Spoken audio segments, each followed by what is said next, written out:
Chapter 30, Tree uses heal. Year 75 month 11 week 2.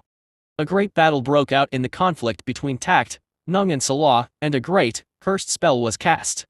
One that sacrificed the lives of 25,000 soldiers, and with it, created an exceptionally harsh winter in that area. And beyond.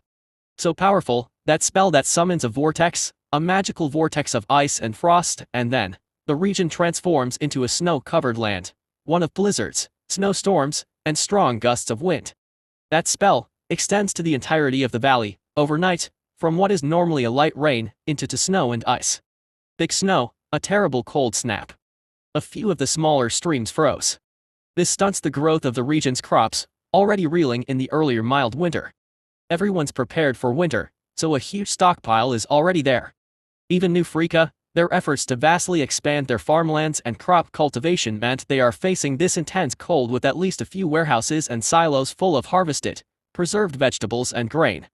What was meant to be their solution to a migrant surge becomes a solution for exceptionally bad winter, though I wonder how long this stockpile will last. Since it is great battle, I figured that there must be a lot of death, a lot of souls still lingering in the battlefield, so I decide to send my many soul harvesters there. They are like faint ghosts, and so they can travel really far, but it'll take a while for them to come back. I think, with the soul harvesters, they expand the range of my soul absorption to almost the entire continent. Which is massive. Massive.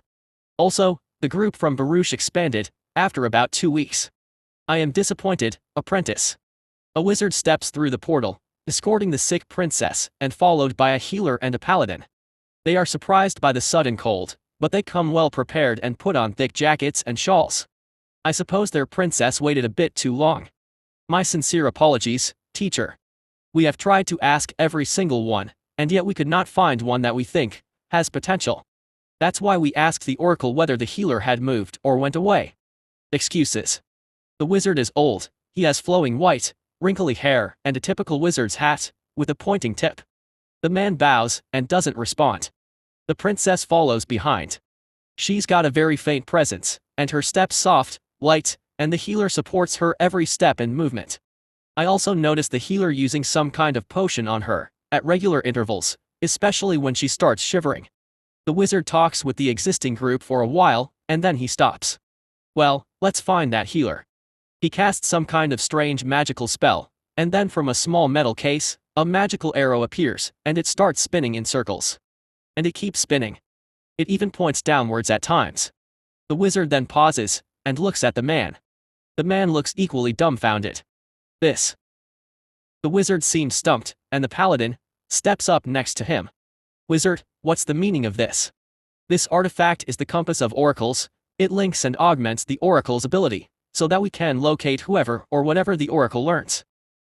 Get to the point, wizard. Why is it flying everywhere? I don't know. Yet, the wizard's initial confusion turns into a strange smile. The earlier group looked puzzled. Whatever. It's cold. Let's continue this conversation indoors. The princess cannot take this weather for very long. The healer insists, and they retreat to the warmth of their guest house. So, what's with this cold? The healer asks, as he tends to the frail princess in the guest house. Aftermath of the Salah Wars. Someone used a great blizzard vortex spell, with blood sacrifice. The wizard, though, seems laser-focused, analyzing the compass of oracles. It spins everywhere, and it might as well be absolutely confused. Any ideas, wizard? One of the men finally dares to ask the wizard. Maybe the land is a nourishing factor. I will need to test it out. The land. This freezing place. The wizard ignores the man. And the wizard runs outside, and then starts casting a few spells which I could not quite identify or observe.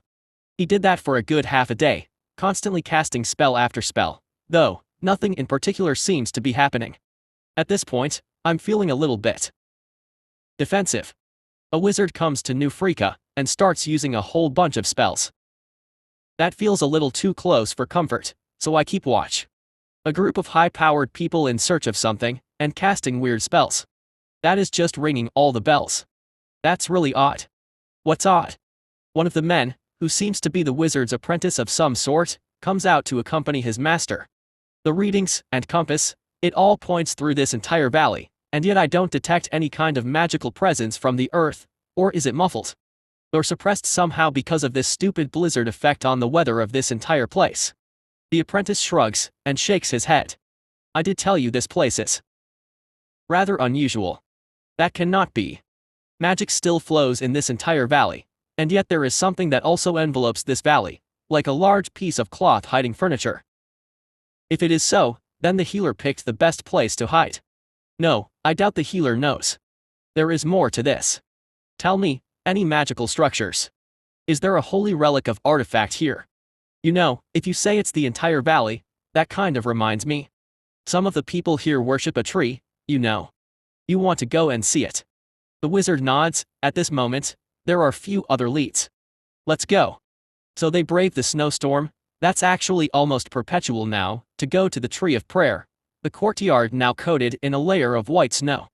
Which, actually isn't the only color of snow, surprisingly. In some parts of the world, there's a kind of magical aberration which turns snow into different colors, like green, or blue, or yellow, or purple. Anyway, I digressed. So, this is a tree they pray to. The apprentice said. The wizard then casts a spell. Detect magic. And nothing happens. And then, the wizard pauses, and casts fire spark at the prayer tree. And nothing happens. There's a hostile magic suppression aura here. It's present throughout the entirety of the valley. That's why a few of my spells seem to be not responding, particularly those of the probing type. The wizard explains to the apprentice. But it is no denser here, so I doubt this tree is the source of it. Maybe that's because the tree is everywhere. The apprentice shrugs.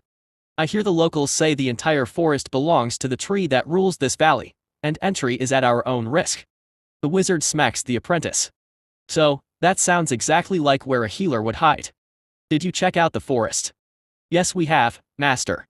There's just a whole load of trees and a lot of monsters. Oh. Wait. At this point, their earlier conversation about the magic suppression rings a bell. Is that me? When I leveled up and unlocked the Soul Forge, I did get an ability called low-tier magic suppression. The wizard looks at the apprentice, shaking his head. Anyway, let's do more tests on the type of suppression here, whether it is tier restricted. He then casts Fire 1 again, nothing happens. Then, he casts Blue Fire, and this time, a blue flame bowl appears in his hands. Tier 4 spells are not suppressed. So, does this mean we can find the healer? I think we already have a good clue. Whoever powerful enough to create a tier 3 suppression aura throughout this entire city is probably the one able to heal the princess, or would at least know the person that can heal the princess. Yup. These guys are looking for me. So this is interesting. If that is indeed the case, I think I could use this as a bargaining chip, and so, I quickly summoned Jura to explain the plan. And the next day morning, despite the snow outside, Jura and Yvonne went to the guest house. Oh, Lady Yvonne, what brings you here? I have good news for you all. I think we finally discovered who the healer you were looking for. Really? Have you been lying to us the past few weeks? The apprentice is not happy. Yvonne shakes her head. I thought you were referring to a person. What? The wizard though cuts the apprentice out. Never mind that. The princess comes first. Bring us to the healer. Not so fast. Jura pauses. There are a few things the healer wants to know, and wants from you, before the healer is willing to have a look at your princess's condition. Name them. Quickly. The paladin and healer insists. The princess's condition worsens by the day. Jura hands a list I had him write, and he passes it to them. The paladin and healer look at it, and then passes to the wizard. This is extortion, isn't it? Jura smiles. I could tell he is enjoying it.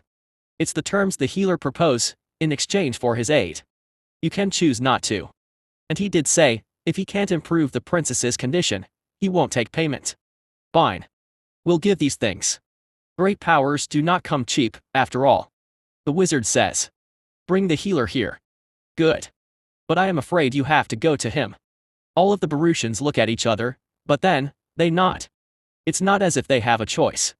So, together with the princess, all of them venture out into the snow, and make the slow walk through New Frika into the forests. Where are we going? They did not like walking in the snow.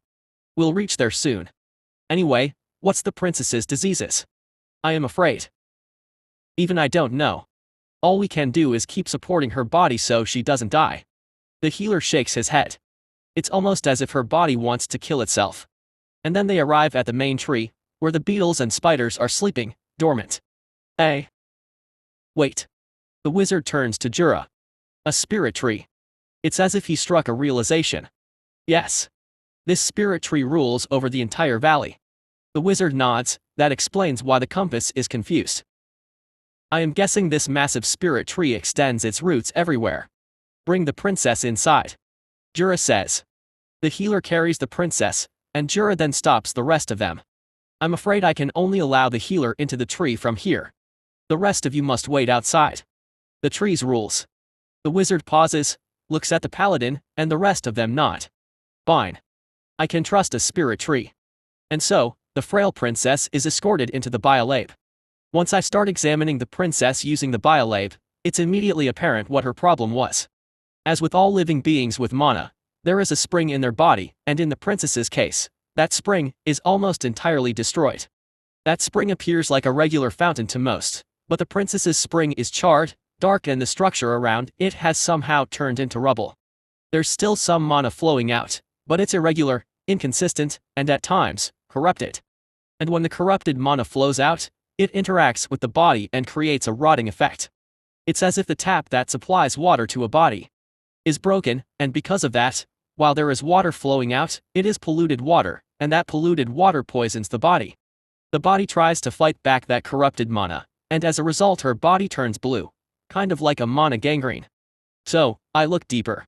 My biolabe is of a higher level now, so I get more visibility, tools, and even pop-ups to explain what I am looking at. She did something forbidden, or perhaps, not her level to do. The wisp somehow pops up. All this points to an attempt to summon a higher power. Oh. As I look into the spring, a small indicator appears. Outer shell destroyed. Outer shell destroyed. This seems to mean she is like the reverse of an artificial soul, or perhaps, similar to Mila previously.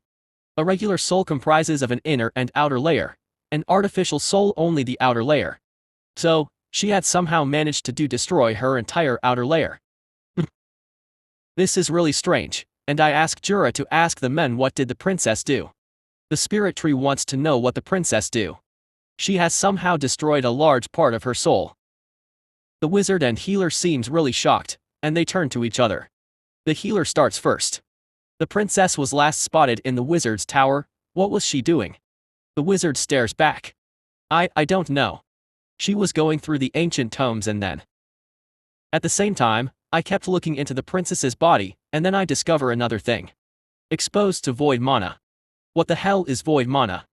Oh, I can answer that one. It's raw mana form. Primordial mana, so to speak. It's the most powerful of mana types, but the most dangerous.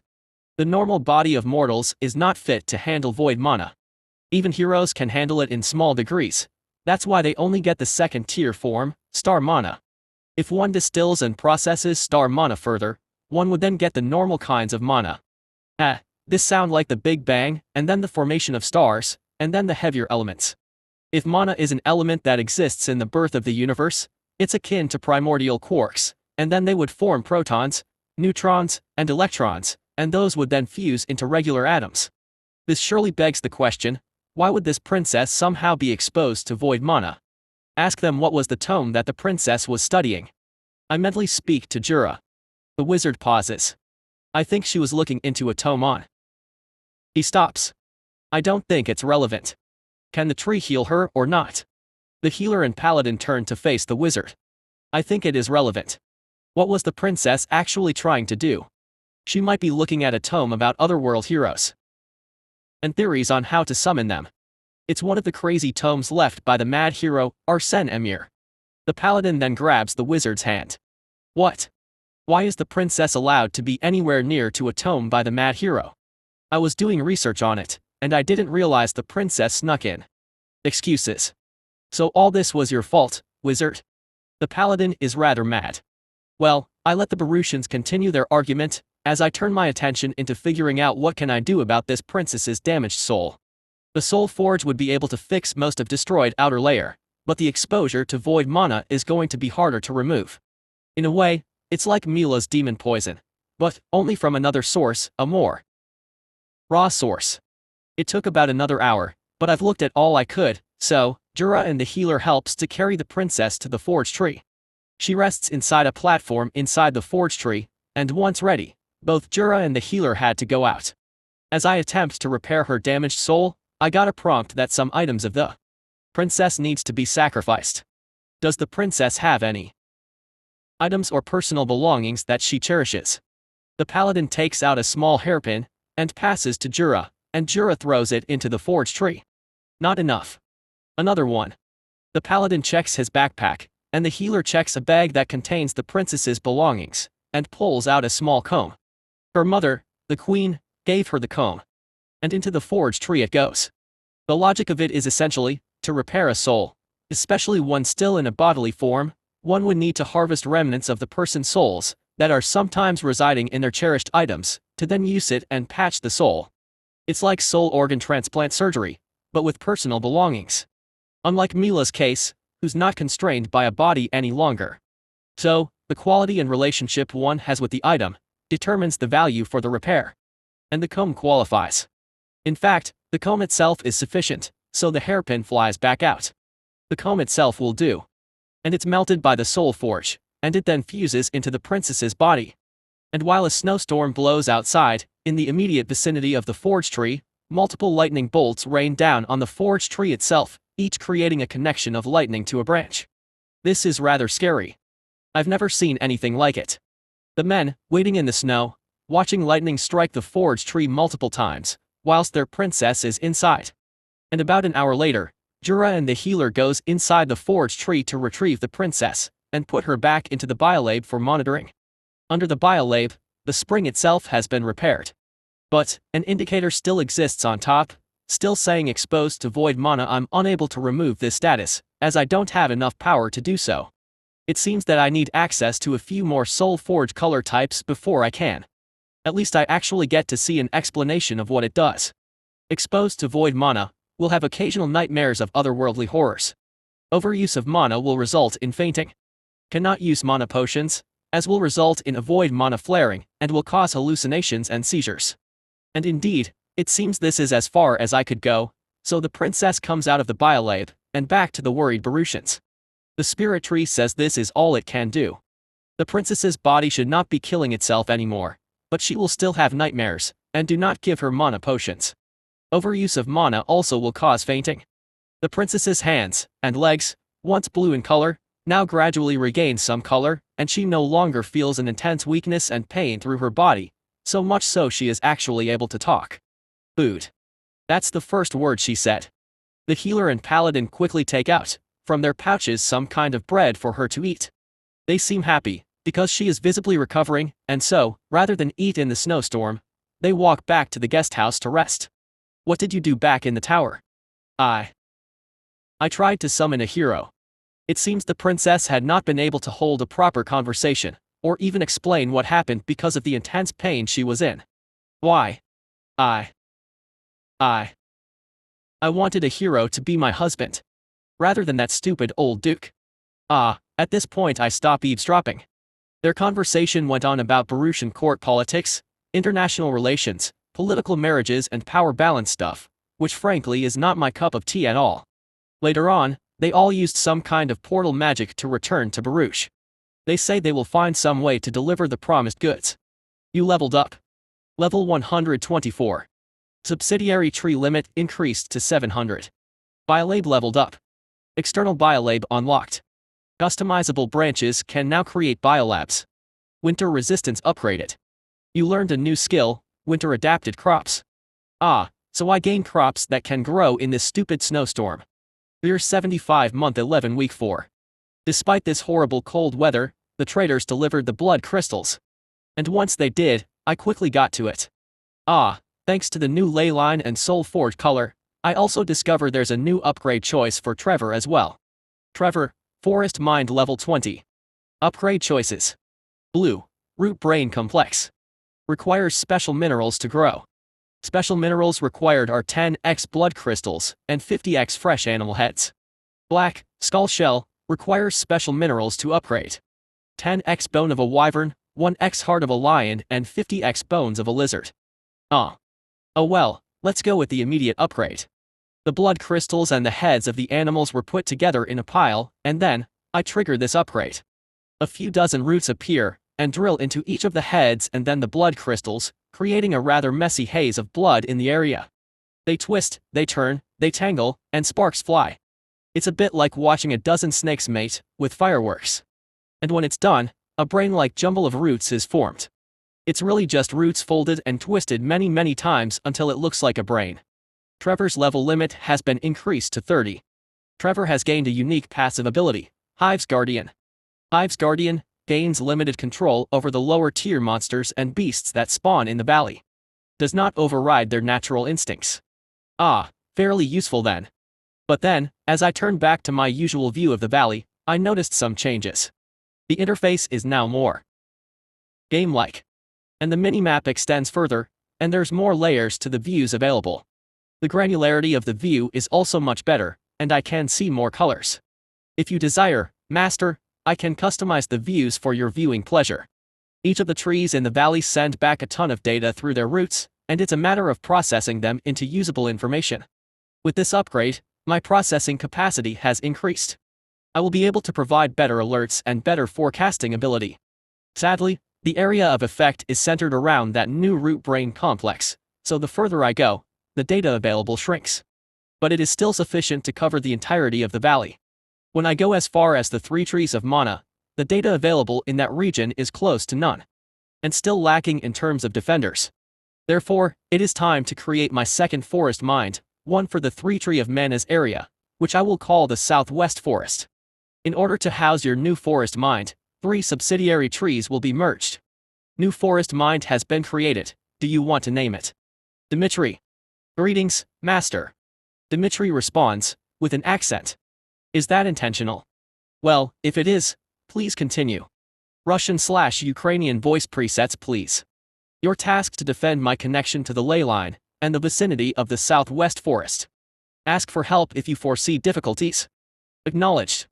Afterwards, I set up a few dozen subsidiary trees in the area, all with war beetles, and placed them under Dimitri's command. Still, because of the freaking unnatural cold, there's practically no army movement in the region. Instead, this harsh winter brings a lot of deaths to the region. Even in New Freaka where there's housing, it's insufficient protection, and the treefolk had to construct additional barriers, and actually start a fire indoors to keep themselves comfortable. So cold. I feel like my branches are getting frostbites. It's just your imagination, Master. Year 75 month 12. The cold just gotten colder. Some parts of the terrain turn almost ice-like, as if it's an eternal winter. If such a spell is possible, and I think it is, this feels very much like it. I suppose this is how Arundel feels when Elsa did her winter thing. I think Elsa would be a rather fascinating reincarnating hero. Nothing much happens this month, because everyone's just really trying to wait out the cold. The effect of the spell, added to the natural turn of the seasons, make this so crazy cold. The elves all end up hiding in the secret hideout, where it's warm and temperature controlled. The New Freakans attempt to build underground structures at this time, as a way to get a bit more comfort out of this ridiculous weather. Year 76 month 1. Well, I thought last month was cold. This month, it somehow proved me wrong, as it got even colder. There were days where all that happens was ice flying in the air, as any water freezes instantly. It even causes my tree barks, that are normally winter resistant, to feel brittle and flaky. Since last month, myself, Trevor and Dimitri use our abilities to support the rest of the normal trees, so that the cold don't kill off the trees in the forest. They are already in some kind of winter hibernation mode, but this excessive cold would normally kill them. Even in this magical world, death by cold is still possible. It'll be bad if I lose my normal trees, so this is when that energy is consumed, from tuberous storage, to create a warm flow of nutrients and energy, supplied to the normal trees, prevents freezing, and kept them alive. This little episode with high-tier magic also reminds me of my vulnerability to such powerful magics. If say somebody cast a meteor or a magic of that caliber, what countermeasures do I have? I mean, a way of saying is, if I am a tree stuck in the blast radius of the Tsar Bomba, what do I do? Winter resistance upgraded. Winter resistance aura obtained. All trees connected via root net are more resistant to the effects of cold and ice. Beetles and web spitters also gain some winter resistance. Warm winter fruit obtained. A fruit that helps to keep the body warm. Ah. That helps a bit, I suppose. With the winter. But not the Tsar Bomba. Or wait. Is the system saying this is the magical equivalent of a nuclear winter? This winter is unbearable. We need to do something. The villagers are now trying to get Yvonne to do something about the winter, but what can they do? Good news is, there's absolutely no fighting in this sort of weather. Sort of bad news is, people are still dying. Bad for them, not me, so, my soul realm is packed with souls that are due for their reincarnation within the next 6 months, from the returned soul harvesters, and just generally, from all the death in the vicinity. And from the fragments of the souls harvested, I obtained quite a fair of interesting essences and my first experience seed, a product of the soul harvester S ability. The experience seed is used to create a level fruit, each seed, to create 1 fruit. The effect is to increase one's level by 1, up to the level cap of said person. Yes. A fruit equivalent of rare candy. But the creator of said level fruit, me, cannot use it. Again, it is similar to that soul contract where I take a person's level away, or where they surrender their experience to me. It'll get converted into transferable experience, which can then be processed into experience seeds and skill seeds. In fact, even skill essences can be further processed into skill seeds. A single level isn't much, for those the lower levels. But I would imagine such an item being more useful and valuable to those at high levels, since it's harder for them to level. Year 76. Month 2 Week 1. The cold is letting up. By a tiny bit. It's still snowing every day, with some days having ice storms. Not fun. Again, I am burning through my tuberous storage, trying to feed and support the forest such that it doesn't freeze to death. I've actually gotten a little positive out of this. I mean, at least it's just ice, right? I can still keep the trees alive by giving them warm energy by consuming the stored energy. It's kind of like winter and summer, you can constantly add layers of clothing to keep yourself warm. But it's kinda hard to strip down to cool yourself down, when the air itself is cooking you. If say the entire air is cursed from a massive heat wave, I would need to find ways to cool down the forests, and I think the only way I know at the moment is to pull up cool water from deep beneath the ground. And there's not much of that. There's a fair bit of thermal energy coming from deep beneath as well. This is despite I'm being fire resistant, but drought or prolonged heat wave. I'm not sure. Maybe I need to find some kind of cold water source, from far away. A massive root then supplies that cold water from there, to regulate the temperature of the valley's trees. And the opposite would be, to find a hot water source. Maybe that volcano that Horn surveyed a while might be able to supply that. All this talk about the cold. What? I don't feel it. That's cause you are blob. A floating soul with no ability to sense temperature. But some of the souls were telling me about how cold they felt. Or maybe that's just their final moments, carried over. Wait. You can talk to the souls. I didn't know why I had the impression that only hero-grade souls can talk, but I suppose I'm wrong. Ah. Only some of them. There seems to be a few that still retain their ability to talk. But all they do is repeat the same thing. Kinda like machines. Oh. This soul thing can be confusing. Why can some talk, some can't? Anyway, New Freaka is in a state of emergency. Food supplies are running low, as they did not expect such severe weather, and much higher consumption of their stockpiles. That led to rather ingenious solutions, as some of their farmers actually have rather interesting skills. One such ability is indoor farming, and that led to multiple greenhouses being built and a few attempts at underground homes. Speaking of underground. Dimitri, have you taken over the labyrinth? The leftover labyrinth of the dungeon, now supported by roots, located in the southwest forest. Yes. The inner labyrinth remains warm, though the entrances are covered in snow. I think I could propose that as an alternative location for the refugees to live, protected from the cold. But it is too far, the journey there takes at least 2 days, maybe more in this snow. Then, there is the old tunnel, left by the giant demonic centipede. It's located quite deep underground, so as to minimize tremors and detection, but because of its relative depth, I have found little use of it. But now that I have the root tunnel's ability, I can think about creating more feeder tunnels to connect to that big underground tunnel. Suggestion. Speak, Trevor. There are certain kinds of vegetation that grow in tunnels. We can grow those there, would provide additional energy output. Variants of subsidiary trees. There's no sunlight in there, can the subsidiary trees survive? Not trees. More of fungi. My powers extend to that of fungi. No, but if we extend our roots into the underground cave, we can create an environment for symbiotic fungus to grow, which can produce energy. Is the output worth it? No, fungus produce minuscule amounts of energy, but it has the effect of creating the base of a ecological system that supports certain kind of farmer ants and insects. Underground fungus. But I do want ants. I think ants would be interesting warriors. Are beetles insufficient? Thorns then poke in. That is not my point.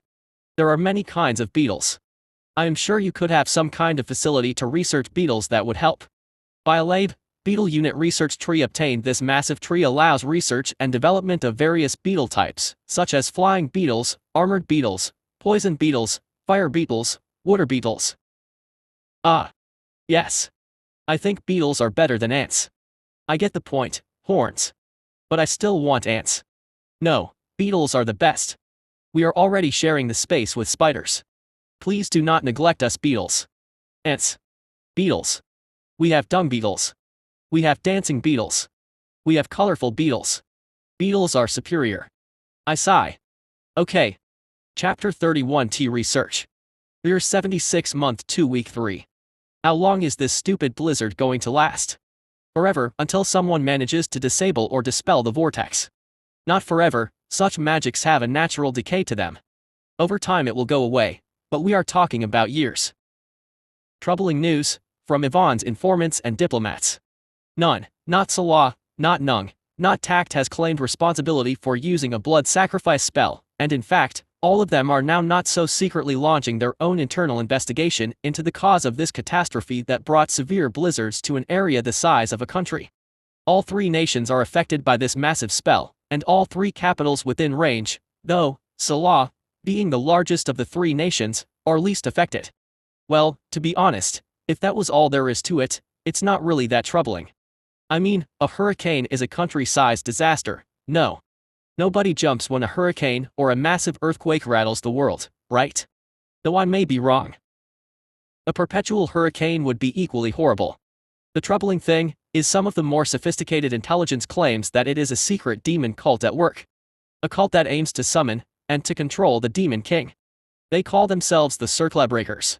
A demon cult that, as the rumors start to emerge, manipulated the nations and took advantage of the massive battle to somehow sacrifice at least 25,000 to test out some kind of blood magic. I mean, it sounds bonkers. I mean, which nation would want to publicly admit it used such a drastic measure, one that involves blood sacrifice? So naturally all of them will deny involvement, even if they did do it. Besides, I presume everyone in that battlefield is dead, and any evidence they can gather by magic is being corrupted and distorted by the presence of that blizzard magic vortex, and with each passing day, the evidence vanishes. Perhaps if some of the souls and spirits can talk, I can find out a bit more, but until then, this theory sounds absurd. So, I still think of the countries did it. Or maybe a mix. One of the countries collaborated with the cults to activate such a spell. Anyway, those are distant affairs, that unfortunately affects me. Goes to show that turtling strategy doesn't work when there are large area of effect spells and abilities. The merchants are quick to adapt, though. Money really has ways of making the world go round, even in magical worlds. This month we had the first visit of the cold-resistant caravan. Essentially, they are a delegation of about 100, with dedicated mages and special carriages that are magically reinforced to provide protection from the cold and snow weathers. Of course, the goods are expensive. They need a markup on such special services after all. Oh well. The Baruchans though, the wizard at least, came back to New Freaka. With the agreed rewards, most of them the upgrade materials I need for the root system, and also for horns, paws. Apparently, the wizard's punishment, for exposing the princess to forbidden magics, is exile. And the delivery to New Freaka is his last task by the king. Surely, the wizard cannot take responsibility for the princess's recklessness. But such are feudal societies, you get your ass handed to you even if you don't have anything to do with it. Surely we would welcome a wizard like yourself to our town. Yvonne is quick to bring him over to her side.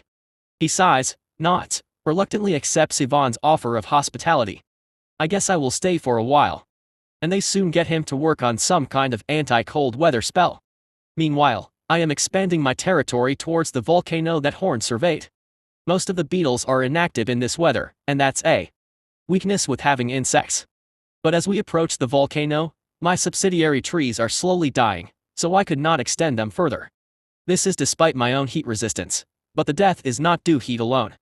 The surroundings of the active volcano is filled with sulfur, and there are active lava flows, forming rivers in the area. And, at every eruption, a blast of energy sweeps out from the caldera, and the shockwave creates a gust of wind. All this, cumulatively, create a hostile environment for the trees. One of the external biolabs, only one so far, next to Inner Ring, had a menu prompt. Kind of like those alerts when I unlocked a secret mission.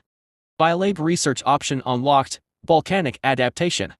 Estimated time required, 3 months. Materials needed to start research, 100 pieces of sulfur. Okay. Now I'd like to check all the other kinds of environmental adaptations. That kind of put my plans to use trees to crawl into the volcanic on hold. Thankfully though, the area around the volcano is still relatively warm, such that I can still deploy my beetles, and task them to venture into the volcano area to harvest the sulfurous minerals. At about the same time, I created 2 beetle research tree, to research winter adaptation. It's annoying to have so many of my beetles going into hibernation in this weather, and I was hoping to have some beetles which have ability to function in the cold. It is really hard to do much when my beetles spend so much time hibernating in their cozy trees. We're 76 month 3. The nations are now starting their work on dispelling or weakening the blizzard vortex. With spring returning, the intensity of the blizzard is reducing slightly. Because it is still snowing. And that means crops are not growing. Luckily for the new freakins, their indoor farming experiments are working, so they now intensify their efforts to build additional indoor farms, in an effort to combat food shortages. But, the cold also means my timber farms are not as productive, so they very quickly used up the entirety of the timber farm. We've got a problem. Food supply is low, we probably have enough for another month, and the indoor farms are not producing enough food. Hunt. We hunt for the foxes and winter creatures. Okay. Let's do that, but we are talking about almost 25,000 people in New Freaka. Are there sufficient meat to feed that many? Maybe not, but better to have meat than not. Some of our watchtowers spotted a large group of yaks that spawned. That would be ideal for us, their furs can serve as warm clothing for the men. Yvonne pauses, nods. Fine. Take a 50 men and go hunt. The warrior nods. Still, we need other food sources, meat is good, and we still have storage. Perhaps the truce is suspended. The hell with the truce, Lady Yvonne. Salah won't be able to retaliate in such circumstances. Salah may well figure out how to dispel this magic. Another of Yvonne's advisors chime in. Though, depending on how we word it, we can perhaps get some leeway. Yvonne ponders that for a while. Can you arrange someone to visit them to convey our intentions to suspend the truce requirements, given this disaster? Certainly. Back to topic. Food. Food and warm shelter. We had 68 of us die of cold last month. We need to get a solution, or something to stave this cold off until summer. Hopefully we have some plants growing then. The discussion is held in one of the large halls in New Freaka. All the leaders are invited. It comprises mostly of Yvonne's comrades back when they were with Salah, but they have also gradually brought in the refugees to join the leadership team. After all, with 25,000, voices of rebellion and dissent will rise quickly, especially when it is cold. And, people are hungry. Can we buy them? The merchants do sell food, but their prices are extortionary. They know we need it. Still, if we have to, then we will. But let that day come only when we have exhausted other means. Our coin is our hard-earned money. We should set up our own merchant corps, get out there and buy food from the unaffected nations. Yvonne nods, that is a good idea. Though the merchant guilds won't like it that we bypass them, but they'll come around. Anyone willing to volunteer to lead this task? A few men and women raise their hands, and Yvonne nods. This level of eavesdropping is partly facilitated by Trevor's upgrade, which allows him to process the data coming from within the valley and New Freaka in greater detail. So, one group to hunt food, one group to buy food. Anything else? Magic. Would Baruch be able to send help using that portal magic? Ah. That is worth exploring. Yvonne nods and assigns Eris to the task. Alternatively, is there no magic spell that create a warm barrier to keep out such cold? As far as I know, we don't have wizards at the level of entire towns here. We have been doing them at the building level. But the spells expire relatively quickly. Indeed, there are mages, using their spells to create fire, or generally warm up certain places. But spells like this last short periods, sustained by mana, and they do run out. The warming effects of certain skills, such as comfortable house or slow burning fire that some of the refugees have, last a bit longer, but that does not work on a large scale and cannot house everyone. Does the Will of the Forest have any way to aid us? Ah yes, Will of the Forest. It's one of the ways the refugees have come to refer to me, after the recent assistance of the potatoes. Apparently, those who visit the Tree of Prayer are those that would end up using this particular phrase. They have been seeing my presence in their sleep, of a tree that somehow appears in their nightmares, and eats them. Yvonne did not respond. I mean, the Will of the Forest is the one that somehow managed to heal the princess, perhaps it has some way to aid us. Yvonne sighs. As you all have known, and I said this that day.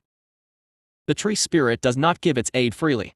There is a cost to borrowing its aid, and is there anyone willing to sacrifice their souls for it? Ask the elves. The will protects them, perhaps they can figure out a way to sway his views.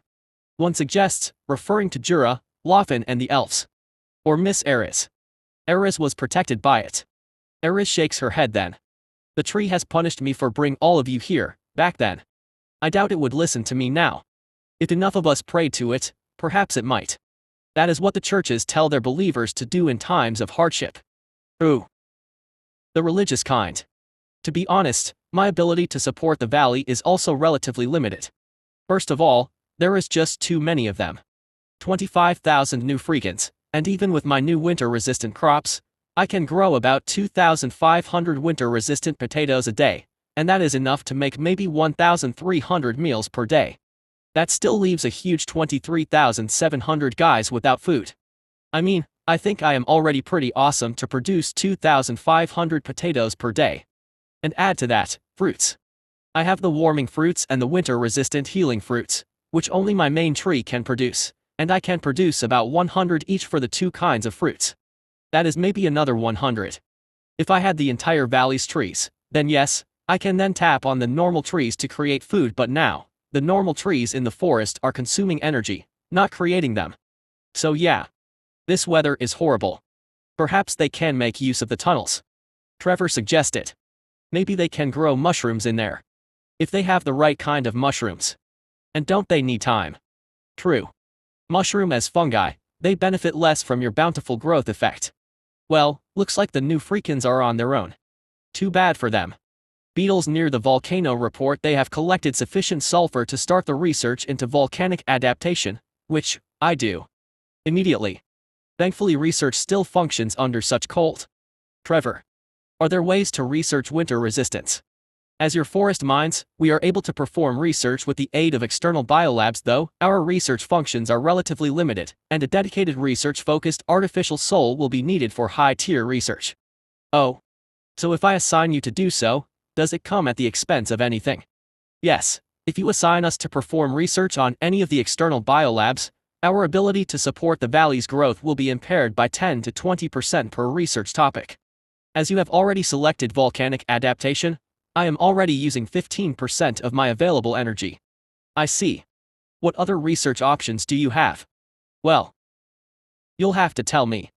There's no list to choose from. Hey, that's not how I expect games to work. There should be clear tech trees, not I think of something and the biolabs figure it out. Oh, that's how it works in real life. Inventors do that. Mila chimes in. You want to volunteer? Can I fuse you to a biolab? I actually know the answer already. Fine, why not you work on winter adaptation as well? Sure. Oh. My ginseng tree died from a pile of snow that somehow fell onto it and crushed it. Damn it. Beetle winter adaptation stage I, 2 months remain. Tree Volcanic Adaptation Stage I, 3 months remain. Tree Winter Adaptation Aura, 3 months remain. We're 76 month 3 week 4. I had a visitor. An uninvited one. A strange man appeared in my inner courtyard one day, right in front of my original main tree. How did this guy get here? Right in front of me. Strange. He holds a strange stick in his hand, and it bends towards me in a certain way. It looks like some kind of prospector's stick, or a diviner's item. Perhaps similar to the compass that the Baruchans have. He looks up, and I see he is alone, but he has a big cloak and hoodie kind of set up, like an assassin. Somehow, if I had skin, I would get goosebumps. Something about his presence just scares me. I get a feeling that he is perhaps a level 100 assassin or something of that nature. I wake Jura, who's asleep at the time, and he comes out, armed and ready. Hello. The assassin dude glances at Jura and shrugs. Sorry. I think I got lost. Do you know where New Freaka is? No, you didn't, Jura says. No one stumbles into this inner courtyard from being lost. This inner courtyard is actually specially guarded and protected, with the effect of my illusion and camouflage ability. So, walking here from being lost is close to nil, so by way of elimination, that means he is deliberately here. The inner courtyard has the forge tree, the root brain complex and the other large upgraded subsidiary trees, that is converted into housing. He glances around, looking, his eyes trying to find something. Perhaps someone other than Jura. The assassin dude smiles. Yes, you are right. I happen to be looking for heroes. Do you know of any? Jura laughs, and decide to joke to lighten up the mood. None here. They're all dead. You gotta wait till the gods summon them again. Well, that's what the gods want the public to think. The assassin looks at me, and the stick keeps bending in a strange way. He keeps the stick into some kind of magic pouch and takes out a different kind of item. A metal divining ball. Jura exclaims, he is alert, but he too can sense the tremendous pressure from the man before him. The metal ball doesn't react. No heavenly blessing, so you certainly are not a hero. Oh, of course minus. The assassin turns, and suddenly Jura falls to the ground. Alive, but it's as if his leg suddenly lost strength. 2 very tiny needles almost instantly pierced his legs, and it is laced with some kind of poison. But before Jura could scream, or I could do anything, the assassin is right in front of him, and taps a strange golden metal rod into his head. Sorry, this won't kill you, but it'll make you forget all about me, and this entire thing. And Jura falls to the ground, unconscious, but I detect that he is still very much alive. I calculate my chances, and speculate that my chances of killing this person is slim. I feel this assassin probably could dodge my root strikes easily, so, even if I tried, I think it would take multiple shots for it to work. I would need an ability to get him, or some way of slowing him down, if I want to hit him on my very first strike. The assassin then looks and walks around my main tree. The otherworlder locator points here though. Nah. Too many false positives with all the things the heroes leave behind. I continue watching. I suppose he might try something on Jura, but my instincts tell me to wait. Jura's unconscious body shakes a bit, and the assassin walks over. Ah yes, it's still freezing cold. He covers Jura in a thick blanket that he pulls out from his pouch. Sorry. He looks around. Then he gives a big sigh. Guess he did not come here then. Damn it. He lifts his fist against the sky and shakes it. And the assassin vanishes. Just like that. Without a trace, and despite me and my roots covering this entire valley, I did not pick up his presence since then. I still wonder how he just slipped in and out of the entire valley like that. Apologizes master, I have no idea how he slipped past all our detection and patrols. Trevor apologize, but I can't blame him. He could walk in a straight line at me and I still won't see him coming. That's just how absurdly powerful his ability is. A skill, obviously. Very, very high-leveled stealth and camouflage. But add that to our list of weaknesses. I somehow suspect my own camouflage and illusions also worked on him, so he didn't suspect much. He feels like a friend, though. Mula speaks. Really? We're 76 month 4. All good over here. Dimitri reports explaining the status of trees in the southwest forest. The cold is less severe there this month, benefiting from a strong warm current. New Freaka managed to buy some food from neutral nations, so they staved off a bit of the hunger situation. And as the seasons change, a bit of the cold and snow from the blood spell is counteracted by the natural warmth of the spring. Still snowing, so the crops are still not growing. I also learned that actually I overestimated the refugees' dietary requirements, as they actually have skills which make them better able to withstand cold and hunger. Some of them have skills like minimal diet or high-efficiency body or endure hunger, which allowed them to make the most of what little food they have. Their experience being on the move, frequently with little food as well, given the survivors these skills which made them tougher. Some of the most impressive of such abilities, possessed by a refugee, ascetic diet, survives on 1 meal per week without looking worse than a normal person. In fact, if the refugees possess such abilities, my potatoes actually would be able to feed a lot more than I initially calculated. Perhaps by a multiple of 5 times. It's hard out there. Belle sits all snuggly in her bed. TreeTree, is there not much we can do to help them? Well, there is, but let them figure it out themselves. I think some of the refugees are jealous. Emil explains. They wonder how we can still be so comfortable here and not extend a hand to them. They think we are being selfish. Loanne told me they have been getting weird stares, and some of the men actually cursed them openly. Well, I'll let it slide, but if any of them make a move, I will not hesitate to punish them. I mentally make a note to Trevor to put increased surveillance on Brizlock and Loanne, who now live in New Freaka. It is the way of the world. Loanne sits with Loanne, working on some cotton clothes. Our luck, that TreeTree watches over us. Well, some of them were driven out of their homes too, so they feel that they have suffered much. Belle responds, she's really cozy with a thick blanket wrapped around her.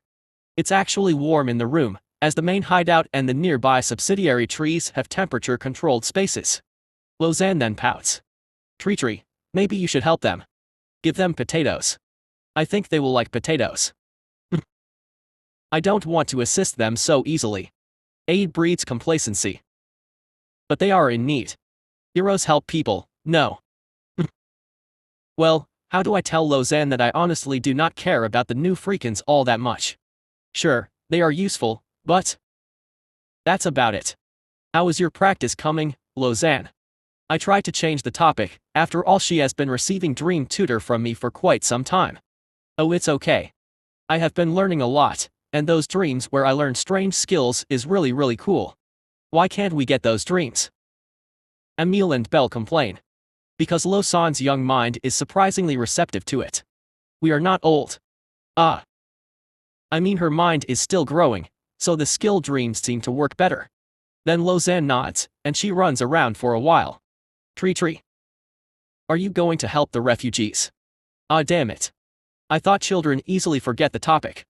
Why does she recall it so well? Loanne, I cannot use my powers so easily, and there is always a cost for any other ability that I use. If the refugees ask for help, then, depends on what they offer, then I will consider it. Loanne pauses, and somehow she nods. She seems to accept that power is not something used so freely. Maybe you are right. Uncle Jura likes to say that power needs to wait for the right time.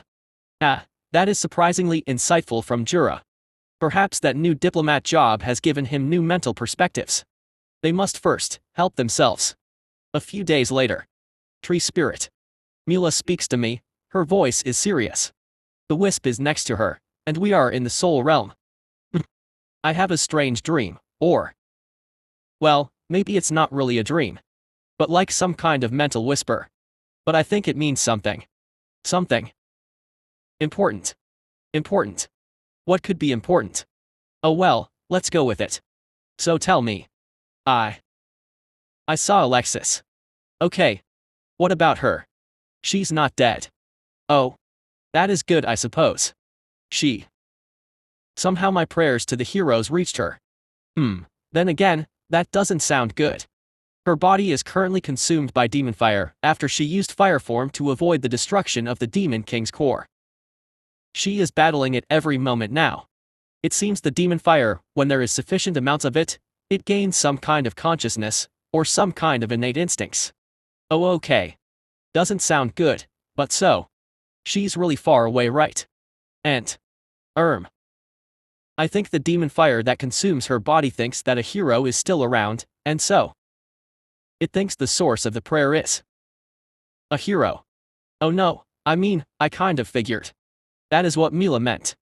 It is just so typical of communications to lead to such actions. She's headed this way. I mean, how does a demon know where to go? But I guess there are ways for that to happen. Yeah. When will she get here? I don't know. What else did she say? Not much.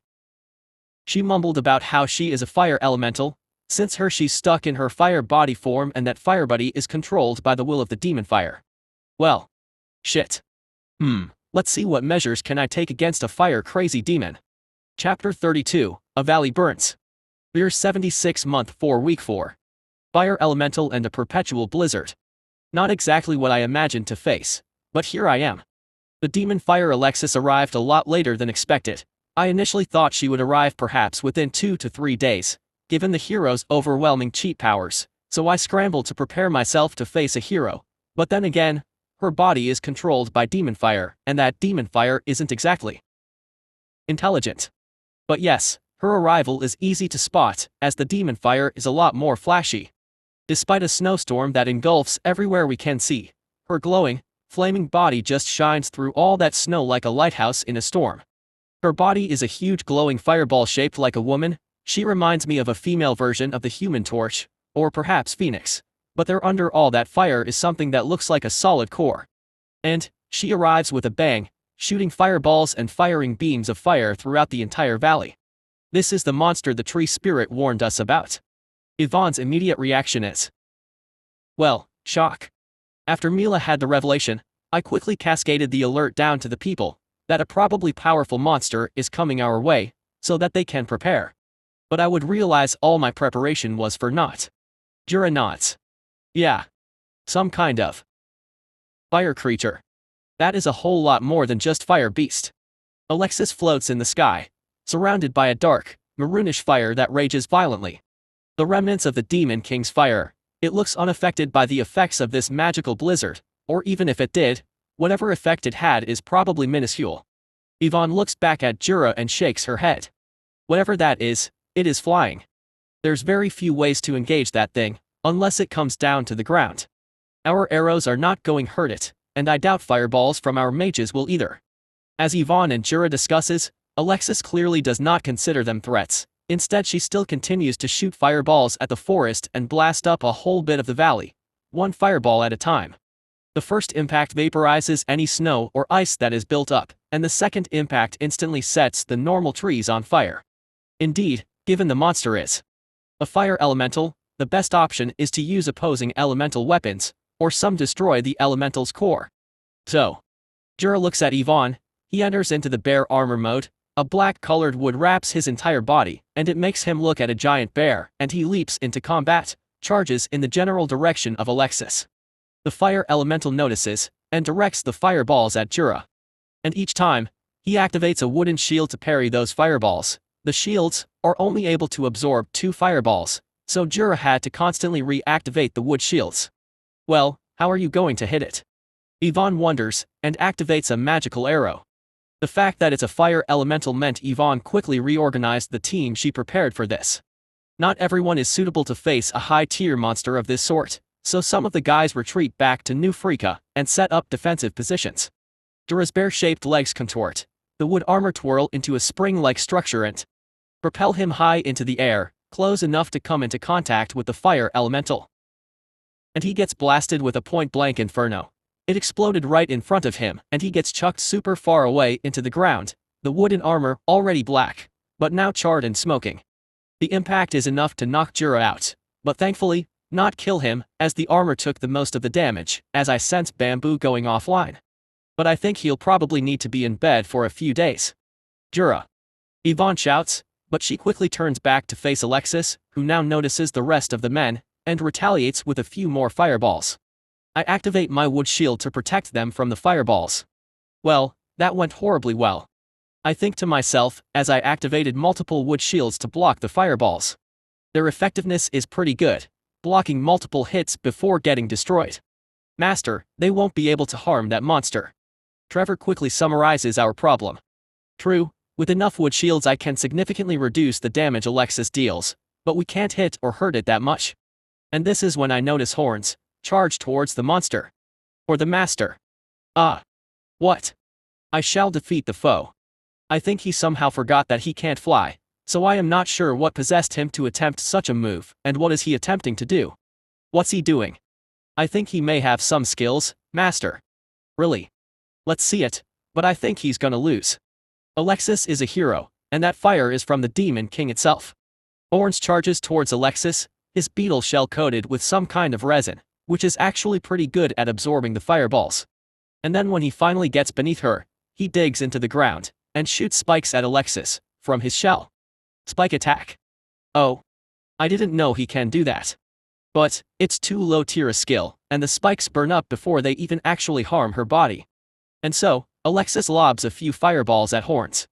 And he would have been crispy fried beetles if not for a few wood shield. Retreat, Horns. Not your match minus. Alexis waves her hand and shoots out a continuous jet of blue fire, and it incinerates everything in his path, including the wood shield. I instantly try to activate a few more shields to protect Horns, but it's not good enough. The blue flame burns through the wood shields rather quickly, and also burns half of Horn's back body before he manages to run out of range. Master, I failed minus and I sense Horns going offline. He's probably not dead yet, but I'll need to repair him after this. It's fine. Hibernate mod. Yvonne, very smartly, chooses to retreat all the way to me. I guess the fact that she survived so long out in politics is no fluke. We're no match for this monster. At this point, I know. Alexis has a fire aura that burns any lesser object that gets near her, and she almost limitless quantities of fire-type magic, and that blue flame is really powerful. Any suggestions? No, sire. I think our chances against is quite slim. Even now, her very presence is melting all the snow into water, then steam, and then the trees are catching fire. It's ridiculous how she can be a one-person weather changer. Is there really no way we can reach her? Mila sighs. She feels upset that Alexis is burning up the forest, and she has created a path of destruction that leads her right to me.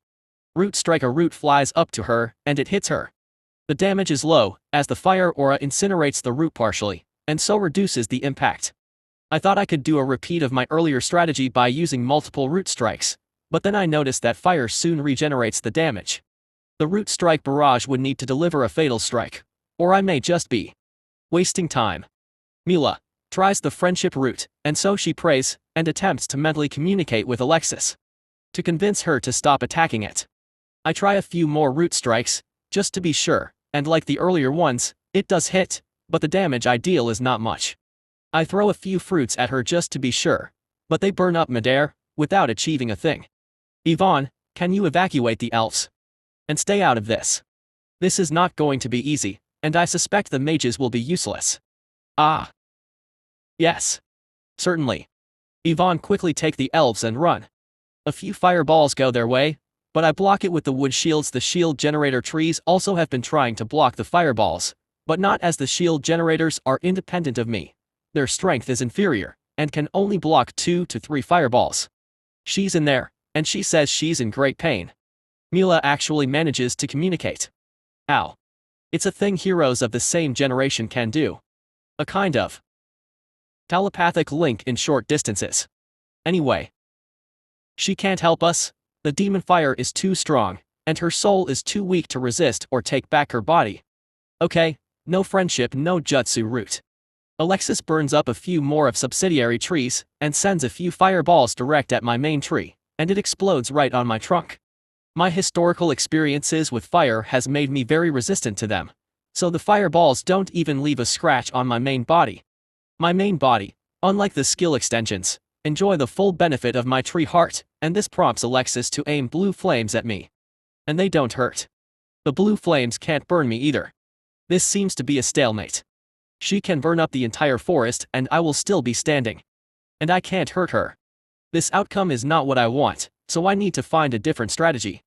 Irritated, Alexis sends out a wave of fire from her body, and pretty much burns almost all the normal trees immediately around my main tree. The subsidiary trees, Forge Tree and Root Brain Complex share quite a bit of my fire resistance abilities, but the flame is strong enough to let Trevor experience pain. Master. I don't feel so good. Trevor is housed in the Root Brain Complex and the blue fire is slowly getting to it.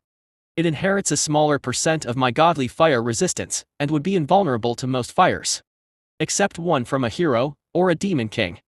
Shut down and hibernate. Horns, you too. Acknowledged. Rather than lose Trevor and Horns from the constant barrage of fire, it's better to pull their artificial souls back from their bodies, and house and hibernate their souls within me. This isn't ideal. I shake my head. Alexis is still blasting the forest, and I'm doing my best to block as much of the fireballs as I can. Which works, and as a result, irritates the demon fire Alexis more. Mila shakes her head. Alexis is trying to take back control, but it's not working. The demon fire's will is too powerful. At this point, the elves have managed to evacuate to the relative safety of New Freaka, and it's just me, the spirits, and Alexis. Yvonne managed to haul Jura away from the battlefield as well. It's strange to be feeling so hot when just a bit further away. It's the cold blizzard. Too bad I can't channel the blizzard's power and direct it all at Alexis. We can't defeat her. Mila sighs. All you can go is stall her, but she's free to run elsewhere. I pause and I try to think. If I can't defeat her, then I will attempt to contain her. The logic to me is simple. She can't hurt me, so if I contain her such that she can't hurt anyone else, that's a win too. Alexis lobs a few more fireballs and releases multiple fire waves, and what is once a green valley turns into a blazing inferno, with me, the sole untouched tree in the middle, as the blue flame is strong enough to burn even those with higher fire resistances. What's your plan? Mila asks. Well, remember my extremely crazy demon and fire resistance. I am going to exploit it. Ow. I am going to eat her. Constrict X3060 roots and vines shoot out from my main body, and attempt to reach out to Alexis' fiery body. Thanks a bit to her target being me. Which I suppose is due to her sensing the presence of Mila, or perhaps those fragments of heroes. She is now really close to me, trying to burn me. I'm not sure whether Alexis gets the point that it's not working, but hey, if all it wants to do is keep trying, go ahead. The F-Jerry work to a limited degree on the roots and vines. Her fire aura burns up a few strands of roots and vines, but there is enough of the constricting vines and roots to form a thick net. I had taken inspiration from Horn's body to coat the roots and vines with a layer of fire-resistant resin, and as they touch her fire-formed body, some of them burn.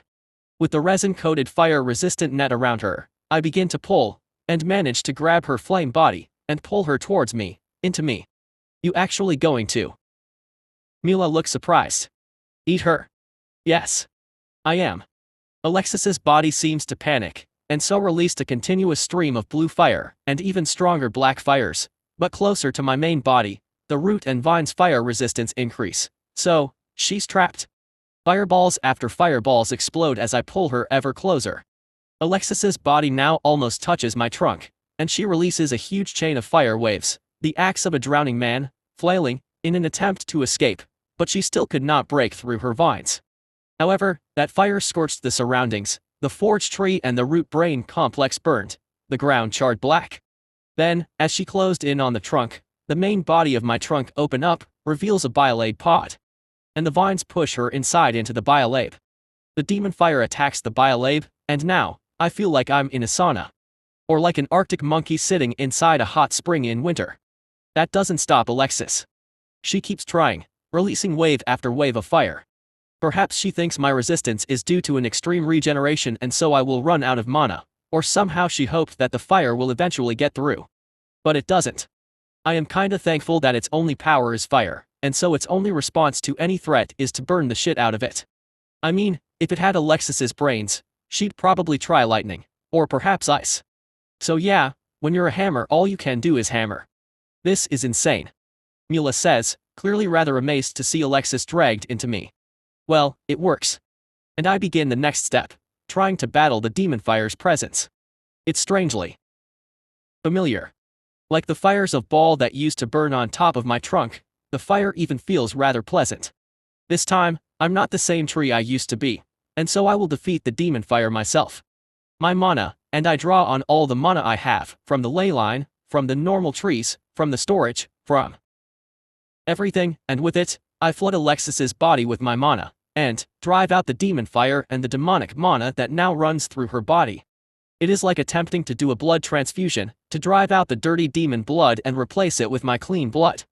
Unbeknownst to me at this time, from New Freaka, By putting Alexis's body into me, it seems like the entire valley's trees appear to be on fire. The heat generated from the trapped demon fire is released through my roots, my branches, like how a kettle vents out hot steam, and throughout the valley, my branches and roots would periodically spit out the trapped demon fire. And, from afar, my main trunk is like a furnace, there's reddish glow from within, that trapped demon fire, a fire inside a paper lantern, and this lasts for weeks as I battled. Single-mindedly focused on beating the demon fire, I had no idea what happened other than my long, laborious battle for control of Alexis's body. I kept at it, and continuously flooded her with my mana, and gradually, I made progress. Like my experience with the Hellhounds, on how they, after I overwhelmed its body with my mana, it transforms into a woodhound. Everything I had, I poured into Alexis's body. Though I doubt I can take control of Alexis, my theory is that it's all I need to drive out the demon fire. After a week, I gained ground, and pushed the demon fire, perhaps by half. The demon fire tried, and gave its all, releasing all the fire it could and tried to destroy me from within. After the second week, even more progress. The fire elemental form is starting to subside, like a body that's finally stopped burning. And in my biolab, I begin to see something resembling a soul again. Its black color body, a charred body, is starting to emerge from what was once a body almost wholly made of fire. But that doesn't look good for Alexis, as it means she is probably going to die anyway. So, as I fought the demon fire, I also now begin to look into her body, and see a spring that's tainted red, burning. A body that's parched, cracked like a baked dirt, like a lake that is drained of water. A bloody red mana that flows out from everywhere, and my mana flowing into it, slowly pushing it out into the beyond. And after the third week, I finally drowned the demon fire with all the mana I had. I won. We're 76 month 5 week 3. You did it. Mila nods. The demon fire is gone. Finally, and Alexis's got her body back. Well, what's left of it? Could not have happened soon enough, as all the ejected heat from the demon fire meant the entire valley is literally like a minefield. Any second a tree would emit fire or hot steam, so all the inhabitants of the valley tried to stay as far away from trees as possible. But this meant the treefolk had to go out in the open, to New Freaka. Anyway, Alexis's body has been in the fire form for too long, and her physical body is completely burnt, and now it is crumbles right before our eyes, like a collapsing sandcastle. It is evidently not an ability that is meant to be used for so long. Help me, connect to me. What? Please. Just do so. Alexis coughs, her body, even though there's no demon fire anymore, is no use. To be honest, something strange about that request. But I did. My roots and vines enter her body and attempt to provide her with nutrients, the way a feeding tube would.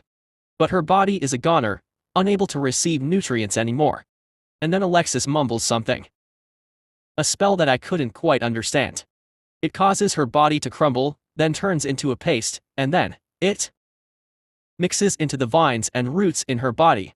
And that vines and roots mixes with the rest of the biolab, and that pod transforms into a chrysalis of some kind. What? New subordinate consciousness, Hamadryad Alexis detected. Integrating. Integration failed. Soul condition is in extreme damage. Extensive repairs required. Attempting to repair using Soul Forge. Soul Forge is offline. Expected downtime 2 weeks. Subordinate consciousness will be put into stasis. Alexis has died. You gained a fragment. You have 67 fragments. You have gained 4 levels. You are now level 128. Biolab upgraded 3 times. Biolab resistance to attack increased. Biolab modification options increased. Soul Forge linked abilities increased. Constrict upgraded. Binds now are able to drain mana and life force. Binds now. Able to ensnare magical creatures. Natural mana overwhelming upgraded. New tree variant obtained, carnivorous plants. New ability obtained, heat transmission root systems. We're 76 month 5 week 3, a day later. With Alexis defeated, I can finally take stock of the damage. And it's quite bad. From all the fireballs, and the inferno that raged afterwards, the valley lost about 7,600 normal trees, and about 100 of my subsidiary trees. Both the forge tree and the root tree complex is damaged by the blue flame, and need about 2 weeks to regenerate their damage. Orange is also in a kind of repair mode, and is holed up in one of the Beetle's subsidiary trees, recuperating from the damage. Trevor is also offline, and it'll be 2 weeks before he's back on, so my range and detection ability is back to what it once was. The elves, and New Freaka, and most of the refugees stayed far away from the forest, and so when it finally stopped, everyone looks incredibly cautious. Of course, I went and checked on the elves first, and find Loanne, Jura and gang resting in one of the rest houses. It's finally stopped. Loanne looks out the window, noting that the fires had stopped for a full day. And with it, that means the snowstorm is going to return as well.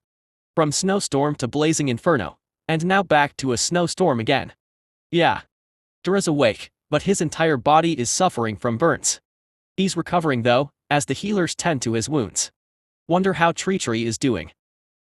The monster is inside TreeTree. Belle nods. If so, do we still want to go back and stay there if TreeTree is still there? Loanne nods. I trust that TreeTree will take care of us and keep the monster separated from us. I mentally speak to the elves. Oh. They all shout in delight. What I missed.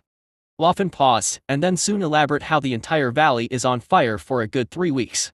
The heat from the burning forest helps warm the entire area, but also makes it dangerous for anyone to get near the forest as there's all the periodic firebursts from my roots and trees. But other than that, all else is normal, as the refugees are still hungry and cold, so I turn my focus back to the forest. I'm still around, boss. Dimitri speaks, reminding me that he's spared from the damage because he is just so far away. Ah yes. Great. All well in your part of the world. Yes boss. You've been draining a lot of mana for the past 3 weeks, so we're on low activity mode. Now we can get back to our usual routine again. Well, that's good, so I then turned to the research trees. A few of the biolabs were damaged during the entire battle, and with me draining all the mana, and Trevor being out of commission, the research on the volcanic and winter adaptation is all suspended. Beetle winter adaptation stage I, 2 months remain. Tree volcanic adaptation stage I, 3 months remain. Tree winter adaptation aura, 3 months remain. Dimitri, can you continue the research? I mean, I do have another forest mind, so he can continue the research, right? Certainly. Please create a few biolabs in the southwest forest. Ah yes, that makes sense, as the lab should be near to the forest mind for it to conduct research. Once Trevor wakes up, I wonder whether it's possible to get both of them to do research. Does that speed things up? Spaizzzer. Anyway, some explanation of the elemental resistances. TreeTree enjoys extremely high fire and demon resistance from his 66-67 fragments of heroes that forms his tree heart, but the resistance does not extend 100% to his subsidiary trees, or his skills. Depending on the type of subtrees, or skills, some of them get 75%, some get 50%, some, like the ginseng tree, gets none. There's also a small distance modifier. i.e. a subsidiary tree really far away doesn't enjoy as much resistance as a subsidiary tree right next to the main tree. There will be future skills that alter this, of course. And indirect vor. I only realized after I finished writing, then I had to add the carnivorous plant skill. Venus flytrap incoming. Chapter 33, Hot Water. Year 76 month 6. The past 2 weeks kinda zoomed by as I focused on restoring the damage from my battle with Alexis. The valley's damage is severe, some of the blue flames continue to burn, so I had to find ways to put them out, such as throwing a pile of dirt at it. The residual fires did end up burning a few more trees, but eventually I got to them, thanks to snow. Ah, good to be awake. I'm back, seems like I've slept. Yes Trevor. Time to fix our valley. Indeed, our valley's heavily damaged by the fires, and Trevor's restoration abilities will be much needed. Trevor's presence sends an update to my entire point of view and interface, and more data floods in. He is clearly getting into it. I could sense him checking on various trees and quickly using his abilities to regenerate some of them. Well, this fixing thing will take some time, since the cold weather is making it hard for us to do much. Next, I checked on the elves. They are back now, living inside the secret hideout once more. I think they actually just missed the warmth of my secret hideout, where the temperature is always constant, and there is always some fruits or potatoes to eat, and they were delighted when I told them they could return to the secret hideout. The girls are exceptionally happy to get their beds back, and quickly snuggled in. I am so tired of this cold. Belle jumps on her bed. So glad that my bed's still here. The blizzard's gonna just get stronger after this. I wouldn't want to be out there. Emile sighs, I hope the rest of them are doing okay. I feel kinda bad hiding in comfort here. That sucks. But oh well. Belle shrugs. It's kinda amazing that all this is undamaged despite how crazy the fighting was. That's partly because the secret hideout is pretty much fire resistant. Meanwhile, Nufrika's new hunter corps and merchant arms, they successfully acquired food in exchange for furs and wines. The underground and covered farms are also in full swing, as more and more of the refugees acquire skills necessary to manage their underground and indoor farms. But politically, things are not going so well for Nufrika. The three nations resume their mudslinging, as talks break down on who is responsible for the blood sacrifice blizzard spell. So, Salah has came up with a strange ultimatum to Nufrika. Side with the kingdom of Salah, and the truce conditions are waived. Choose not to, and bear their wrath. This is an insult. The advisors say. I know, but what choice do we have? We have no military power to stand up to Salah. Yvonne sighs. But they expect us to forget that we were expelled from them. That we were massacred, our long escape from Salah, and the countless lives lost as they go about their bloodthirsty ways. Our people will insist we have a bit more spine. The advisor shakes his head, and try to convince the rest of the advisors. They too feel really mixed about this. Is the lives of our people less important than some principles? How do we know? Salah may well be the one that cast the spell. Then if we side with them, we would be wrong too. If so, the answer must be to insist that Salah prove their innocence, then we stand on their side. One of the advisors suggests, and it's quickly attacked by the other advisors. That still won't go down well with the people. Remember, we are expelled from Salah, many of us. Now they demand us to stand on their side. Even if they are truly innocent in terms of this accursed spell, and I speak for many others, cannot accept it. We'd rather go to war with Salah. But war leads us to a lot more death, and that's what we're trying to avoid. We shouldn't go to war and put our people's lives on the line. Another advisor says. Our people are tired, and are finally starting to rebuild their lives here. Do we want to throw them into the fire again? Tough choices, for the Nufrikans, so they could not come to a decision. We're 76 month 7. Mila. Alexis. The two girls jump happily when Alexis's damaged soul is finally received its first layer of repairs. I had to wait for the forge tree to recover, and some of my energies to return, before I could get to fixing her and knocking her out of stasis. Like Mila, the damage her soul has taken is enormous, and it speaks of the incredible resilience of souls that after a layer of repairs, she is already able to speak. The kinds of damage is a mix between Mila's and that princess who experimented with void magic, so I am more than able to repair quite a bit of the damage her soul suffered, but there's still some which needs different colored soul forges to fix. I'll hug you if I could. Alexis shrugs, her soul now appearing in my soul realm after the repairs. Mila laughs, I don't think ethereal spirits can have hugs. Yeah. I feel a lot better after the tree fixed me. None of that crazy demon voice anymore. Mila's soul bobs. The demons have been reading my mind. Well, that's a bombshell that came from nowhere. That means they know what I know. Of gods, of our technology, of Oh. Nothing worse than the magics of this world has to offer. I doubt it's their first time. Mila shrugs. Heroes has been summoned to this world time and time again, pretty sure a few times demons have captured heroes before. Alexis sighs, well, that's out. Feels good to finally say it. Seems to be a sigh of relief, of a weight finally released from her shoulders. Having my brain read all the time isn't a pleasant feeling. Well, you're sort of dead, so I doubt that's any better. I'd rather be dead, honestly. I'm really relieved that the tree spirit is able to defeat me. I initially fear being the vehicle for more of the demon's destruction. Well, luckily, I have just the set of abilities to counter you. I jump in. Yes. Interesting setup. Operations you're starting here. Alexis muses. You like it? It's not bad. Alexis's spirit bobs around. See, someone appreciates it for a change. Mila shrugs. Anyway, what spell did you use in the end? Oh. It's a reduction to spiritual form spell, something I learned from being stuck in the fire form for too long, since my body is disintegrating, and then a merge self spell. Merge. That's when I realized Alexis might have tried to hijack my body. Yeah. I tried to merge with you, but your soul is far too strong, and instead I got absorbed. Don't do that ever again. Ah. I'm sorry. I just wanted to still somehow live. Anyway, I still have to figure out alternatives, so I speak to the Wisp separately. Wisp, any way I can control what the souls do against me.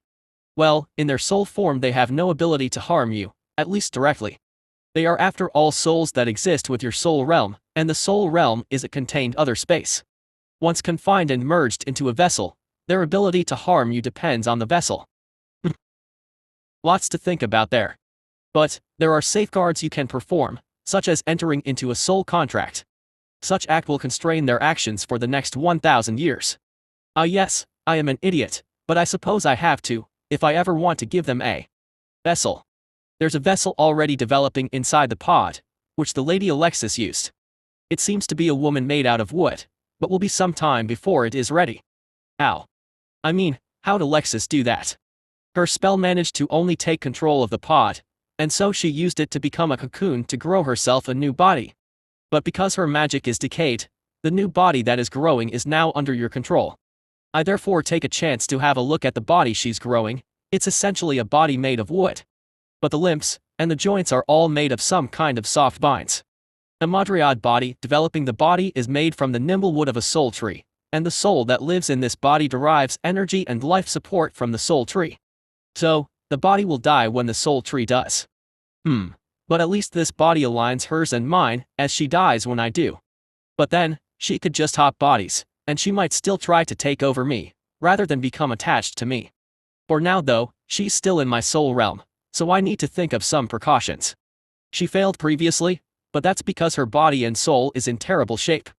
If she's in her best shape, might she succeed? Alexis. I return to the two ladies, who are happily chatting away. Yes, tree spirit. Do you plan to stay in this world? Or do you plan to move on? The soul realm is where souls prepare for their onward reincarnation after all. If she leaves, then my fears will be less. Ah. If what Mila tells me is right, I might see Nobuo in the next few weeks. They're a bit slow to catch up on such matters. I'll see what he says first, but I think I'll stay. Oh. That's a disappointment. Because the price of my failed attempt to merge with your body is that my soul is now subordinated and shackled to you for 1,000 years. And just to be sure, I checked. Alexis. Status, soul contracted to TreeTree. Ah, so the variant of her attempt to merge with me ends up backfiring and turning it into a soul contract. That's rather weird. So I go back and ask the Wisp more questions. Can a body have two souls? Maybe, but one is always the master. In your case, you're the soul tree, and you're the undisputed master of your own soul. The lady is reckless to have attempted to take over as master of your body. After all, there is nothing in the world that can remove a soul tree able to manipulate the souls of others from its own body. Nothing. Nothing. Even a god can't touch a soul tree's soul until the soul tree dies, in which your soul then becomes any other soul. Think about it. How can a being able to repair, create, and upgrade souls lose control over their own body to another soul?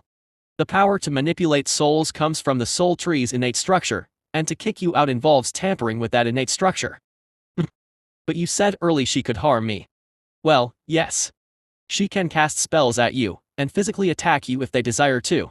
Both Mila and Alexis, if they are combined into a vessel, are their own persons, and they can attack you if they choose to. But chase you out of your own body is not one of the things they can ever do. Ah, I misunderstood a bit. I suppose that changes the types of precautions I have to take. We're 76 month 7 week 2. Everyone is busy doing farming, especially of the underground or indoor type. Those that can't are busy hunting. It's going to enter into the really cold months soon, and if the magic behind this snowstorm does not weaken, it'll just mean colder days ahead. So, although there is the threat of a re-escalation of the war between the three kingdoms, the people of New Freaka are just single-mindedly focused on preparing for more harsh winters. It's really the only thing on most of the people's minds. On my side, I do my part by growing potatoes. I mean, I can grow a lot of potatoes, so that's what I do. And those fruits of healing and warming fruits as well, which I get the elves to store in the secret hideout. The elves purchased vinegar from the traders, and used them to create pickled fruits, so these pickled fruits, kept in large wooden containers, are what they store for winter. It seems the effectiveness of Thea healing and warming reduced by half, but in exchange we get much more longer-lasting fruits that don't rot so quickly. By now, the valley's damage from the fires are gone, but of the many trees destroyed, only 20% rejuvenated. After all, the weather is too cold for trees to grow. It seems that there is actually a few groups of wizards attempting to dispel and weaken the blizzard. After all, for some wizards, this is a chance to level up, try to do something that few other wizards have done before, at the same time earn some good brownie points with the rulers of the three kingdoms. I hope they are successful. This stupid winter has gone on for far too long. Fear not, master. The winter research is going on well, and once that is done we will be able to regrow even more trees. Trevor and Dimitri both try to comfort me, but I still feel a bit annoyed. Aside from that, my soul harvesters return.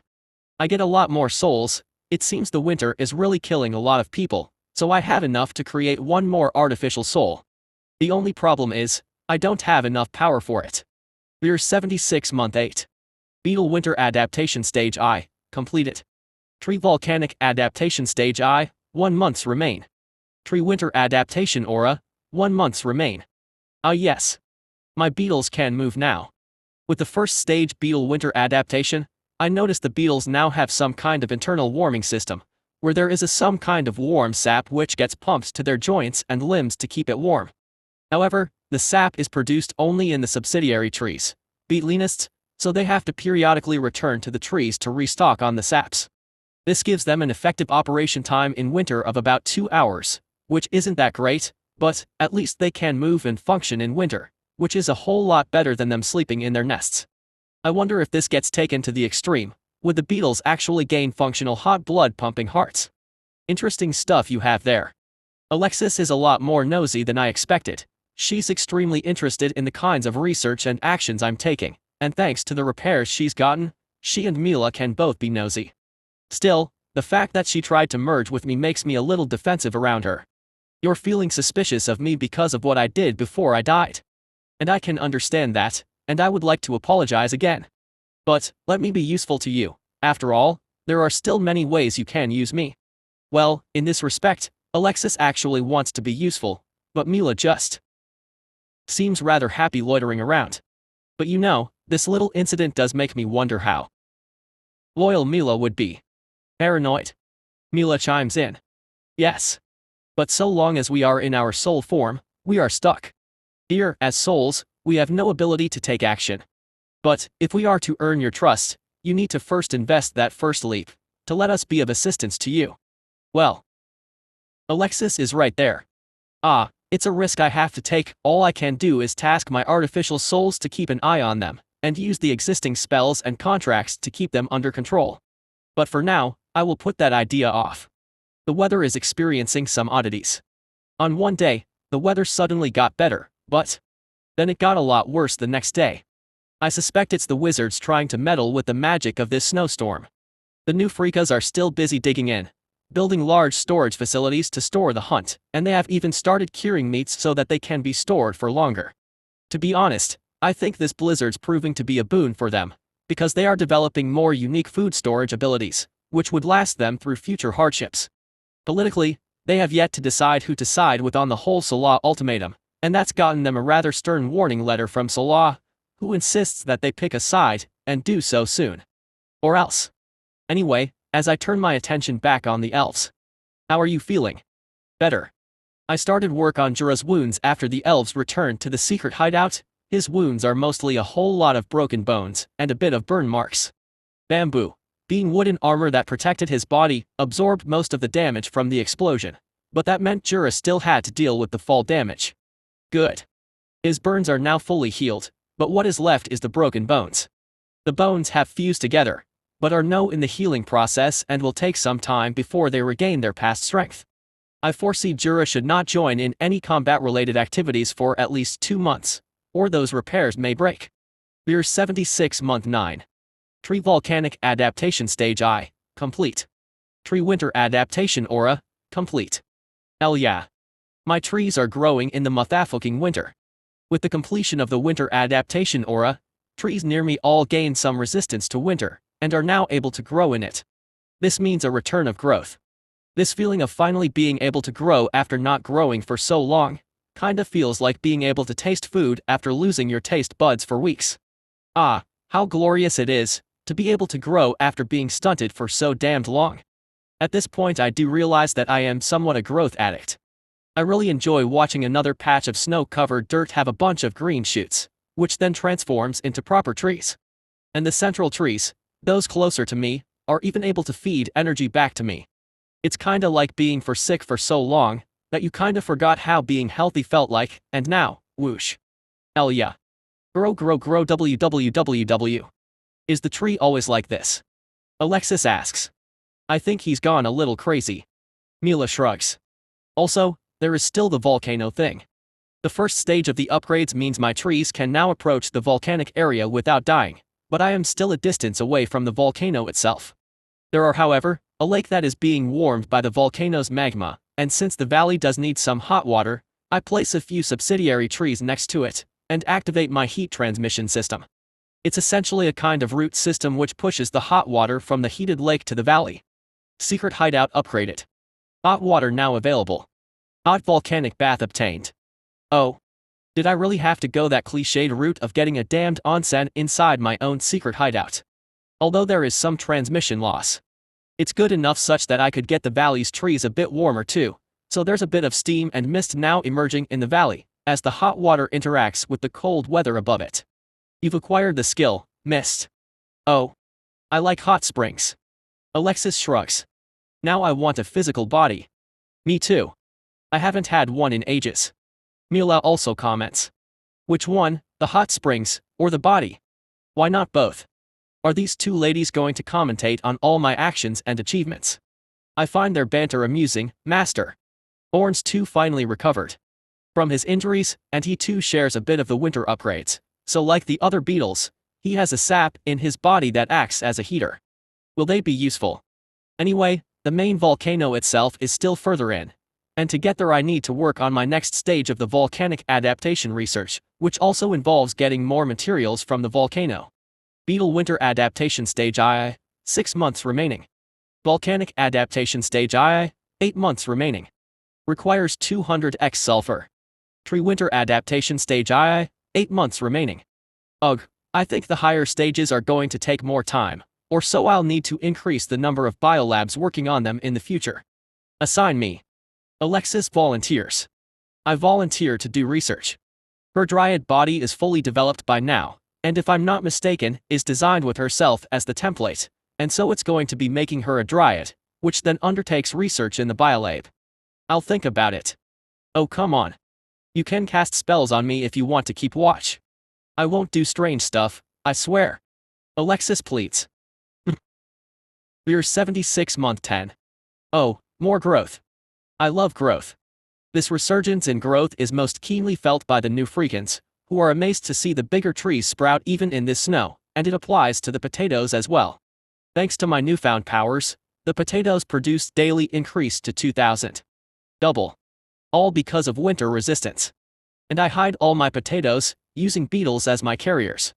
There is really no need to let the new freakas know there is a huge stockpile of potatoes underground. This makes me think of the poor chap so many years ago, that asked me for a healing fruit but I could not give him one, because I still didn't have winter adaptation back then.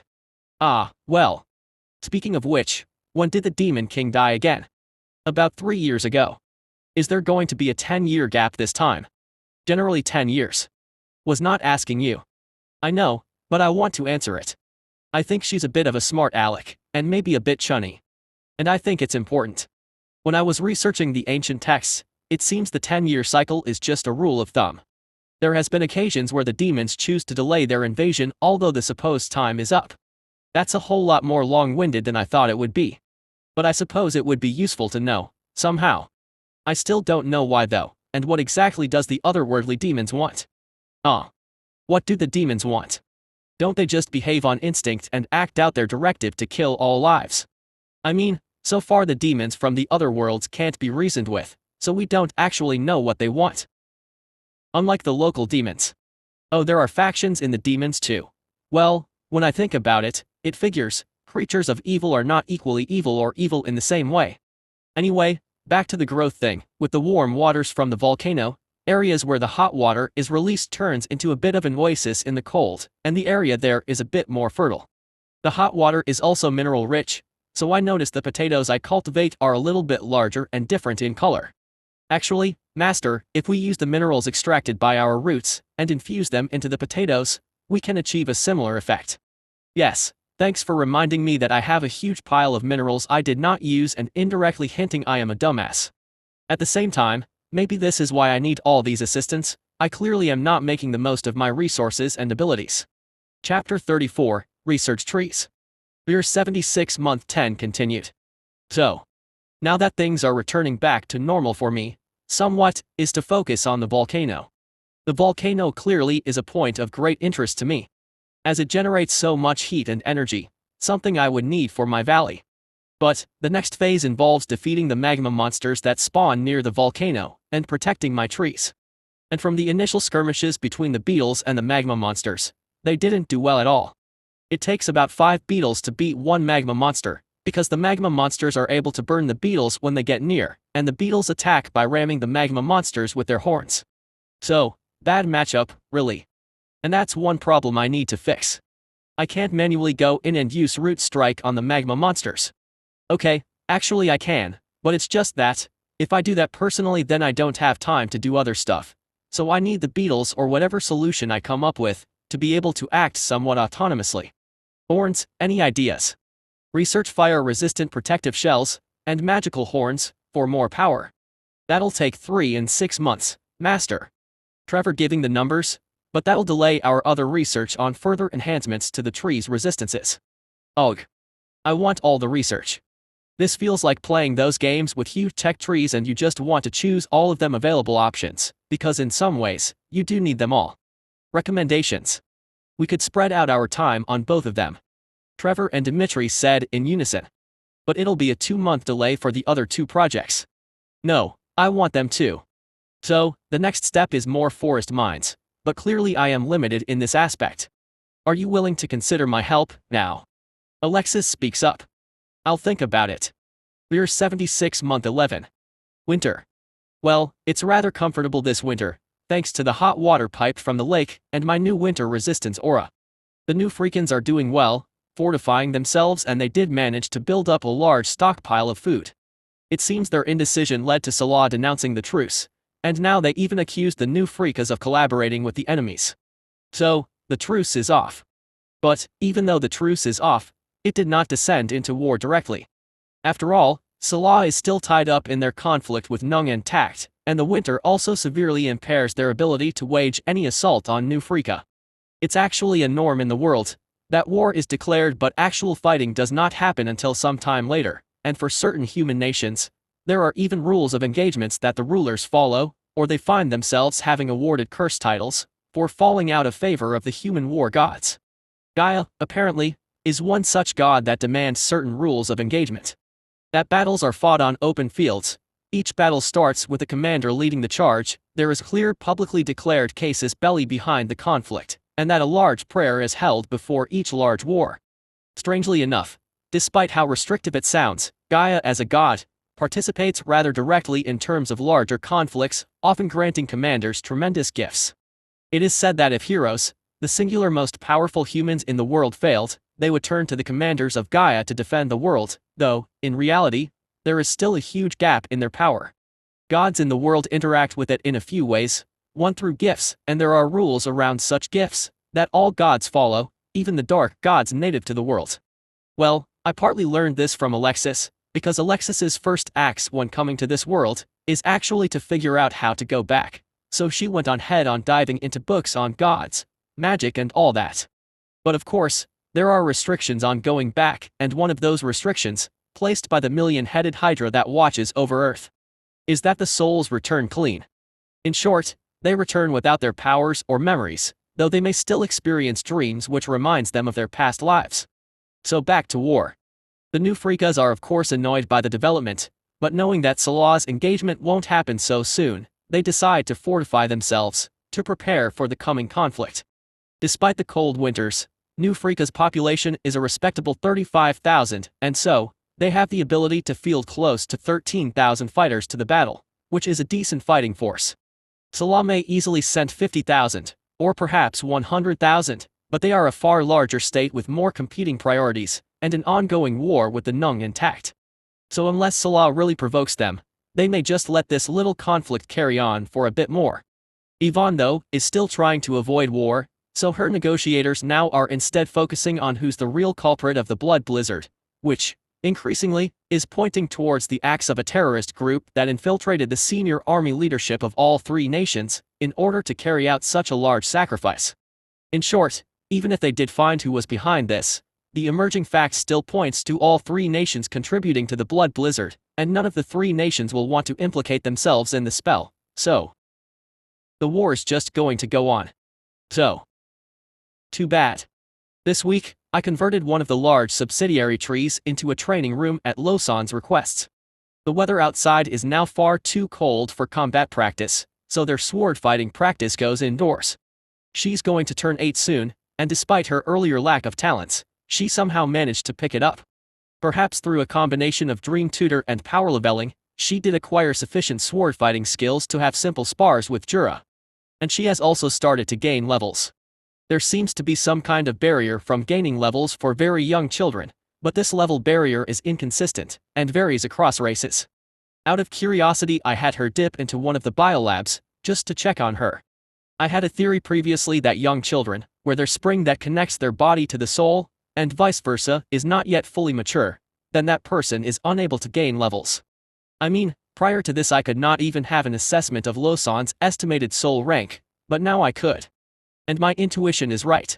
Indeed, her spring, the fountain which produces mana, now has a consistent shape. This raises a big set of questions, as in, what exactly influences the size and shape of the fountain? I also have a few thoughts about this. One is whether all souls are the same, but there is some other thing which acts as the link between the soul and the body, and that then influences a person's full potential, or, if the souls are different, then there should be a way to manipulate and change the qualities a soul have. Master, you're using my root brain to augment your theories again. Trevor grumbles. Yes, it seems I sometimes unknowingly tap into the processing power of the trees to think. But this has the effect of taking away processing power from Trevor, which then impairs his performance. Think of the root brain complex as a computer processor, and if I'm using it, Trevor can't. I should have more root brains. It's logical, no. I come from a world of quad cores and more. It would be fascinating if I somehow stitch all these root brains together into some kind of collective superbrain, no. Special project unlocked. The Grand Mind Tree significantly boosts tree-related research output and grants wider understanding of soul magics. Gains additional psychic-type magical abilities. Requires 10x root brain complexes, and 1 ton of gold and 1 ton of quartz crystals. Once all prerequisites are complete, construction will take 1.5 years. Ah. My own supercomputer. Well, kind of. Alexis, you're redundant if I get this. New. Alexis sighs, but then she pauses. But you're not going to get it so quickly. It'll still take time. So, assign me to a biolab, please. You're going to have to wait probably 2 to 3 years before you achieve it. Maybe more. She's right though. It's going to take a while. Construction of the root brain complex itself requires 10x blood crystals and 50x fresh animal heads, and so 10 root brains means a whole lot of blood crystals, and that means money, which we probably do not have. You're right, Alexis. But I still don't really trust you, so I've decided that I will merge you with a biolab someday, but you will be watched and observed. That's okay.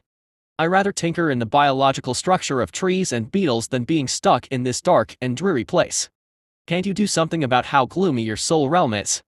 A biolab it is then. It's a transit lounge for souls to reincarnate. Not helpful for it to be a pleasant place to be. I can't have too many souls not wanting to move on. Well, to be fair, the souls only linger around for 6 months to a year, and after that they will move on. The soul realm, whether pleasant or not, has no influence on this. I got sidetracked again. I mumble to myself and resume watching Loanne. Her body's really young, after all she's only 7 turning 8. All the Dream Tutor has given her a rather varied set of skills, and so she's actually pretty versatile as a person. She still wants to be a hero, But lately she's starting to understand that there's a gap between herself and the true heroes that could change the world with their power, though some days, she still believes she can stand up there. She'll have to gain a lot more levels if she wants to. Only with levels, can she even think of standing up to a hero who's blessed by the heavens.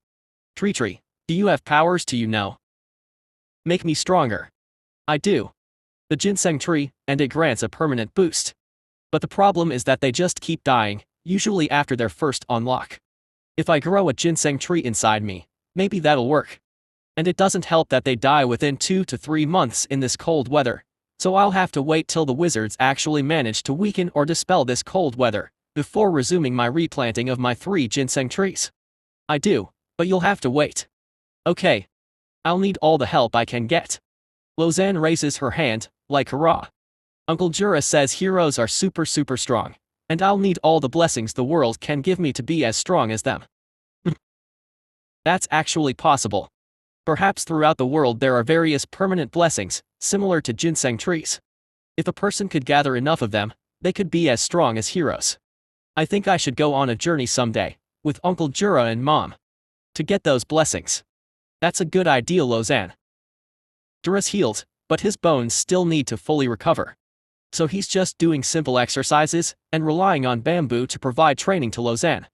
Bamboo and Jura actually managed to achieve some kind of bond, and Bamboo now manifests itself as a flexible wooden arm for Jura, so Jura's back to being two-handed.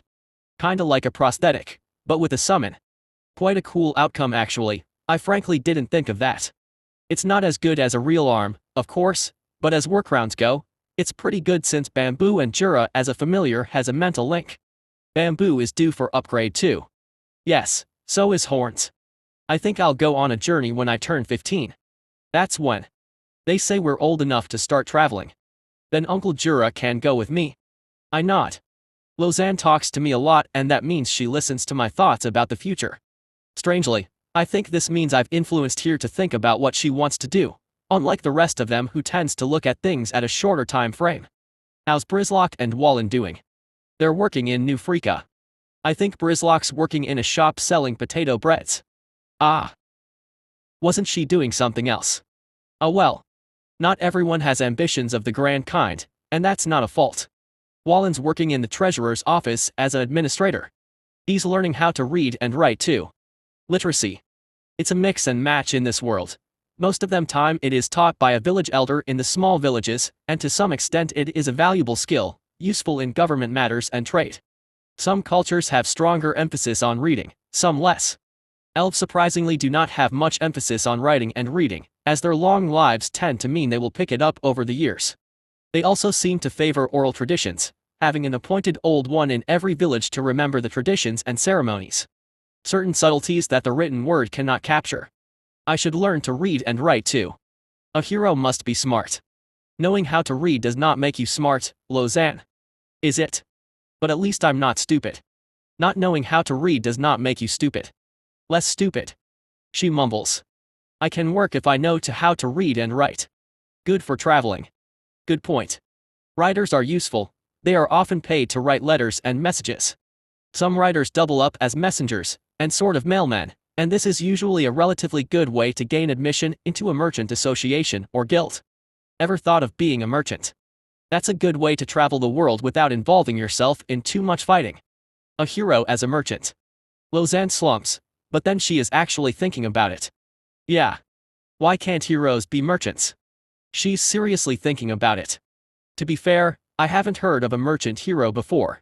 Their neutrality kinds of make it hard for them to play the role of a hero, which has to take a side.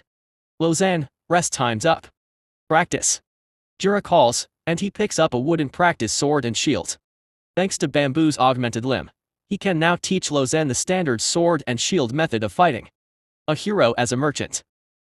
It's still on her mind, but then she stands and rejoins Jura in the middle of the training tree. Essentially, it's a large empty room in a tree.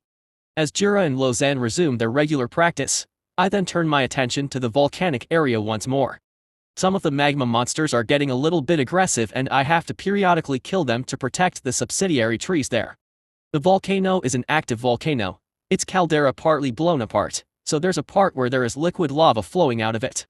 As is the norm in the world, This leads to magma monsters spawning, and from what the beetles have seen further inside, there are larger magma monsters closer to the caldera. So far, they are territorial, so they don't seem to attack us if we do not approach. Master, it is time I get an upgrade. Loanne suggests. He's fully recovered now, so he is due for an upgrade, since he capped out at level 20 earlier. Bamboo too, so I took the chance to review their upgrade requirements. Loanne's, level 20 Beetle Knight. Upgrade options available. Blue, Baron Beetle, 5x blue crystals, 30x almost complete skeleton of a large animal. Gains commander effects, which grants nearby beetle increased abilities. Black, Beetle Dark Knight, 10x obsidian. Rocks, 20x large claws. Gains combat skills. Bamboo, level 20 Woodbear Eidolon. Upgrade options available. Blue, Armor Path, 50 small copper ingots and 5 medium red rubies needed. Gains defensive abilities. Black, Claw Path, 50 small iron ingots and 5 medium onyx needed. Gains offensive abilities. Trevor, level 27 Forest Mind. Will be unlocked at level 30. Black, Skull Shell, 10x Bone of a Wyvern, 1x Heart of a Lion and 50x Bones of a Lizard. Gains a ghostly projection. All these upgrades impose a lot of resource requirements. So I'll need more resources. You require more minerals. Dimitri chimes in, with a Russian accent. It reminds me of a wraith. Or is that a Turin Goliath? Ah yes. You've been taking in a bit too much of my game references. Whatever. If I want these resources, I'll get them from New Freaka. Minus. The tree spirit demands what? The advisors look concerned, when Yvonne shares my resource demands with the rest of her council. Blood crystals, gold, quartz crystals, copper and iron ingots, rubies, onyx, blue crystals. Yvonne repeats, but she clearly understands their concern. One of Yvonne's closest advisors then clarifies, it's more of a request than a demand, right? Yvonne shrugs, I'm not too sure if I understand the tree spirit correctly, but I think it sounds more like a demand than a request. Should we? One of the advisors look really worried. It feels a bit like extortion. I believe most of you have seen the tree spirit's combat abilities, and its incredible abilities throughout this valley. The recent hot water spring around the Tree of Prayer is a recent addition. It's hard though, those goods are not regular stuff. They are jewels or crystals. I mean, even the cheapest of those are the blood crystals and the quartz. The tree's asking for a lot. Well, the recent burst in natural growth, and the hot water in the valley helped us a lot too. And it quickly seemed clear that it's divided into two camps, one who thinks that my demands are reasonable given my assistance to their survival, and there's a bunch who thinks it's excessive and they should only give what they can manage. Yvonne mostly stayed out of it, asking the council to decide, as her soul is contracted to me. She says she is not a neutral party to the decision. Of course, from my point of view, I know that these people need a bit of encouragement. So I decide to withdraw all the hot water piping into the New Freaka, and so in this cold month, they had a really cold week. After that week, they met up again and agreed that it is best not to offend me, so decided to support my demands. I think between Salah and me, they've decided to be on my good side. We're 76 month 12. Monsters slain. You've gained a level. Level 129. You've gained a new skill, Training Treehouse. Training Treehouse improves experience gain, skill gain chances, and reduces injuries significantly. This sounds like an extension of my training room. Seriously, this system leans heavily of the nurturing, growing side of things, but really sparingly, grants me offensive abilities. I suppose if I want to work around the tree, I need to think like the system. If I was designing a system for a tree, what would I think about? My suspicions is that a system in which a soul tree is at the center of, focuses on a few core principles. Again, this is just a theory that I have, based on what I experienced so far. Grow, nurture and endure. This is the first, core principle with any tree. The logical driver behind any tree is to grow, to expand, and so, I should get a wide range of abilities that promote growth, and allow me to endure a wide variety of damage, and still recover. And with it, the ability to support young things, and also build an ecosystem with the tree as the foundation. Enhance and adapt. A tree that expands would need to adapt to various environments, and react to the challenges that are unique to this world. This is the evolutionary, research side of what I suspect is a natural inclination. If trees are unable to react in a world where magic is native, then trees would quickly go extinct. So, I believe the trees in this magical world have natural adaptation abilities superior to that of our world, and the system supports them. Then, there's the soul abilities which arise as a soul tree. These are not natural tree abilities, but exist because I am a soul-related kind of entity, and so the system has to grant me abilities that are natural for a soul tree to have. Thinking along these lines, if I intend to get more offensive abilities, it would grow as a result of working towards more enhancement and adaptation, as a result of a tree being forced to defend itself. In other words, to gain the system to give me offensive abilities, I must put myself into a situation where self-defense is a required adaptation. Now how do I go about doing that? Never mind, I quickly upgrade that empty training room into this training treehouse, so that Loanne can benefit from it. Oh, and I begin to test out those carnivorous plants that I got. They function more like traps, really, and they spring out to eat anything about the size of wolves. Which is pretty good. But, the drawback is the digestive period is quite long, so essentially, if a huge swarm of demon hounds come along, they'll be full very quickly. So, useful under certain circumstances, but its use in a large-scale combat is probably limited. If anything, what I would need is a fire-breathing tree. I mean, imagine it, if a tree can breath fire, or even poison, that would be pretty useful. And such options are indeed available on my research options. Being frustrated at how slow my research is, I eventually decide to take a chance on Alexis. If you try anything funny, I will kill you. Understood, but I am soul contracted to you, so don't worry about it. We're aligned, trust me. I can't, but I'll give you the opportunity to prove me wrong. I initially would have preferred Mila, but the soul contract is an additional layer of protection I have, so after some thinking, it's actually better to use Alexis first. If Mila gone rogue, I may find that I have less means of retaliating. Initiating Soul Forge. Combining Alexis with an external biolab. Combining. A bolt of thunder strikes the forge tree, and from it, emerges a glowing blue seed. It's as large as a dog, and it floats over to the external biolab that I've chosen, and that blue seed embeds itself in it. Alexis has successfully merged with an external biolab. Alexis is now a laboratory spirit, level 1. Oh wow. She mumbles, she manifests herself as a glowing blue ghost inside the laboratory. There's so much data. So much data. I'm fine. I'm fine. This is amazing. She seems to be looking at some kind of interface, tapping into my stored records of all the biolab scans I have done in the past, including herself. Even my own records are here. I've never realized what you've been looking at. At this point, I decide to just observe her for a while. This is amazing. The external biolab which she now possesses, and is part of her, is actually a tree with a hollow interior, filled with pods, and various equipments for testing. It has a transportation system, in which a beetle delivers any of its required materials, for research. Your visual way of representing the soul and the body-mind connection is incredible. I've read books on the theoretical basis of magic, and how the souls interact with the body, but this is mind-blowing. It's amazing how intuitive it is, representing it as a spring and a field which that spring nourishes. All those magical theory books make life difficult by overcomplicating the terminology and using difficult to understand words. This is concise. Oh. Okay. She's really dived into the deep end. I honestly didn't think of it as that. Unique, but I suppose humans with no access to the biolab would find it that way. Alexis, are you okay? Mila asks, sounding a bit concerned. Oh, more than okay. This is amazing. This is exactly what I've been trying to find when I was trying to research magic. You should see this. You know I don't like that kind of stuff. Mila shrugs.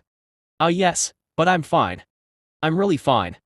Mila sighs, I sometimes forget how much of a nerd you can be. Hey. Alexis floats and looks at other stuff. The representation of the demon's presence as a parched fire with a dried field is also fascinating. It seems to imply the demonic energies is antithesis to our own, and opens up so many options on how we can counteract their presence. What's this? A data set on our star mana and those floating vases pouring out star mana. Holy cow, this is like mind-blowing too. What else do you have? Alexis is constantly floating about the biolab, looking at more and more interfaces. Mila turns to me. When she reads a great book, she can't stop talking about it. I think she's in that phase again. Mila. Seriously. This information can advance magic research by decades. At this point, I decide to cut in. Alexis, your task is to research the Beetles and the countermeasures necessary to conquer the volcano. Don't get sidetracked. Yes. But can you give me a week? Let me just have a look at this huge pile of data you have. I'm sure there's some other amazing stuff in here. No, I will not tolerate disobedience on your first day as a biolab spirit. Get to work. She sighs, and then she nods. Okay. I'll do it, but give me daily free time, alright? I work 8 hours a day, alright. The remaining hours are mine for rest and my own activities. I really want to look at all these data. 12 hours. And you will be monitored. Oh, fine. I know. And she gained a level. Although her god's blessing is lost when she died, she still retains quite a fair bit of perks, one of which is the experience perks. Beetle Winter Adaptation Stage II, 4 months remaining. Volcanic Adaptation Stage II, 6 months remaining. Tree Winter Adaptation Stage II, 6 months remaining. Beetle Volcanic Battle Form, 3 months remaining, may complete earlier. Beetle Volcanic Defensive Armors -2 months remaining, may complete earlier. On the new Freaka front, they had an envoy from Nung intact. It seems that Nung intact now wants to aid new Freaka in their resistance against Salah, but the person sent by Nung is slimy beyond belief, so Yvonne and the advisors found it hard to agree with them. There are no good guys in this war between the three nations. All of them have their own goals, and all three want a piece of each other, though Nung and Tact are now allies as a result of their mutual enemies. Under other circumstances, they would probably attack each other. So, once again, New Freaka's council cannot decide. They don't really want to turn down their aid, but at the same time, these two nations aren't the most upstanding and honest of nations. Well, one of the key skills a leader needs to have is to decide. Sometimes picking a choice is more important than evaluating which one is right. But Yvonne's style seems to be more concerned on what's right. She has a need to be morally correct, at least from her perspective, and that clouds her ability to sometimes make tough, probably cruel decisions. Oh well. Chapter 35, Volcano Expeditions I. Year 77 Month 1. A new year begins. Still as cold as ever though, not like the wizards gotten to the point of weakening it yet. There is still a fluctuation in the coldness, so I suppose whoever they sent to undo that cursed spell is still tinkering with it. That little moment with Alexis and the whole database of my past research brought up a point about my data access rules. As a tree, I share the information freely with my artificial souls, and all the biolabs, so it initially seemed natural for me to do the same. In fact, I did not even think about this data security issue until Alexis did what she did. But I guess it's a bit too late now. Oh well. She's doing alright as a research spirit though. I think I'm near a breakthrough. Alexis mumbles. I think I've figured this whole lab work thing out. All I got to do is press some buttons and the lab itself will just keep trying different combinations of materials to change stuff. She's already level 10 as a lab spirit. It's rather unfair how these hero reincarnators still retain some of their perks, even after death. Alexis floats over few beetles, each in one clear pod with a light green liquid, kind of like how most people imagine large glass preservation cylinders to look like. The lab itself does most of the work, as in, doing changes to the beetles which it experiments on, and then producing the results for Alexis to then interpret. The length of the research essentially is an automated number crunching exercise, derived from an estimate of X% likelihood of a favorable outcome divided by time taken per test per biolab. In a way, since we're on the security topic, it's really like a machine trying to break a password by trying to key in a combination. Therefore, by adding Alexis, a sentient mind of the mix, Alexis can look at the data and make educated guesses, which narrows down the options the biolab has to crunch to, so we're more likely to make progress on a research topic. So, when a biolab is tasked to research volcanic endurance, it'll try different combination of trees, and then see what works. As such, my own guess is that providing the correct environment and sufficient resources would actually enhance the research output of the external biolabs. It's a lot more mechanical than I thought it would be. It's really all about looking at all the output and datasets and just deciding where to go as a next step, and the biolab just does it for you. Most of the time. Alexis frowns. Now that she's a spirit confined in the biolab and its immediate surroundings, people can see her, and they see her as a blue apparition which haunts the biolab. What are some of those words? Mila frowns. Mumbo jumbo. Alexis laughs. Really, just talking about research results and choosing what's more likely to work based on the testing results. I know you understand it. Don't act dumb. No, Mila sighs. You're just trying to avoid my fate of being made into a research spirit, aren't ya? It isn't so bad, actually. I get to float around and look outside of the tree. Have you noticed how starry it gets at night? Mila didn't answer. The moons are gorgeous at night, and one of them never truly turns dark. And I think the other one's on some kind of 3-month cycle, instead of the 1 month we're so used to. Well, the moons are different after all. Mila, seriously. Take a leap, do something, see the world with me. Again. Don't just hide there in the comfort of TreeTree's soul realm. No. Alexis pauses, and she floats up to the top of the biolab tree. She sits on one of the branches, and she looks out. Well, the sunrise is going to be gorgeous. There are some things I cannot see, given the limitations of my tree vision. And what I cannot see, those in my soul realm cannot see either.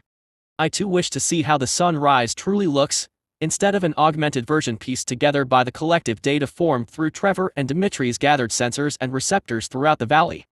Maybe I should actually have eyes. Tree stage I research option unlocked, 24 months needed. Whoa. I mean, the word itself kinds of scare me, and I try to image myself a tree with eyes. No matter how it still comes out as a little freaky.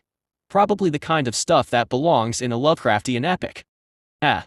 Why don't just give me the eye tree, but I suppose certain kinds of abilities now go through research. I mean, I'm a bit confused actually. Does the system actually have a way of saying what I can research, or what I can get through my skills? There's discussions that say leveling grants skills on a random basis. Essentially there's a big pool with skills in it, where skills you are more likely to get have a higher probability, and then you essentially draw. Research is what happens when you fail to draw the skill you want, and as a consolation, you could still work towards the skill. Anyway. Mysteries of the system. For all you know, it's just one person up there deciding what to give me, and what not to, and just rolls a die every now and then for the fun of it. We're 77 month 2. Strangely, I think the wizard succeeded. On the eve of the 2nd month, a strange lack of cold sweeps through the land, and the cold didn't come back. It's probably just a reduction, not a complete removal. Trevor spoke. We can still faintly detect the presence of the spell, just in much lesser amounts. Probably a reduction in the power of the spell's effects, so the valley being so far away experience a significant improvement.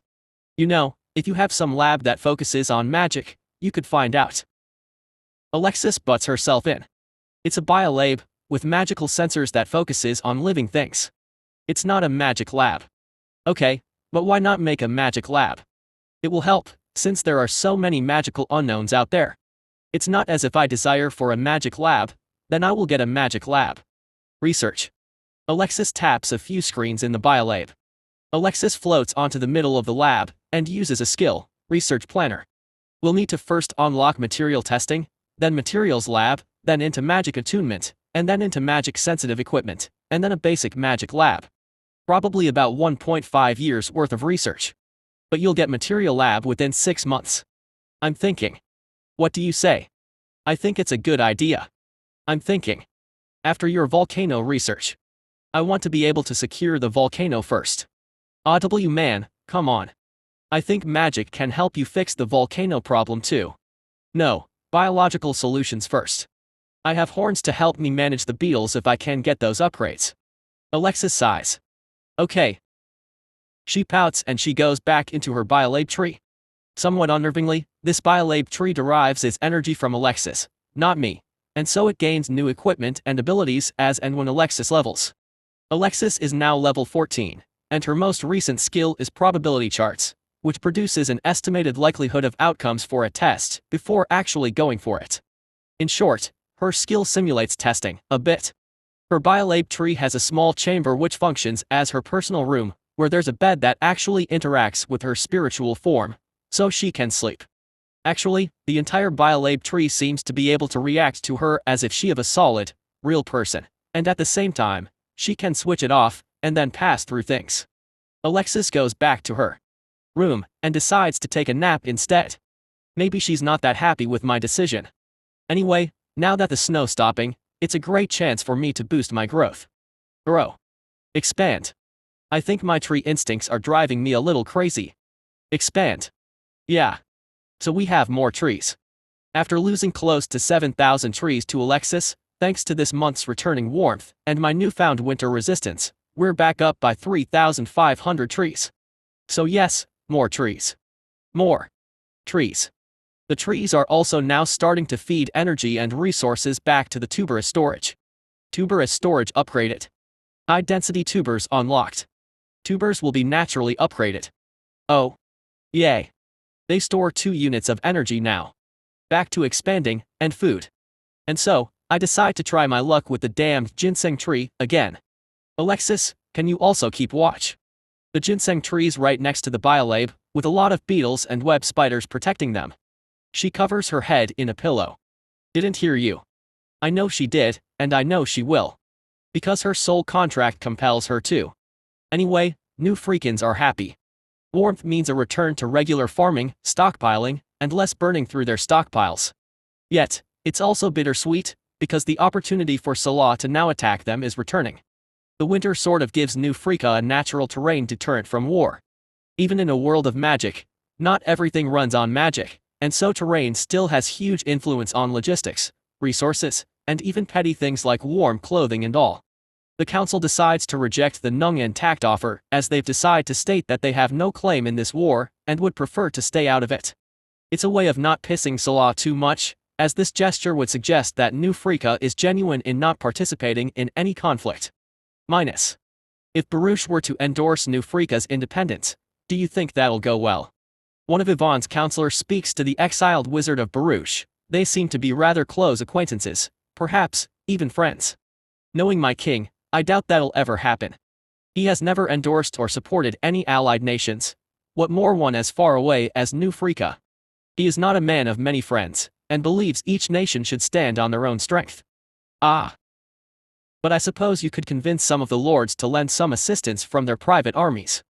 The fiefdoms themselves act mostly independently of the king, anyway. The counselor nods. Ah. I'll need to get this message to the trading corps. Let's start with the trade. That's a good idea. By the way, I heard about the tree spirit's demands. Yeah. It's kind of extortion, isn't it? I don't see it that way. Strangely enough, I now come to view the tree spirit as the guardian beast of this valley, and supporting it is probably the best insurance you can get against Salah. Really? You think the tree spirit is willing to step in?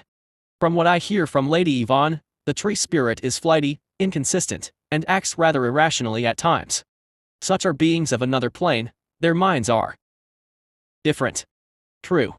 Can't expect it to think like we do. And I doubt it ever will.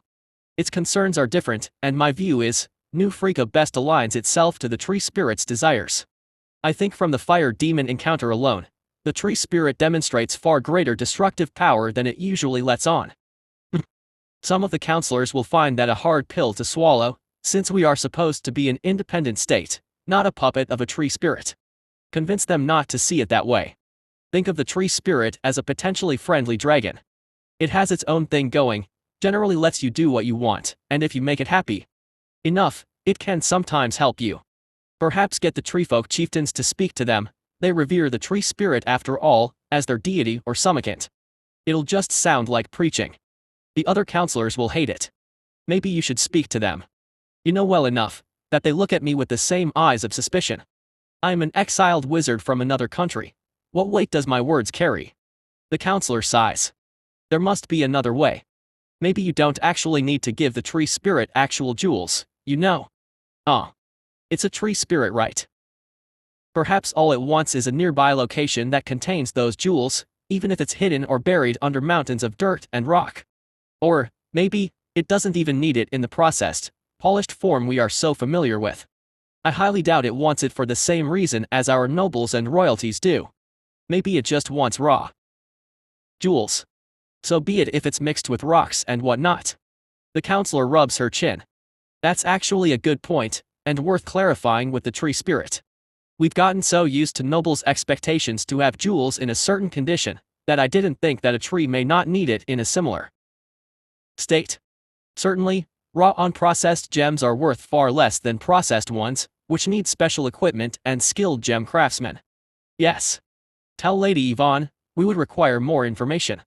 If we can glean an understanding of the tree spirit's intent, we can act accordingly. Here's 77 month 3. This room is awesome. Loanne jumps. Apparently she leveled up. Indeed. Jura nods, holding a set of wooden weapons. The passives to your training reminds me of the effects of a skilled military drill master. Such rooms would be useful in any preparation for war. Loanne blocks the wooden sword. She's gradually getting better at all the combat skills that Jura is passing on to her, and Jura's complaints has been getting less. It seems the term, late bloomer is real, or perhaps it's just the influence of Dream Tutor, constantly feeding the combat skills to her. They practice for about 2 hours. Alright, enough for now. How are you feeling? Sore. Loanne talks about her muscles aching from all the blocking. Jura's pulling his punches. After all, Loanne's only just turned 8, so her physique isn't comparable to Jura, who had years and years of training, and has a body of an adult. Loanne's at least 10 years away before her body could stand up to Jura at full strength.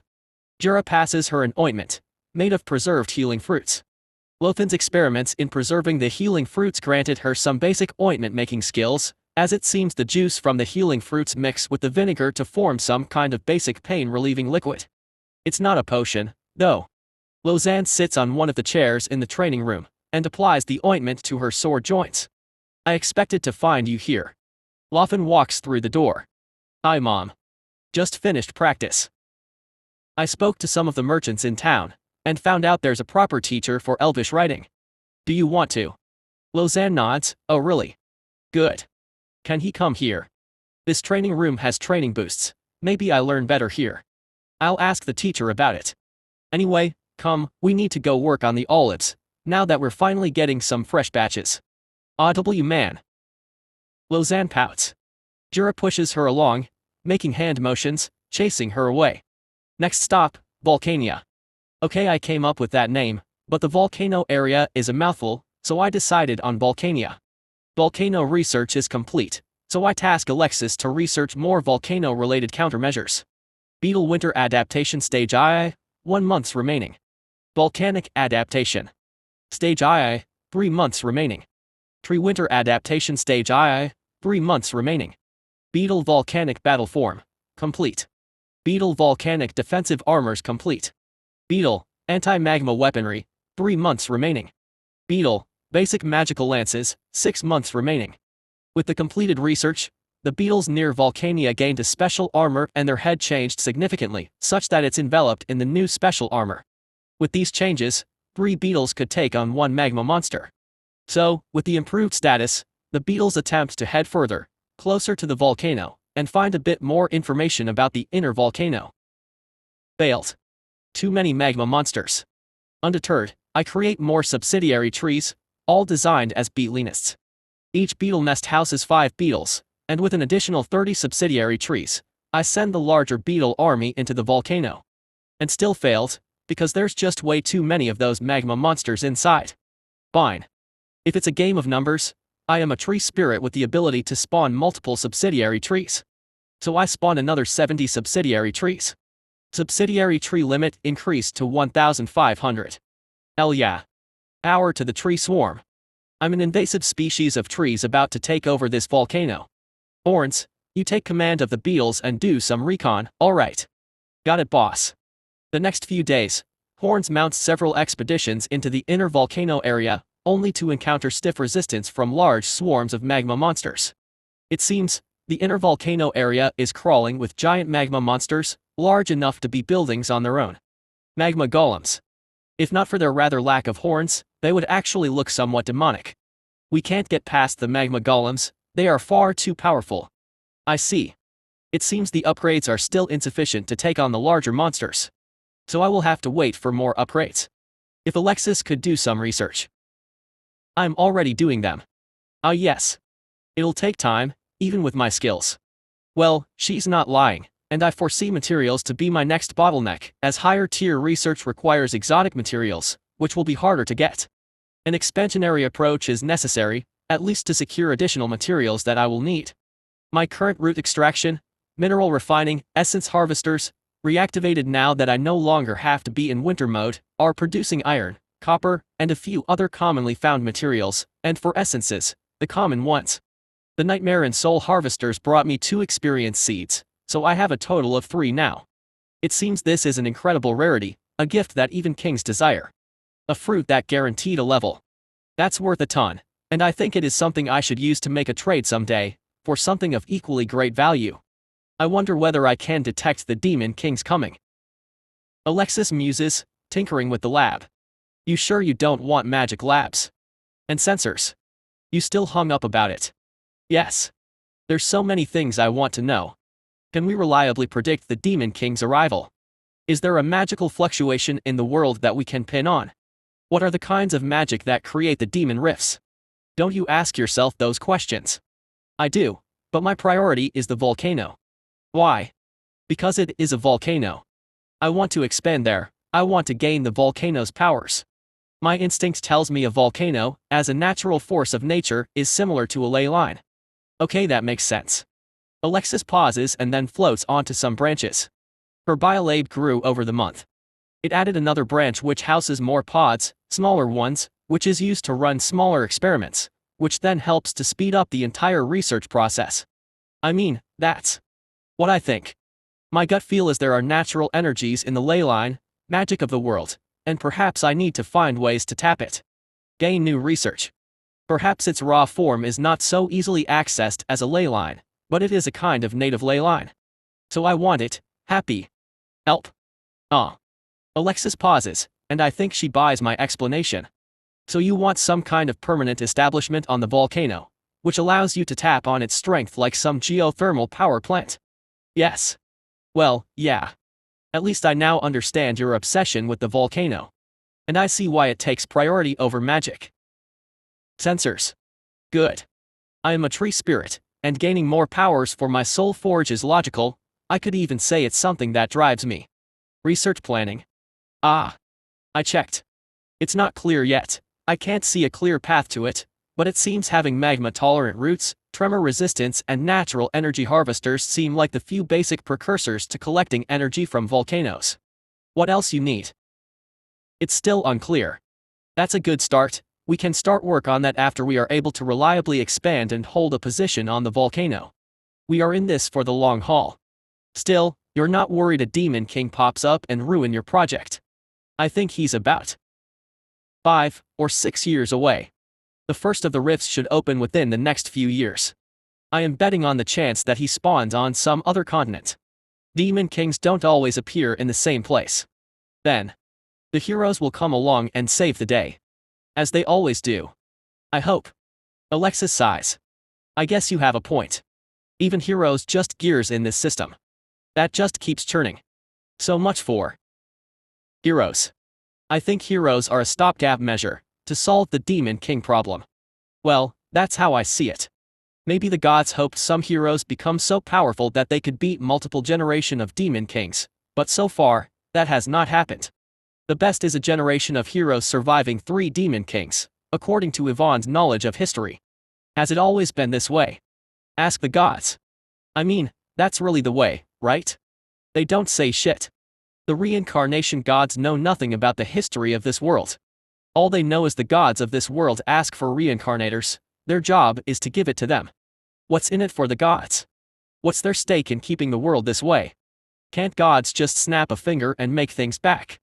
My personal guess is, they can't. Perhaps their abilities of intervention are limited. So they resort to heroes. I have no idea. We're 77 month 4. I am level 129 a few months ago.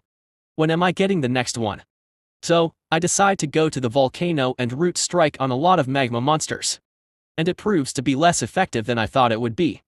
I mean, they still destroy the magma monsters in a single hit, but near a golem, it still took like easily 15 shots of the root strike to kill it. And that's way too much. I wonder whether it's because my super effectiveness against demons, so I previously did not feel my root strikes were that weak, or is it these magma golems have special defenses against root strikes? Might just be a passive that goes, reduce damage from nature or tree-based sources by 50%. Or perhaps it's some pierce damage reduction. Or perhaps I am really so weak. You know. Rather than constantly theorize what exactly is the problem, you could just consider to use inspect. Mila suggested. That's what Alexis would do. I pause. I feel like an idiot. Idiotry. I mean, it's seriously basic. No. Use inspect on monsters. I even have the inspect skill. Have I been a tree for too long that I forgot such basic monster hunting? Basics. Did I lose common sense somewhere along the way? Chapter 36, Star Soul. Year 77 Month 4 continued. Inspect. Damn it. The magma golems have pierce resistance, nature element reduction, and physical damage reduction. So, all those skills together mean my root strike is less effective as it would be on any other monster. Less effective, but still, 15 root strikes. Okay, actually any other monster of a similar tier would have skills and passives that provide a similar level of resistance. It's how higher tier monsters, just like how higher level people, are exponentially stronger because the cumulative effects of stacking different abilities. So any other monster of such tier would be as difficult, in their own ways. So, research more weapons of course. May I suggest killing the golems anyway? Horns butts in. You know, because they killed so many beetles, I would like to see them die. Ah. I would like to have vengeance, master. When did he learn the concept of vengeance anyway? You know what, yes. Let's go hunt golem. I need the damn level. And off I went. I spent the next few days attacking every golem I see with root strikes, and then crawl up to another golem to continue. It's kinda like how a Zerg base uses creep colonies to get close to the enemy, and then attacks them with then sunken colonies. And I did that, many times. Spawn subsidiary tree near golems, unleash a rain of root strikes, kill golems, repeat. And I see horns crying in joy. Seriously. I think he gets enjoyment from having a bigger badass kick the butt of the badass that kicked his butt. Actually, I have no idea whether that is a cry or a shout because it just sounds really insecty. Anyway, kill golems. And after maybe about 50 golems, I level up. You gained a level. You are now level 130. Upgrade initiated. The entire valley shakes as a thunderstorm suddenly appears out of nowhere. Lightning hits each and every subsidiary tree, and each and every branch on my main tree. Is this like the starting sequence of some superhero transformation? A hole opens in the sky, and from that darkness, massive black lightning strikes my main tree. What? What is happening? The elves seem afraid, as that massive black lightning continues to strike my main tree. I suggest all of you leave, for a while. Indeed, they all ran as fast as they could to the town of New Freaka, and well, it seems they too can see what's happening from their distance, because there seems to be a massive hole in the sky. Any idea what's going on? I ask the rest of the souls and the wisp. Not a clue. Alexis shakes her head. But she looks rather amazed by it. And how are you still talking when that black thing is striking you like that? Ah. Good point. Am I supposed to feel pain or heat, or? I don't know. Anything. Lightning after lightning strikes down on the trees, but yet they don't do any damage. It's as if they are just making a connection. Is this the fate of trees in the storm? Are you evolving or something? Alexis asks. Yeah. I think. Oh man. Level 100. Ah. Secret. I think some things should be a secret, no. The lightning continues, and then, all of them stop. The hole in the sky widens a bit further to reveal something that looks like a rift, a small fissure in space. And a black lightning emerges, larger than any other, and it zaps my main body. Void energy collection completed. Oh. Oh, now I feel pain.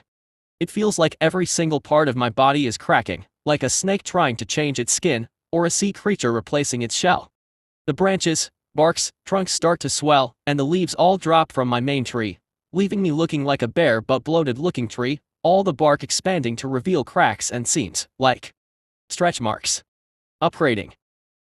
And then those cracks expand, as a new layer of skin emerges from underneath, a glossy dark colored bark. This cracking, expanding, and then the older layer falling off happened throughout my main body, and it took about 2 hours. The hole in the sky is gone, but the ground is still constantly rumbling as my body expands. I believe the same is also happening to my roots, and that causes the ground to constantly shake for those 2 hours. And then I'm done. You have now transformed into the Star Soul Tree. Star Soul Tree. Able to tap and access to the wisdom of the past, from exposure to ancient bones and fossils. Gains access to a special type of leaf able to collect starlight and produce star mana in small quantities, maximum amount of leaves capped. Also gains access to a star mana storing organ and special star mana abilities. Stats improved, various collection, various skills upgraded. Soul management and access rights and restrictions unlocked. Ah yay. Star mana. As I read that update, coming across that word, I just had to pause and take a moment to realize what just happened. Star mana, the supercharged fuel of the heroes. And I can make them. In small quantities, perhaps incomparable to that of the heroes, like that massive amounts that Alexis used to have, a gift she now lost, since she died. An odd thing, of course, since I thought heroes can resurrect with the right spells, but as it turns out, it's only a gift that unlocks under certain conditions, and it expires when the Demon King dies. Anyway, star mana. I can make them. I can make them. What does this mean? Have I taken a small step towards being a hero? One chosen by the gods to do battle with the Demon King. I can't wrap my head around that. I'm a tree, and if a Demon King, if Alexis's description of its power level is true, I am still very far away. Just because I have star mana does not make me a chosen hero. So no, I don't think so. And somehow, a part of me rejects the idea of fighting the Demon King. So that is also not the path I want to go. It goes against my natural strengths as a tree. I am a tree. And a tree is a nurturing, protective force. So how do I use star mana? Do the other great spirit trees have star mana too? I think so, maybe with star mana they manage great escape feats like an entire vanishing forests. Star mana. A great power. And a secret. Year 77 month 5. A small branch grows above me, at the very top. A few leaves of them, almost black in color, the star leaves. They are even shaped like stars, a secret experiment in star mana gathering, and I'm excited to see what I can find at the end of that path. Then, I move my attention to the research happening through the biolabs throughout the valley. Well, Beetle winter adaptation is complete, but it's not cold anymore. Maybe I should direct my attention to Volcano research as well, together with Alexis. Right now, with Alexis, Trevor and Dimitri, we can do about 6 research topics concurrently. Indeed, Volcano is the biggest priority at the moment. The resistance to the volcano's inner area is indeed much higher than expected, so we do need stronger, or at least, more specialized beetles to counter the stronger magma golems. Giant beetles. Thanks, horns. Golems are big. If beetles are big, beetles can win. That's a good idea, sire. Our small size is a weakness, a large beetle may be a good solution. Trevor, you're agreeing with that idea. Giant beetles. I do believe Horns is right to suggest that, and he has the combat experience to support that sort of view. How giant are we talking about? As big as the golems? Are there some biological rules in this world on the size of insects? I mean, there should be a limit, right? Though I kind of felt stupid, even my current war beetles are the size of rhinos. So actually, I think there's probably no rules on that. Probably if we had the right materials and components, a massive beetle would be possible. Alexis, any input? Sure. Once again she uses her research planner, and I think I see her smirking at the corner of her face. A short moment later, she nods and she comes over to join the conversation. Presently, there are no obvious paths to beetles the size of golems. Giant beetles, maybe half the size of the golems. Horns sound a little sad. I wasn't finished. But beetles about half the size of golems is possible. We would need to research enhanced exoskeletons and enhanced interior structures, and then we would be then able to research a large beetle pod, and then a large beetle. Large beetle. Not giant, but bigger than what it is now. So large is a good word. Horns nods furiously. Seems like everyone's keen on the idea. I still think magic is better. Giant beetle. Yes, sire. Giant beetle is a good path. I believe massive war beetles can do a great deal of damage on the battlefield. Very well then. Let's go with it. Beetle Winter Adaptation Stage 2, complete. Volcanic Adaptation Stage I, 1 month remaining. Tree Winter Adaptation Stage I, 1 month remaining. Beetle, anti-magma weaponry, 1 month remaining. Beetle, basic magical lances, 4 months remaining. TreeTree stage I research option unlocked, 22 months remaining. Enhanced exoskeletons, 4 months remaining. Enhanced interior structures, not started. Large beetle pods, not started. Well, I already have 6 concurrent research topics, but next month I can add enhanced interior structures to it once the volcanic adaptation and anti-magma weaponry complete. Anyway, with that, I then return my attention to the elves and the new freakas. The evolution I underwent last month, that one day of a great black lightning storm fade from memory of the elves. After all, to them, it's just one of those scary days, and to them, I do not appear any different than I did before. That's because of camouflage. My true appearance is unseen by anyone, except the artificial souls, and Alexis. A sense of gradual normalcy is returning, now that the effect of the blood blizzard is slowly fading from the air itself. Crops massively growing throughout the farmlands, and the valley's trees are surging in number, surpassing the number of trees destroyed. For New Freaka, it is war preparation time, as Salah issued a formal war declaration, and they consider New Freaka as an enemy nation. As a result, all direct trade routes between Salah and New Freaka is cut, legally. And then posturing, nasty letters threatening, demanding the surrender of Salah. Which are all ignored. Although that is the collective decision of the senior leaders, the counselors, leaders of the standing army and the higher-ranked mages, it still is stressful, highly worrying for them. The town is now fully gearing up for war, their magic builders working overtime, building massive walls and other defensive positions. Guards, on full alert, and all visitors of New Freaka thoroughly screened, as there are also fears of assassinations. Jura, it's not a good time. Jura stands in the middle of the council room, Yvonne and the rest of the counselors around the table. The tree spirit wants an update on the demanded jewels, which was agreed earlier. We are in a state of war, Jura. A counselor stands. And the tree spirit is your best chance of defending New Freaka successfully. Jura glares back at the counselor. And what exactly would a tree spirit bring to the table if Salah invades with a large army? The counselor responds. Some trees. Potatoes. Hot water. Yvonne almost intervenes, but another counselor next to her stops her. Fact it, the tree spirit has been making demands, and where we believe it is a mutually beneficial trade, if the circumstances allow it, we will support those demands. The councilwoman next to Yvonne leans in and whispers. The tree spirit needs to know where we stand. It's about time we make it clear our position to its representative. Yvonne sighs. But, these are tough times. Resources, whatever we have, is all focused on our existential threat, the Salah Kingdom, who recently threatened to wipe us off the map.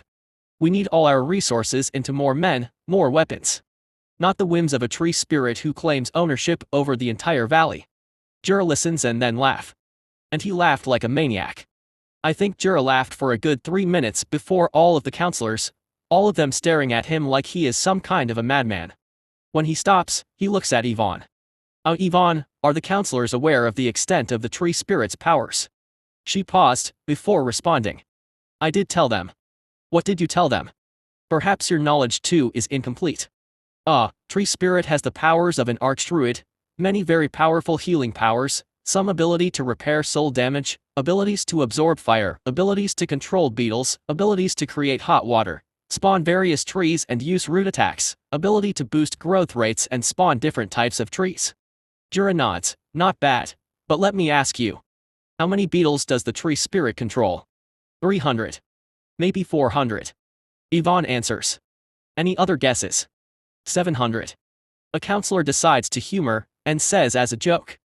As more recently advised, the actual number is about 3,000. Lead by Beetle Ignite. The counselors all stare at each other. Tell me, if 3,000 beetles go to war, how many men would Salah need to field? One of the army leaders, a captain, sitting in the council room does some mental math. 12,000, perhaps 15,000. Do you all believe for a moment that New Freaka can protect itself from the tree spirit's wrath? Should those 3,000 beetles turn against you? The counselors look at each other. Would 3,000 beetles be an existential threat, I wonder? One of the counselors stand, are you threatening us? No, I believe from the tree spirit's point of view, you all are threatening him by challenging his dominion over the valley. So counselor, you better retract such words, and pray the tree spirit does not hear it directly. The counselor pales, and sits.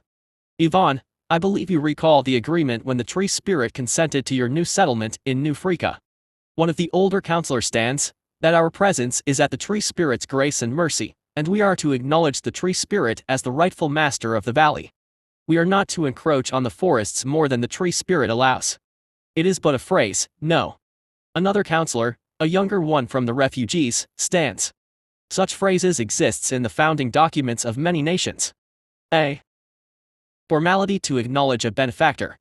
Not when the phrase refers to that of a tree spirit, an actual magical being who resides and controls the valley. A silence in the room as everyone stares at each other. Back to the jewels. I have been authorized by the tree spirits to let the council and everyone else in the room know the jewels are meant to fulfill the evolutionary requirements of the beetle champions and various other beasts that live in the depths of the valley's forests. Obtaining them will further enhance the combat abilities of the beetles. If we get it, can the tree spirit lend us his aid? With those 3,000 beetles? Yes. He is prepared to summon the 3,000 beetles, deploy whatever other beasts he can gather from the valley to do battle, and various other abilities at his disposal. But only in a defensive battle against Salah or any other attackers, and not an offensive attack. That's simply because it's easier to control beetles when they are nearby, as Dimitri and Trevor can both assist in coordinating the beetles' movements. We need some time to discuss this. You've been given a week to talk it out, but the tree spirit expects a positive response. Acknowledged. Jura walks back to the valley with an air, a kind of smugness around him. I think he is rather pleased how that went. Also, Jura understated the number. I told him 3,000, but actually, with my most recent evolution to a star soul tree, the maximum subsidiary trees I have increased to a mind-boggling 4,000. So, with 5 beetles per subsidiary tree, the actual maximum beetles I can deploy, in a 100% beetle allocation would be 20,000. But of course, I am not going to have them all beetle trees, since I do need essence harvesters, material processors, crop producers, biolabs, homes from the elves, surveillance trees and so forth, so the actual number of free trees is about 2,500, so that still represents a massive army of 12,500 beetles. There are already about 2,000 beetles full-time defending the volcanic area from the magma monsters, another 2,000 in the south forest around Dimitri and the ley line, and another 2,000 hidden throughout the valley and its forests. The actual deployable beetle force is 6,500. And I like to have some unused subsidiary tree capacity, to spawn additional subsidiary trees as and when I need to, as an emergency response to any possible changes, or to reinforce new areas when necessary, so that would mean setting aside about 400 trees. So, 4,500 beetles is the actual end number. 900 subsidiary trees. How did the discussions go? I believe it will be positive, TreeTree. Glad to hear that. Bamboo is asking for an upgrade. I am aware, but it needs those jewels. Ah. Yes. I guess I have personal interest in wanting those jewels too. Jura laughs. I think he is rather happy. Back at the meeting room. Do you think he is lying? I think not. 3,000 beetles. That's a massive number. Indeed, my initial projections factored in 400 beetles in any defensive fight against Salah. 2 army advisors turned to take the stand, captains, both of them. How does this change the battle? A councilman asks. A war beetle, as Jura refers to them, is actually equal to 2 elite soldiers. Salah would have to deploy specialized forces to deal with the war beetles, as their thick armor and massive horns make them difficult to kill using regular weapons. It's possible to swarm one of the war beetles and then attack its weakness, their joints and the gaps between their armor, if they are scattered throughout the battlefield, but at 3,000, there is a very low chance of catching any of those beetles alone. Captain, I understand none of the technicalities of combat. What I want to know is what does that mean in a war for us, and would the price of the jewels be worth it? I believe, if the numbers are true, it is our number 1 chance of beating Salah, multiple times. 3,000 war beetles essentially means Salah must field at least 30,000 men, just to even hope to have a good chance of winning against the war beetles alone. You said 12,000 to 15,000 in the earlier meeting with Jura, and 2 elite soldiers in your earlier sentence. I fudged the numbers with Jura to understate the value of the war beetles. Then the 2 elites. Salah's conventional army composition comprises of 1 elite for every 10 regulars. 30,000 men is then reflecting 3,000 elite soldiers and 27,000 regular. It's what I would need to deploy if I am asked to defeat war beetles of that number. And mages. At least 100 mages. Yvonne pause, remember our first battle here against Salah. The one led by Waisarius Mofford, the purple blade. Ah. Why? The beetles back then hides underground or in the trees. They then spring up behind enemy lines. The captain's nods. If so, that makes their defensive value even higher, and I believe there isn't much to discuss. I strongly request the council fulfill the demands, and get assurances from Jura and the tree spirit that those 3,000 beetles will assist us. I would pay 10 times the demanded amount to get the defensive services of 3,000 war beetles. The counselor look at each other, before they eventually nod. The Wizard of Baruch nudges the lady next to him.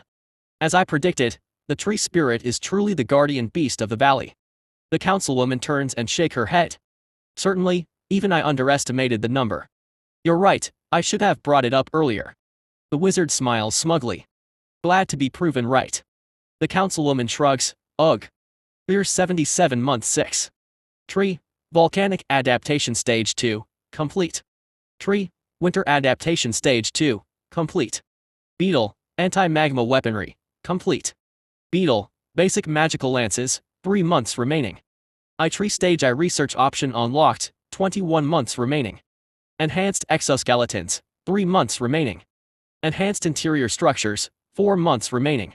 Large Beetle Pods, 6 months remaining. Beetle, Anti-Magma Armors Stage 2 to 12 months remaining. It's time for more Volcano Smash. With the Volcanic Adaptation and Anti-Magma Weaponry, the odds of Beetle versus Magma Monster is now 3 to 2.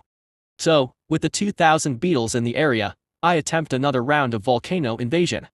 And yes, I'm a little bit closer. With upgraded weaponry, we can easily take on the regular magma monsters and claim additional territory, since less beetles is needed to successfully defend one area, but I still can't hold the areas with the massive magma golems, so I have to avoid those areas, but that's about it.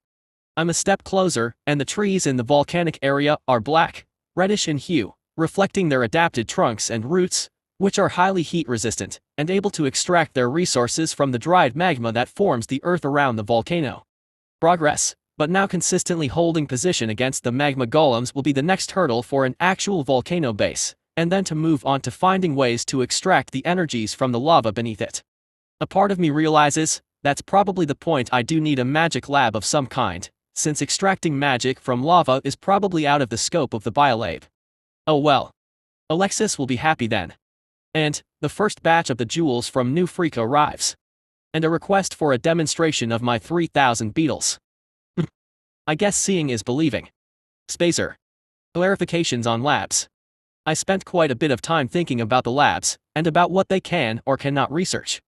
So, for biolabs, their research essentially is only on physical attributes, physical properties, and biological adaptations of plants and living things, i.e., how strong their skin is, their size, shape, what they are made of, what sort of operating environment they're most suited in, the range of that operating environment, i.e. tolerance, the size of their horns, or roots, or leaves, etc.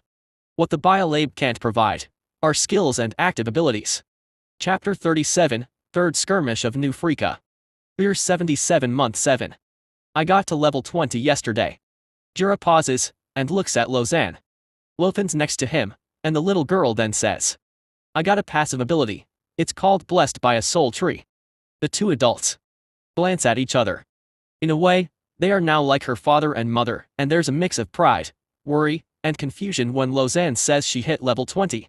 Most children never level so fast, at most around level 5 to 10 at age 8, and it is most likely due to the presence of my continuing involvement, the constant essence-infused dream tutors, power leveling, and most recently the upgraded training tree. Well, what does it do? It doesn't say much, it just says I'll get certain blessings. TreeTree, any idea? Well, the first thing that is clear when she gained that ability. Now I can see her much more obviously than everyone else. It's as if she glows in my vision. She's got a constant tooltip hovering on her, that just screams, look at me. Well, rather than conjecture, would you mind going into the biolab and we can all find out? Yeah. Good idea. As Loanne walks to the biolab inside the secret hideout, Loanne and Jura both look at each other. She's growing very quickly. Jura said with a sigh. I fear for her. Me too. But I feel I should be proud. It is what Ricola would have wanted for his daughter, to be strong. Jura pauses and then he nods. I suppose so. Ricola would want his daughter to be competent, even though he himself wasn't much. Loanne ribs Jura. Hey. I mean, his talents were in being a village chieftain. Combat was never his strong point. I suppose it's TreeTree's influence then. Well, I have been giving Loanne every single combat-related essence I generated through Dream Tutor, so, it did, over a long period of time, give the necessary improvements in her understanding of combat tactics. Loanne walks into the pod and the vines wrap around her body. She goes in, and I take a look. May I? Alexis asks, and I shake my head. Sorry, let me have a look at it first. Alexis sulks. Okay. And well, frankly Loanne's body is normal. She is a regular elf after all, though I could see right next to her usual soul spring, there's a small flower. Blessed by a soul tree. Due to long-term exposure to soul tree's abilities, the body is naturally accepting of its influence. Grants additional compatibility with various soul tree abilities, spells, and skills, and so they last longer, and has stronger effects. Oh. Sounds okay. At this point I think this isn't much, and I can't see anything else being different, so I let Alexis in on the view. She too looks at Loanne's young body. Her soul spring is normal, and the water coming out of it is clear and smooth. Her body is well, normal, the shores covered in a thin layer of grass nourished by the mana from her soul spring. It looks like there is still some ways to go. It's generally normal. I say, the skill isn't much. I think it's not a bad skill. How so? I think her growth rate will be even faster, since it means your training room, Dream Tutor and power leveling will be more effective on her. Oh. That's a good point. You have plans for her, don't you? What do you mean? I mean, you have been investing a lot of your essences into her, more than any other elf. It feels like you want her to be something. Or are you preparing her for something? Well, frankly, I didn't know why either. Somehow I got sucked into the narrative that Loanne wanted to be a hero, that I just went along with it. But thinking about it, I think it's worth trying. Maybe a hero will be too hard. To stand at our level she would need access to a lot of star mana, gain the various divine blessings and unlock a cheat ability. Well, yeah, duh, that's way too high a wall. It's like trying to climb Mount K2 after a successful hike up a gentle hill. I'm not a fool to send Loanne up such unreasonable walls. But I think creating a champion is a good idea. Reach the level of the demon champions. I think that's a realistic target. Perhaps she can get there when she's 30. I think she needs to learn magic next. A magic lab will do so. Alexis trying to sell the magic lab idea again. To be fair, I do appreciate the need for one, once we make progress with the Volcano. But I'll keep that to myself for now. You want to be her tutor? I don't mind. I think I'll gain different skills, compared to all these research-linked abilities I have now. It will help that I regain my magical abilities somewhat. And I feel a little threatened by the idea of giving Alexis magic. Again. She did, though it is not her, burn down slightly less than half of the valley. Oh. Volcano occupation is at a stalemate. I will attempt again, once we unlock the large beetles, twice the size of rhinos, hopefully then the odds are better. At present, it takes about 200 beetles to kill one single magma golem, and I only have 2,000 in that area. 200. And there are a lot more than 10 golems. I am hoping the odds change to about 10 or so large beetles versus one golem, then the chances of a successful occupation of the volcano increases. Also, back to New Freaka. They asked for a demonstration in exchange for the jewels. And well, let's just say they have never seen 3,000 beetles march out of the forest before. We're 77 month 8. Salah is coming. With a force of 50,000 men. That is quick. Jura mused, but to be honest, I think I know why that happened, and it is also why I held my cards back. I suspect there is a mole within Yvonne's council. Or maybe close to them, there is a Salah informant. I don't know who exactly, but among the 25 of the senior leaders, all of them are talking about the beetles. Apparently none of them could keep their mouth shut after seeing 3,000 beetles, And somehow this news got to Salah, who obviously feel highly threatened by 3,000 beetles. Maybe they now saw me as a threat they needed to crush, and crush me before I got even stronger. Well, it could be there is just some kind of surveillance magic happening. Alexis though posits a different theory.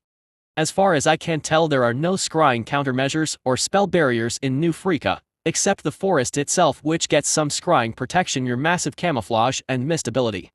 Jura on the other hand thinks that, I think they just wanted to fight New Freaka, and this is a convenient time, since they are still in the stalemate with Nung intact. I doubt they know about the beetles. The traders and merchants I speak to seem to say Salah has been itching for a fight for some time, since the blood blizzard is significantly weakened. They just want find Omeon to suffer for the punishment and misery of the blood blizzard. 50,000 men. What are our odds? I think we can win. Jura shrugged. But it will be a hard fight. And it also depends on who is the general. Well, during this time Trevor pings me personally. He is my surveillance officer anyway. I see the enemy army in the outermost tree rings. I don't think they are suspicious, as they left the outer trees untouched. Also they have siege weapons, Master. Are you sure no suspicions? Or are they just playing the part? Any mages? Yes, sire. I counted a mage corps of at least 1,000. There are multiple individuals exhibiting a rather strong presence as well. Okay, bring me there. Certainly. With that, my vision zooms to the incoming army. Thanks to my wider coverage of subsidiary trees, I have trees really far away now, and Trevor even went through the process of decorating each tree such that they look like natural growths in the area. And indeed, a large army is marching, comprising mostly foot soldiers of about 40,000, some cavalry, about 2,000, and the rest being a mix of the mages, healers, siege weapon operators, and their elite forces. New Freaka has spotted us. One commander rides up to the man that looks like the chief of this army, thanks to his elaborate armor and uniform, and a long flowing magical cape. Good. It seems we can go with our initial plans for now. Bombard the town with our siege machines, mages, and force them out of the town, into the open where we can slaughter them. Another man rides up to the general, and the general just smiles. Ah. I have the countermeasure for that. We spotted the beetles that Waiserius fought during the last battle. How many? 500, perhaps. They are really well hidden within the trees and only our rangers can spot them with any accuracy. I recall Waiserius suspects the presence of an elvish archdruid. You agree with that assessment, General? Ah, the chief is a general. Lord Rossel's earlier expedition claims the presence of a living forest. His wizard says there is a presence that stretches the entire valley. I never heard of that. The men around the general seem surprised. It's something Lord Rossel shared only with our senior leaders, and it is why we have been treating Salah with such caution. And why there are 1,000 mages. A realization appears on all the senior leaders around the general. Perhaps they suspected 50,000 is overkill. Yes, now that the battle is near, it is time I tell you the actual strategy of this army. The king and the high council suspects the presence of a magical beast, something like a great earth tiger, or a king grand beetle, that Yvonne has somehow managed to convince into an alliance. It is likely to be a defensive pact, else Yvonne would be more offensive in her dealings with us. The recently observed magical phenomena in New Freaka from our spies support this. A firestorm, then countless black lightning, all points to magical beasts of a very high tier, that likely to have experienced a high-level evolution recently. A gulp. Now, we're going to try to talk to it. First. It is then a ranger appears, he looks really old.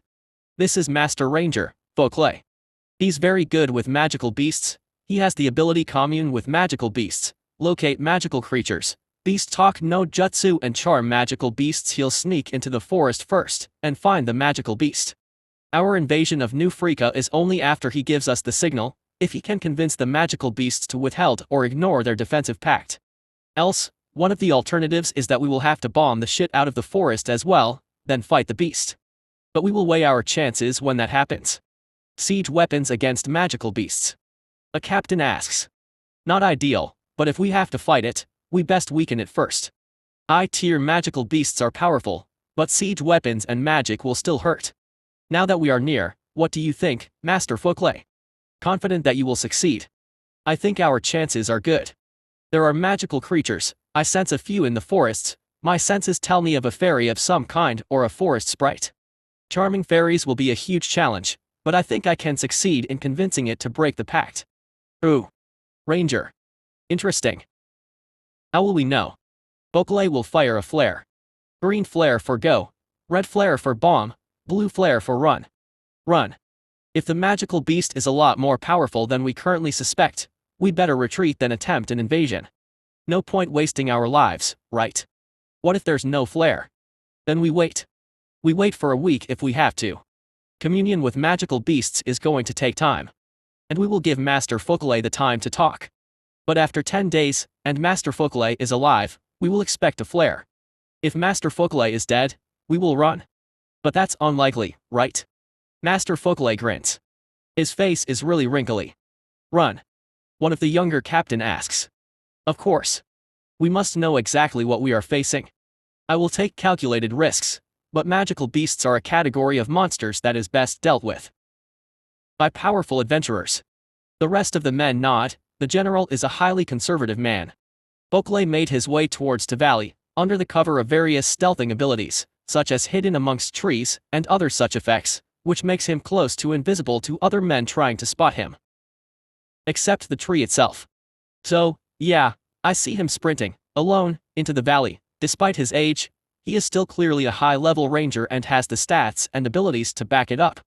And as he got closer, I noticed he would stop every now and then to use some of his abilities. Strange. The reading is confused. He touches the trees, some of which are subsidiary trees. As he makes his way into the valley, he comes across a few beetles. The beetles, though they spot him and attempt to attack him, he has a skill, where when he just lightly touches them, they fall into a kind of sleep. I think that's a kind of disabling ability he has. He has an ability to make us docile. Orange is shouting in my mind. We must kill him. Kill him. He is a threat. Threat. On the other hand, I'm very curious about this Volcano, and I want to see exactly what he's got. Orange, go hibernate. Beetles, retreat as well. With that, the beetles quickly hide and stay out of his way. Which the ranger noticed. Ah. The beetles are gone. It's watching me, eh? A king beetle with some kind of domain abilities. Or a fairy with glade watch. He says loudly. I think he wants us to know. He walks closer, his senses are sharp, and as he follows, it leads him right up to the main tree. Ah. He looks around, wondering what he is seeing. The beast is asleep. And he then turns his eyes on Alexis's biolab. He glances up and down, and then he uses an ability, identify. A forest spirit. Of the academic kind. His face pales somewhat. Something's not right. Eye of the ranger. He looks around, and looks puzzled. Then he looks at my main tree. It's not a magical beast. He withdraws his arrows. Now, this is a lot more complicated. At that moment, I too use inspect on him, and it gets repelled. It seems he has some kind of skill protection. He lifts his bow and arrow, and aims it at the sky. It's going to be a flare. I wonder whether he is going to bomb the forest, but then again, I have countermeasures so I wait and see. I won't fire that yet if I were you. Jura steps out of the main tree, ready for combat. Oh. The ranger looks like he is about to shoot, but then decides not to. So, who are you, and why are you here? The ranger pauses. May we settle this over a cup of tea, instead? Oh, tea. A set of 4 chairs and table magically appear before the ranger, and he sits down. Then he starts to brew a pot of tea. Yes, tea. Clearly the proper way to speak to magical beasts is invite them to tea, no. Magical beasts. Jura's turn to be confused, but somehow, he sits down on the chair. Worry not, elf. The tea is laced with a fragrance that magical beasts will enjoy, but does nothing to us. I mean you no harm, so here, I'll drink it. You can use identify and detect poison too, I won't feel offended. He swaps teacups with Jura and takes a sip. Jura laughs, so, ranger. What magical beasts are you speaking of? The forest spirit there, and the beetle lord hiding somewhere in that tree. The ranger points. And these trees right around me. He then points to the root brain complex, and then my main tree. He then pauses and he shouts. I know you are watching. You can join me for tea if you want. They're good stuff, made with the tender young tea leaves collected from the Safar Mountains. He's dangerous, sire. We should kill him. Orange shout in my mind. We should. I agree. But I have my curiosity piqued, so I will humor him and watch what happens. I feel a bit of a headache. Alexis complains. I think he used some kind of skill on me. Sucks when I lose some of my magic resistance. Hey, you retained your overpowered ability to level, that counts, right? Anyway, we focus back on the little tea party between Jura and the old ranger. Jura actually decides to take a drink. So, old man, what do you want? I work for Salah. And I am here to help with General Akbar's destruction of New Afrika. Jura, strangely, didn't react to the news. I think his diplomat levels has been rising and such news just doesn't faze him anymore. Oh. Why? Well, Salah and New Afrika is at war. I am a servant of the king, a soldier of Salah, so I am here to help Salah win. I see. And so how does that lead you to this little forest? Well, can you not interfere if we attack New Afrika? Unfortunately, no. We have an agreement with them, and they are under our protection. Why? Perhaps there is something we, Salah, can offer you. Jura grins, ah. Well, do you know the tale of the original village of Afrika? I still remember the day, almost 7 years ago. Has Salah transgressed Afrika in some way? Well, yes. Salah's army burnt this village, killed a whole lot of elves living here, and if I remember correctly, the soldiers skewered the bodies of the dead onto this tree behind me. Those who survived fled far and wide. He pauses. Ah. I see, that's how it is. Surely it is time for bygones to be bygones. Jura's face contorts. I still remember the faces of those burnt to death. The screams, the shouts. The loss of the village scarred me, haunted me for years, and it is only with great blessing that I stepped out of that shadow. He sips a bit of the tea. Though I believe I am not wrong to say my grudge, rightly, runs deep. The old ranger sighs. The acts of a vast nation like Salah cannot all be attributed to the nation. There are many actors in any country, and not all are aligned in terms of our values and principles. You're an old man, I'm sure you have seen many battles, and know very well, such statements does nothing to my grudge. A grudge, anger, and hatred is not something a talk can relieve. And now you, and that large army of yours are here to destroy New Afrika. Does that not sound like Salah intends to repeat of that incident? The old man pauses, and nods. Well, you are right. But, in war, there are no good sides, only victory matters. It is as you say, only victory matters. This is not the first time Salah has tried this, and we won the previous 2 battles. Do you think you can win this one? The old ranger nods. Indeed, that is why 50,000 warriors are here. Well, you've made your intentions clear, so, you may leave now. The old ranger grins. Well, I am deep within enemy territory.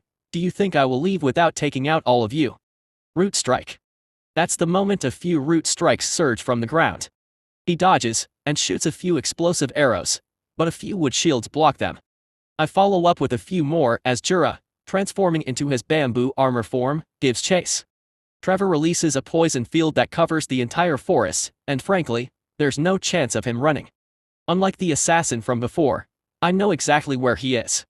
Because his hidden by trees ability don't protect him from a tree. He runs, and simultaneously fire numerous magical arrows at Jura. General. This is Fouclay. Please arrange bombing of the forest. Bomb the forest. I repeat, bomb the forest now, I am engaging with the inhabitants. He runs into some spiderwebs. Ah, damn it. It seems the spider's hidden presence natural ability is a bit harder for him to detect. He cuts through the webs, but it slows him down enough for a root strike to hit him, which is parried by a small buckler shield. I suppose it's magical since it actually manages to absorb the impact. Ah, roots.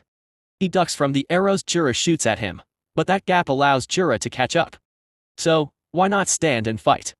I reckon we are about the same level, but given my skill mix, I will lose. The old ranger shrugs, so no. He smashes a potion of some kind on the floor, and it releases a bright light and then a thick smoke. A flashbang, essentially, and it stuns Jura briefly. A few arrows hit Jura's wood armor, and the old ranger resumes fleeing. General, where are the bombs? He messages. No, you do not have to worry about me. I'll find a way out. And so the siege machines and the mages get in position, and they start to hurl rocks and spells at the forest. They started the bombardment. Yvonne looks from the new walls they built, but as they brace for it, they notice the curvature of the projectiles drive the boulders and fireballs toward the forest. Ah! The forest. Right before the projectiles are about to make impact with the forests, my subsidiary trees, of the 100 or so designated as shield generators, kick into action. Massive wood shields surround the trees, so the boulders and ordinary fireballs just collide against the shields and leave some scratches and burns on the shields. I mean, compared the demon fire-powered fireballs of Alexis, these fireballs and boulders are really basic, so some damage is taken, but well within our limits. The army tries again, and the second, third volley of attacks similarly left only some damage on the shields. What do you mean the bombardment is not working? The ranger shouts through his message as he flees. He seems to be getting caught in more spiderwebs as his concentration strays, but he is much faster than Jura, so Jura struggles to catch up. The old ranger is halfway out of the forest now, and frankly, I don't plan to let him live. So, the moment he slows down, as a bit of spiderweb catches him, I would unleash a few root strikes at him. And it would be blocked by that small buckler, or some other leg guards that he has, or the magical chainmail he has under his shirt. Nothing fatal, but it's wearing him down. Each of my root strikes are filled with paralysis and poison, and the entire forest is releasing a kind of poison, a mix of Trevor's abilities and my poison field. It's nothing lethal, especially over such short periods, but every little bit of the poison and paralysis is slowing the ranger down. And he takes in some antidotes, which rejuvenates him momentarily. Another volley from the siege and mages. No effect, thanks to shield generators. General, it's not working. Strong wooden barriers are blocking our attacks around the forests, and those shields can take hell of a beating. Ah! A slight panic in the camp, as a group of beetles, about 300, emerge behind, attacking the siege machines and mages. They manage to destroy a few siege machines, but it is a trained army. Some soldiers are already on site to protect them, and so they quickly reorganize. The mages redirect their attacks on the beetles instead. Each beetle, with their thick armor and the recent volcanic adaptation, which grants tiny amounts of fire resistance, can endure one fireball, so the mages need 2 shots to kill them. Additional fighters rush to protect the mages and siege machines, and the numbers are sufficient to overwhelm the 300 beetles. However, it is enough, as that delayed and distracted those ranged attacks, and gives Trevor and me some breathing room to regenerate some of the weaker shield generators. There are some variation in the enemy siege machines operated by higher levels men, and some stronger mages, who accordingly deal more damage. Back to the old ranger, Folkley, I send more spiders after him, and he demonstrates his competence as a forest ranger, cutting through the spiders as if they were nothing. But he is increasingly exhausted, and he realizes it, knows what the plan is. Every time he slows down, a root strike would appear somewhere, and I know I am gradually wearing him down. Going somewhere so soon, old man. Jura finally catches up again. Tell me, those root strikes, from you? Ah. No, Jura attempts to slash his head off. He ducks. That's a shame. He somehow dodges and puts some distance between himself and Jura, and throws some small knives. It hits the wooden barriers around Jura, and then explodes. They're not going to stop, are they? It knocks Jura back a little. I really hate explosive attacks. Keep getting them. He jumps and tries to close the gap with the old ranger, but the old man is still too fast. And no, you'd be a fool to assume those root strikes will run out. He shoots a few arrows, but Jura gave me the opening I needed. 2 root strikes fly towards him as he tries to aim midair. He manages to react in time, but the root strikes breaks his shield buckler and armlets. Oh dear. The old man flinches from the impact of the root strikes, and he smashes into a tree.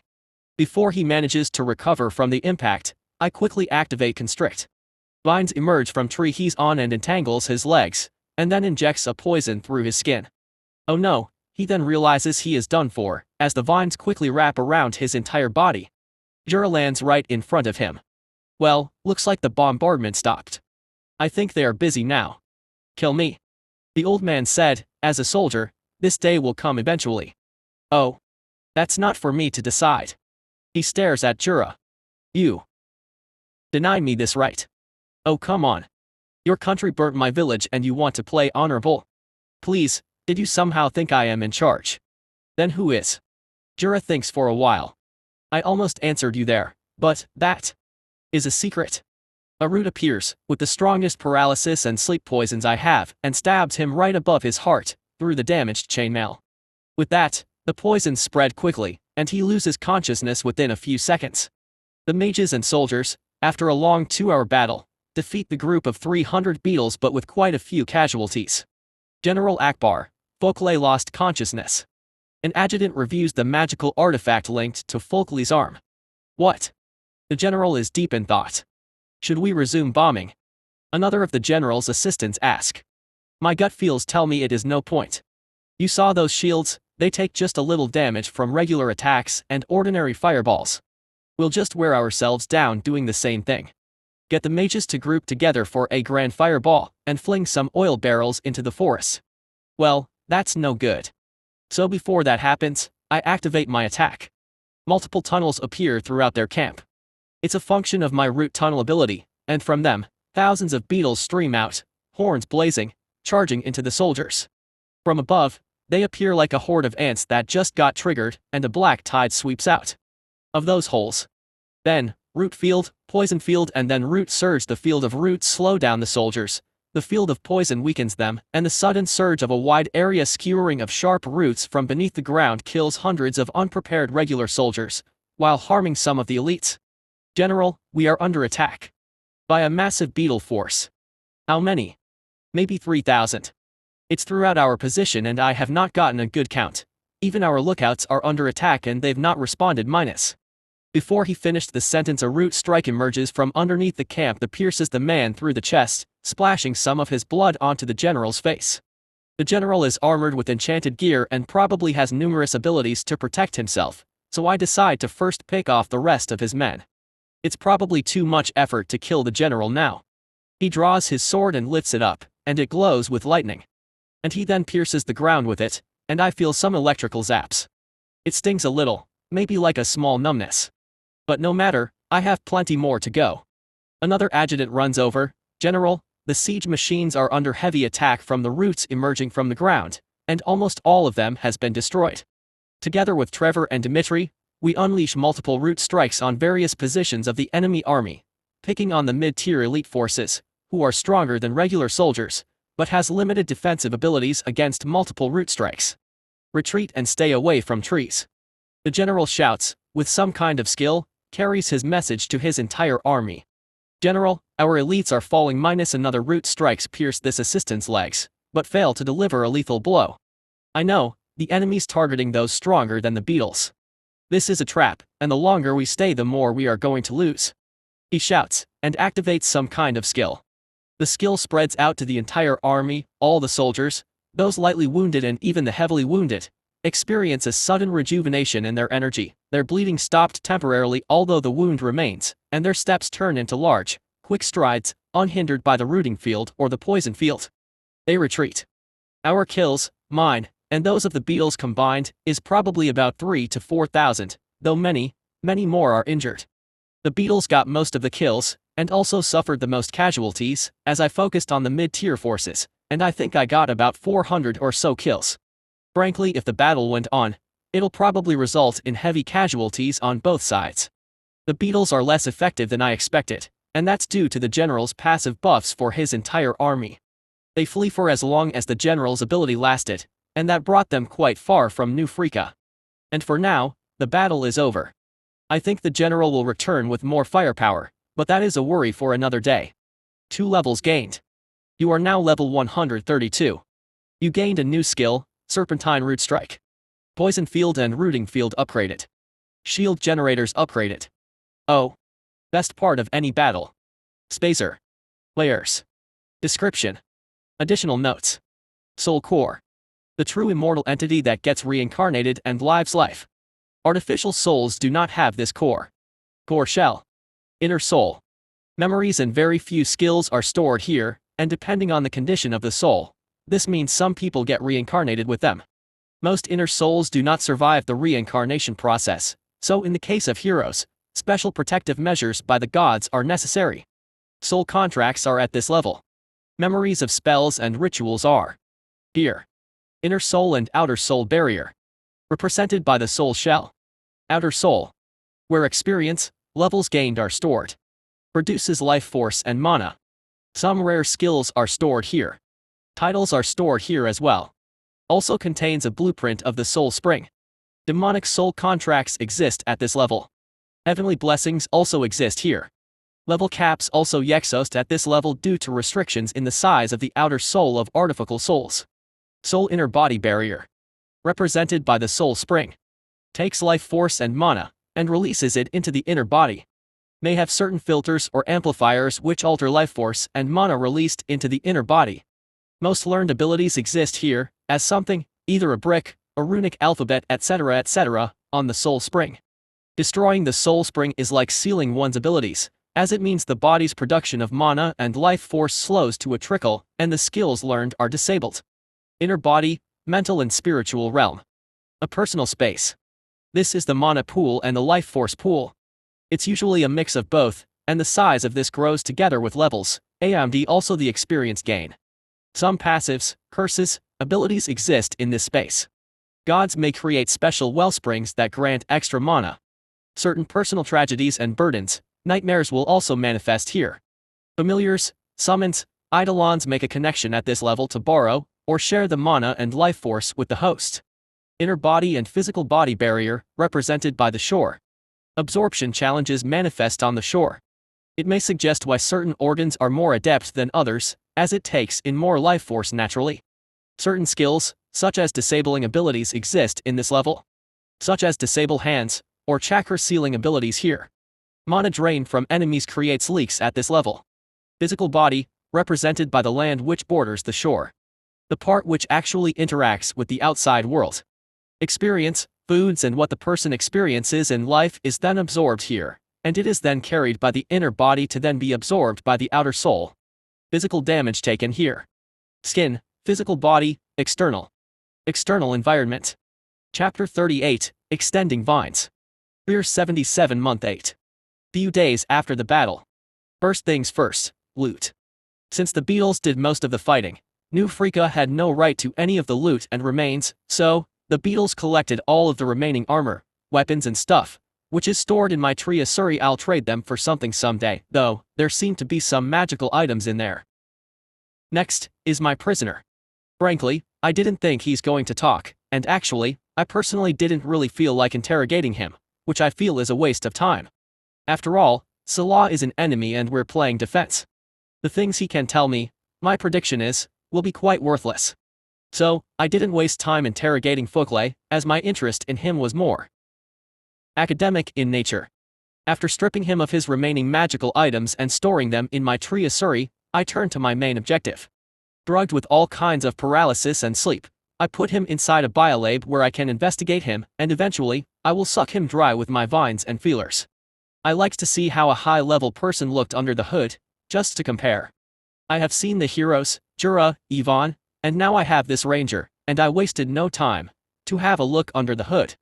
And there are some notable differences, mainly in where the mana and life force is strongest.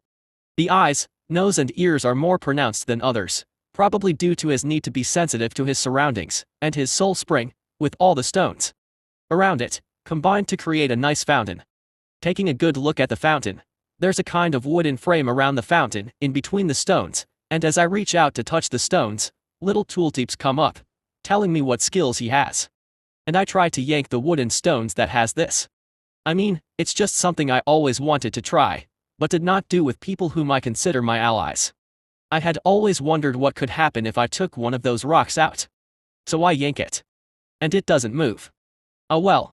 I keep trying, but instead it just hurts the ranger. It seems it's magically tied and intertwined with the soul, by some kind of force. So I stop, and rest of a while. Maybe I just need more power. And after drawing a bit more mana and energy from the trees around me, I try to yank a rock on the fountain, again. It shakes, and I could tell that sense a huge amount of pain, but he remains unconscious and strapped in. Thank goodness of paralysis. The rock shakes, but then something pulls it back again. It's as if I'm trying to pull a piece of metal away from a very powerful magnet. I could, a bit, but then the magnet pulls it back once my strength lets up. Not working. Borrowing the root brains for some processing power, I calculate that the amount of energy I need to break that magnetic pull of the soul spring seems really high, so I decide it's probably not going to work no matter how many times I try. Maybe this is like the atomic bond of souls, that's why I need shit amount of energy to break it. It's only if you're trying to break things. Fixing things is a lot easier, since those same forces work with you. The wisp, whispering his wisdom. Thanks, dude. Well, I let the ranger sleep a day inside the biolab, and then I resumed testing the next day. There's been quite a few other things I wanted to test, and it so happens I have a high-level person whose body is suitable for it. Once again I enter the person's inner realm, and this time, I flooded the body with my mana. It's been something I'm curious about since I did it with the Hellhounds, and then with Alexis's body when she's contained within me. What if I did it with a living normal person? What happens then? His body vibrates intensely, struggling in the biolab, as my mana, like a green tide, washes into the inner realm. Specimen's compatibility with injected mana is low. Specimen body is resisting. Prolonged exposure may result in mana poisoning. Ah. Did this happen before? Anyway, I keep it up, I still want to see what happens. The body flails inside the pod, kinda like a fish struggling to escape from an octopus. Specimen body is experiencing mana poisoning. Okay, let's see what happens when I heal him. Mana poisoning reduces magic and ability effectiveness. Really? I try injecting his body with the healing liquids from my healing fruit, and also the paralysis poison, a conundrum, I suppose, but the healing just repairs damage, but does not cure the status ailment. Mana poison is still in effect. Specimen body's organs are starting to suffer damage. Deal. But I notice the healing is slower. 2 full days passed, as I constantly drown the ranger's body with my mana. He's not dead yet, because one of the vines continue to supply his body with nutrients and air to stay alive, so I can continue to observe what's happening. I'm actually curious, does the body actually gain compatibility over time? Or does the body continue to naturally reject my mana? Specimen body's organs are failing. Ah. Deal. Healing effectiveness is significantly reduced due to high levels of mana poisoning in the physical body. Specimen's body is dying. Oh. I couldn't stop it.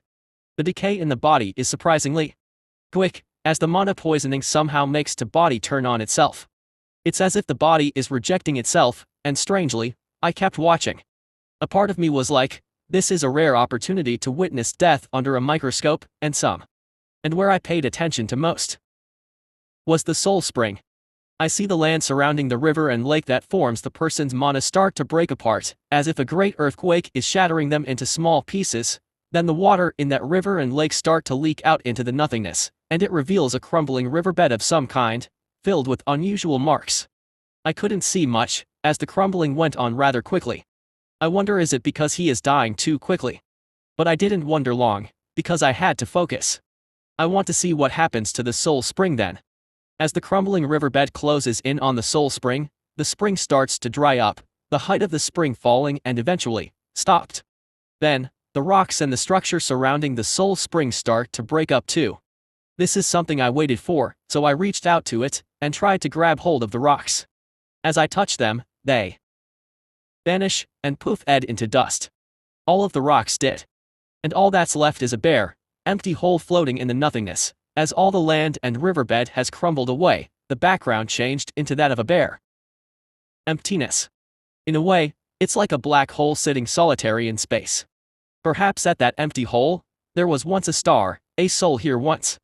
The soul has gone. The wisp whispers to my imaginary ears again. I see. You've managed to salvage some of the decaying skills. Due to the decay of death, the salvaged skills are of a lower quality than the original skills possessed. We've received the following, which can be used to create seed-infused skill fruits. Glass Seed, Ranger X3. Glass Seed, Beast Tamer X2. Skill Seed, Archery X2. Passive Seed, Spark of Brilliance X1. Oh man. All these skill fruits are useless to me. But I guess I'll find use for them somewhere. Maybe Loanne. You've witnessed death as it happens in the inner realm. Familiar contracts upgraded, skill salvaging chance increase. Biolab upgraded, post-mortem equipments, death sensors, death delaying equipment and body preservation added. Hey. That's something good. Finally. The physical body of the ranger stops flailing, like a puppet with their strings cut off. Lifeless, The body is pale, greenish from the damage of the mana poisoning over the past few days of experimentation. I later arranged for the corpse to be burnt. Meanwhile, the victory over the Salah army had made a lot of new freakin' devotees.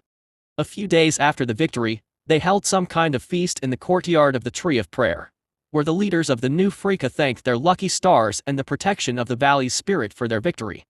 It has free food, drinks, dances and performance, some kind of prayer and worship led by the tree folk, things like that. I mean, well, I feel somewhat flattered that the citizens think that way, but the words of the leaders do feel quite hollow. Despite all the praise of their guardian and the so-called will of the valley, they somehow manage to worm in a word or two on their supposed contributions. Perhaps it's a thing with politicians, even in this world. Year 77 month 9. Tree Spirit. Yvonne speaks. It is rare for her to come alone to the main tree's courtyard, but the fact that she did, means, probably there are changes in the way things are organized in the new Freaka Council. She presents jewels, and other items I had previously requested, stored in some kind of a magical bag. As you requested. What is it that you want? Jura sneers. For Lady Yvonne herself to deliver the jewels, surely there is more to just delivery. The freeloader. Orange shout in my mind. Only to me, of course. Even I know that. She sighs and nods. It is as you say, Jura. After the victory over the Salah force, we have been receiving letters, messages, and envoys. She then shows a few of such letters, and passes them to Jura. Some of the smaller nations nearby are greatly impressed by our successful defense, and would like to form some ties. Freeloader. And now they take credit for the Beetle's sacrifice. Orange shout. He's not too happy that Beetles were the one who suffered the most casualties, as it will take a month or two to regenerate their numbers. Jura somehow seems to be synchronized with Horns, and he sneers, such opportunistic behavior. Only after such a grand display of power that you get offers. Yvonne nods, that's how anyone would see it, but look from their perspective. They wouldn't dare anger a country the size of Salah, so naturally, they would avoid any association with us. But that changes when that 50,000 army retreated. Now, we are like a new power in the region, a force able to stand up to Salah, and so, these smaller nations now view us more positively. Us. They had no casualties in combat. Put your men in combat, then you can say us. Orange is rather grumpy, I think. He's not too fond of the new Freakans, mainly because he feels some of the dead Beetles did not have to die if new Freaka lent some help. I mean, I personally think the Beetles are just a self-replenishing mob, but Horns clearly cares for his hive. Jura sneers again, also somehow synchronized. I don't appreciate the we and us being thrown around. New Freaka did absolutely nothing. We only assisted once we found out they were first targeting the valley. Well, Jura's hiding some details about our own checkered history with Salah there, but hey, he's the guy with the diplomat job. Yvonne gives out a long sigh. Indeed. And that is why I'm here. We are in an awkward position as New Freaka is clearly relying on TreeTree's ability for defenses to hold Salah off, and yet to the outside world, our neighboring nations and Salah don't know that. They are under the impression that New Freaka is the one controlling all the forces. Master. They are freeloaders. Horns, I think you need to stop shouting. I get it. Then clarify.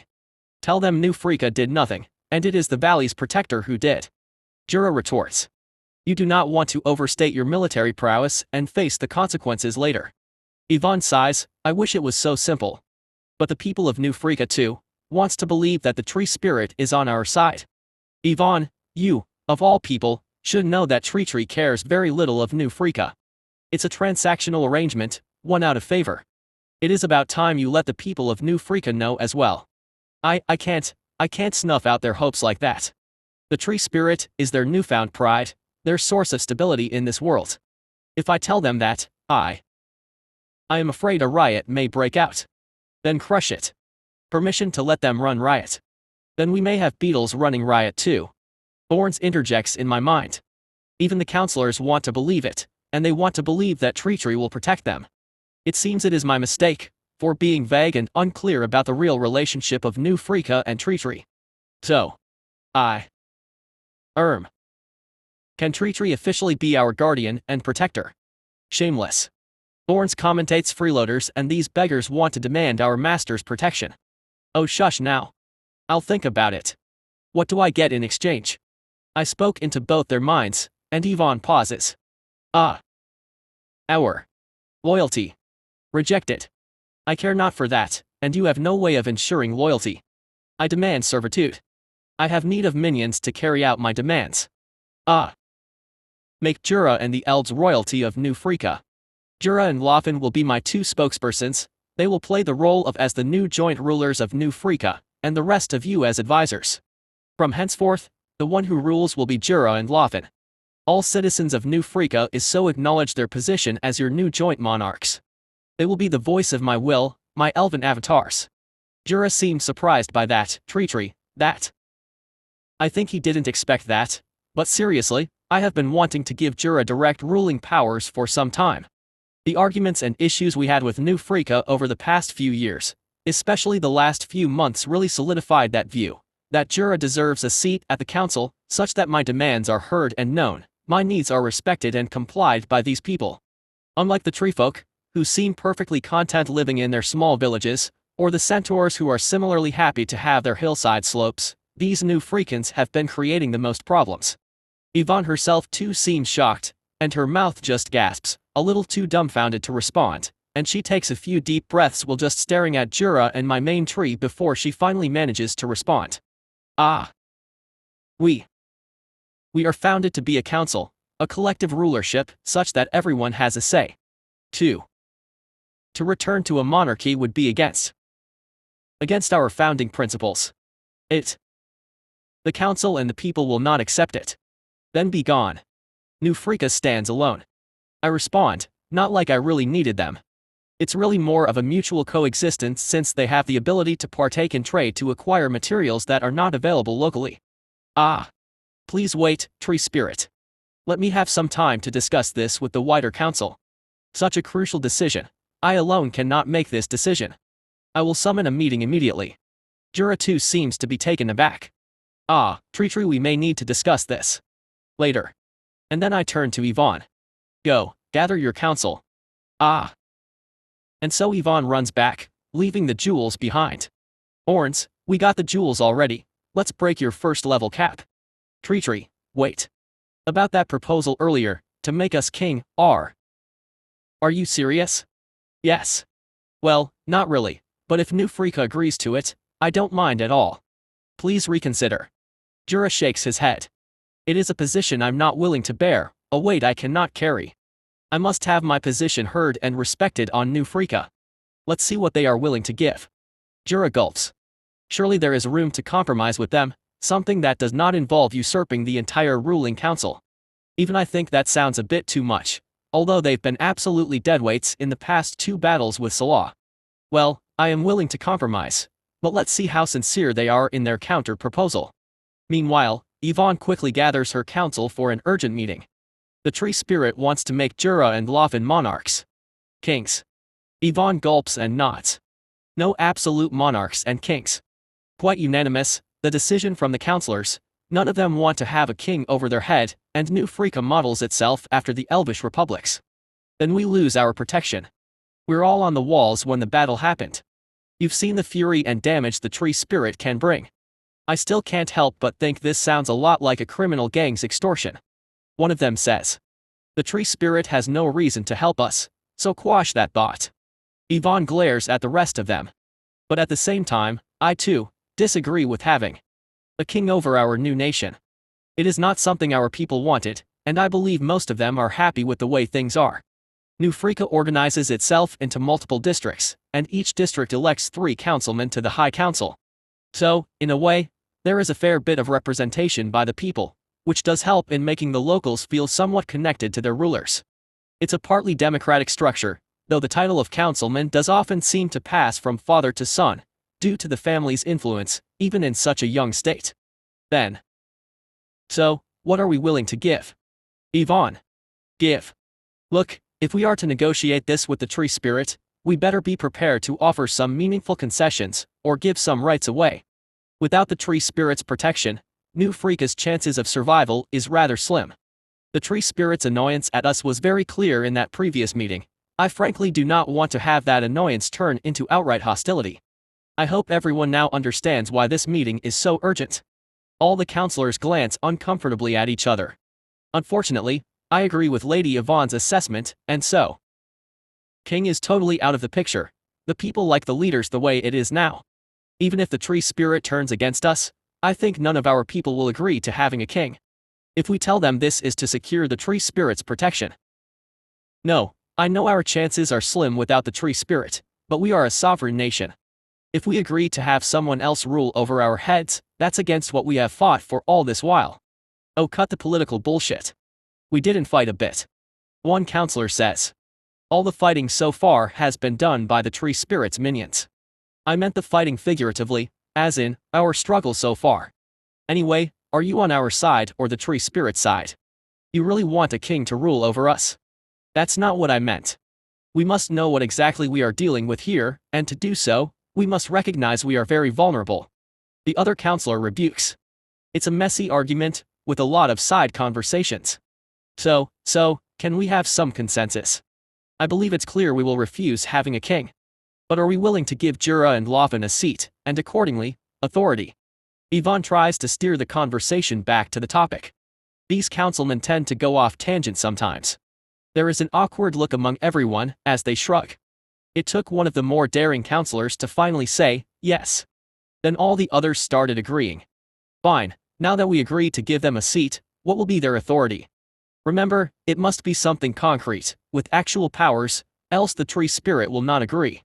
Then what are we willing to give? Administrator of the Valley. Forest Master.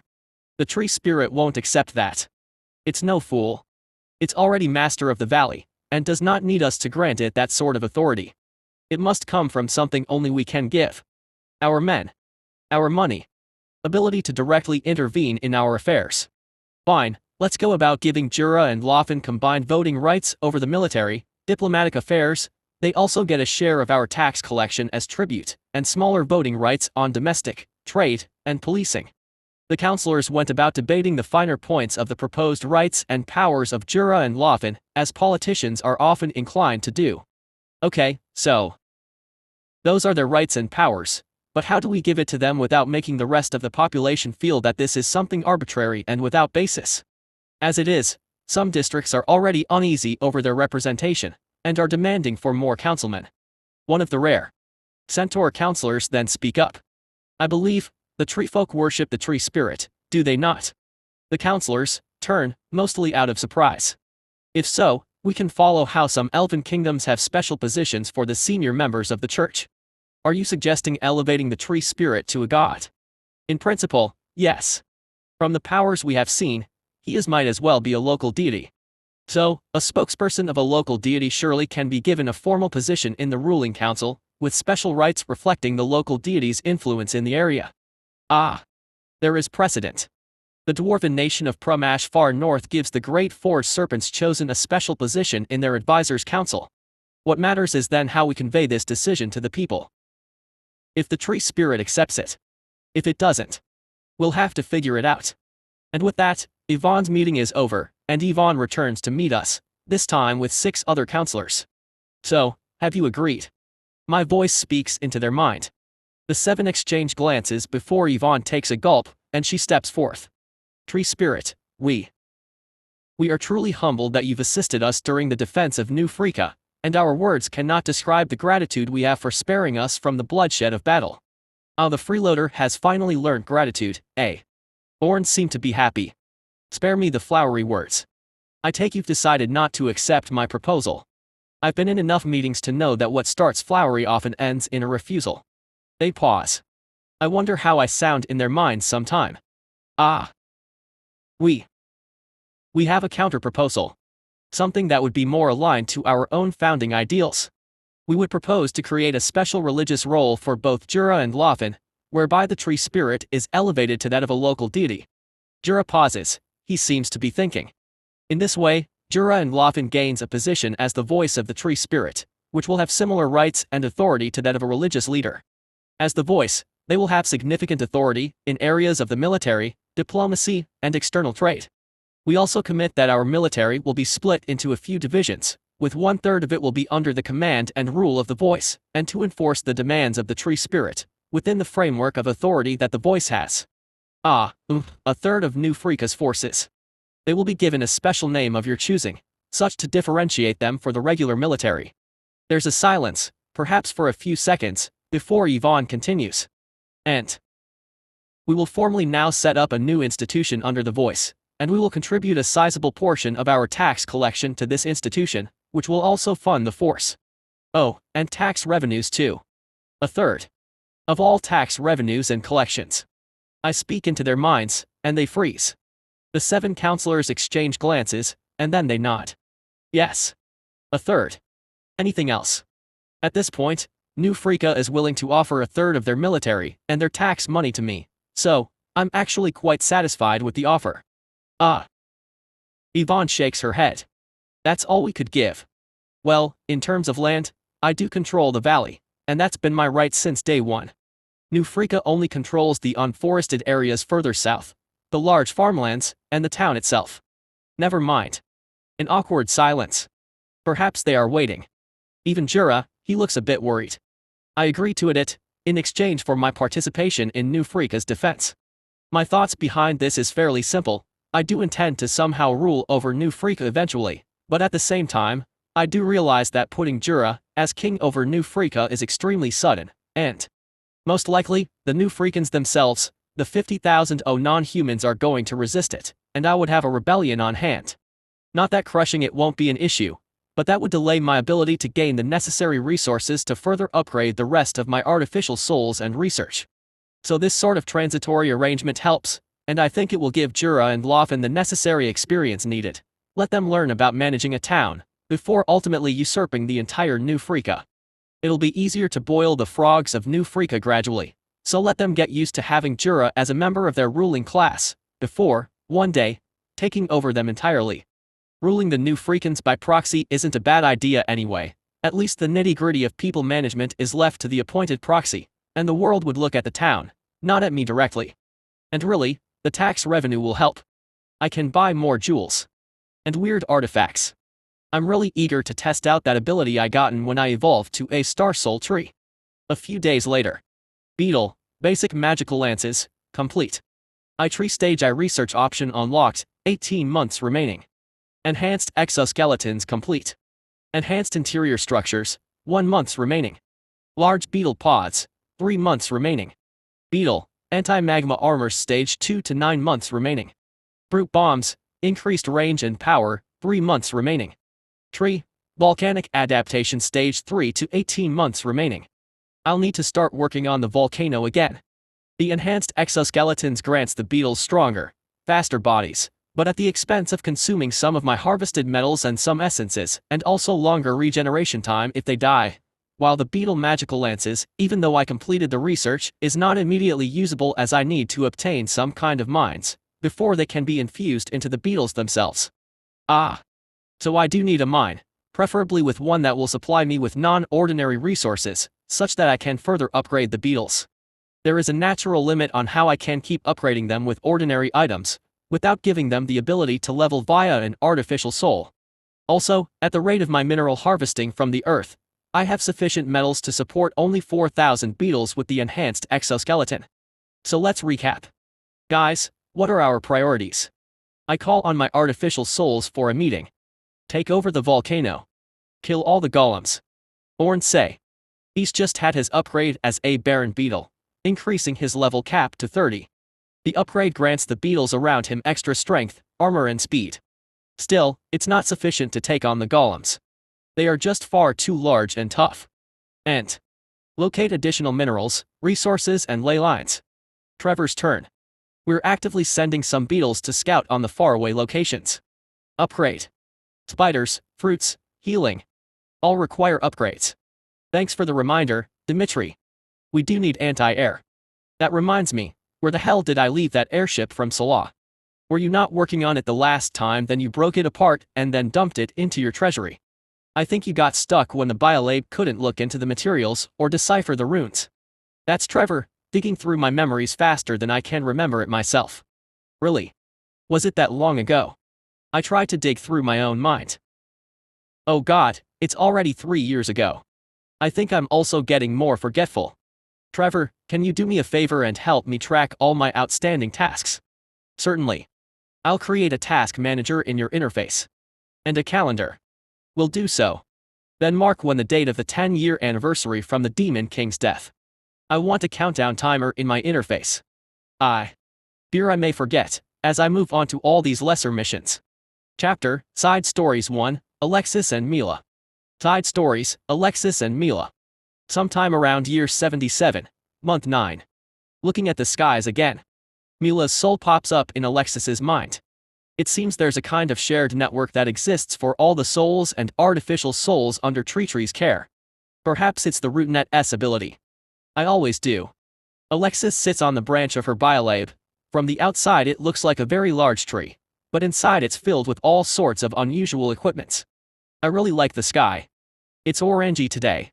I can somewhat imagine it. Isn't it nice, not having to run here and there, fighting all the time, just to gain levels? It's not a bad change in pace. But her face is a bit sulky. But it's not enough for you, isn't it? Alexis looks up. There's a small orange cloud floating overhead. Yeah. Why? Alexis shakes her spiritual legs.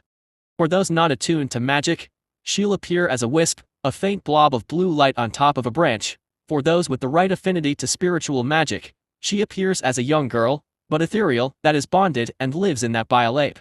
She is, in a way, the biolabe, and this ethereal body is just a form, a projection from that biolabe. I always thought we'd survive. Like heroes in all those stories. A happy ending for all of us. You're the one doing the most research and saying we'd all most likely die. The rest of us were just winging it. I mean, I had the data staring at me, telling me otherwise, but a part of me still, truly, believed in that fantasy, that all things will end well. You're just like all of us after all. Perhaps there's a smile somewhere in there. Yeah. Alexis looks up again. The sun is gradually setting, and there's just a few clouds. One of the moons is already visible, its glow is faint, but as the sky darkens, it'll get clearer and clearer. I thought of what I'd do after the war. After the Demon King. Oh. I'd go on a holiday. A world tour, properly, this time. Not our rushed city-to-city killing big monsters kind of tour. Take the time to hike the highest mountains, and see the uncharted lands, explore the world. That sounds like being an adventurer. Alexis pauses, and blushes. Yeah. I guess it does. But here I am, stuck here serving the tree spirit as a research assistant. Hey, that's what all of us end up doing, if we're still at home. Working in dead-end jobs. They both laugh. Well, that's a good point. This is a dead-end job, isn't it? One that you have to work for 1,000 years. Man, that's depressing to think about. And look at me, I'm this. Tree. You should ask for a holiday. Ask for normal employment terms, leave days and sick leave. I highly doubt Soul Contracts has allowances for leave days and sick leaves. Alexis laughs. I think everything can be negotiated. Perhaps some kind of arrangement can be made. Look at Yvonne, she's still out and about even though there's a soul contract in her. That's cause she's not dead yet. Chich. Mila's probably making an embarrassed face. She doesn't comprehend soul magic all that well. Anyway. I'm stuck here. And TreeTree doesn't trust me. Of course he doesn't, you tried to take over his body. Now that I think of it, he's being generous to give you this dead-end job you're complaining about. It's my survival instincts. Yeah. An awkward silence. We probably should talk about something less touchy. Yeah. What were you thinking of doing after the war, Mila? Me. I didn't think about much, but I thought I'd be a princess. Have high tea in some fancy palace, eat dessert, walk in pretty gardens and stuff. Doesn't that mean you have to marry some prince? I suppose so. I'll have first choice, won't I? I'm a hero after all. And doesn't that mean you have to, sleep with them? Mila pauses. I didn't think of that. I'd pick a handsome one with no body odor then. But yeah, I'd like to be a princess. This is another world, and being a princess like those fairy tales would be something I'd like to do. But it'll be you that's rescuing the prince, because you're the hero, and he's not. He'll be the dude in distress. What's wrong with that? Nothing. But it's strange, I guess. Your cookie, Alexis. Ah. You too, Mila. You know, I still really like one of the princess's gowns. It's so pretty. Remember Princess Alena's of the Faroe Isles? I really liked her seashell dress during the reception they threw for us. It really captured the essence of a mermaid. All I remember is her trying to hit on Max so hard. She was really trying to give herself to him. Oh, I remember that. What, were you jealous? Wait. You liked Max? No, I didn't. But I just remembered how ridiculous the princess was. Alexis shakes her head. All the touching and flirting. It's just so horrifying to watch. It's like a train crash in slow motion happening. But she's really pretty. And if Max doesn't have immunity to charms, he'd fall for her. I don't think it's the charms though. Alexis shrugs. Notice how none of us ever eyed any of the good-looking men or women we meet throughout our journey. I think it's the effect of the hero title. Until our quest is done, we won't be sidetracked by such stuff. Oh man. Mila sighs. Did that mean I missed all the good men that could have been in my life too? Maybe. You could have been a princess, if you're not a hero. Oh well. It's not fair. Alexis sulks. We spent years fighting demons, hunting them throughout the world, and we killed the Demon King. And what did we get? No special reincarnation from the gods. No post-battle reward to thank us for our sacrifice, those years of constant gruesome fighting. Isn't the gods just using child soldiers in a way? I never thought it like that. I thought it a privilege, a responsibility for those with our gifts. And we are no longer the teens we once were. Just a few years, Mila. But we have a second chance here. We're still in this world. We can still reap the rewards of our sacrifice. Mila's spirit bobs. I don't like the sound of that. No, I mean, I don't have to be trapped in this dead-end job forever. The soul contract's on you. Maybe TreeTree can release me from it. Then we can travel the world. We can travel the world if we wait 1,000 years. We could just go and sleep in the soul realm, and wake up 1,000 years later. You can do that, I can't, so these 1,000 years will be a lot longer for me.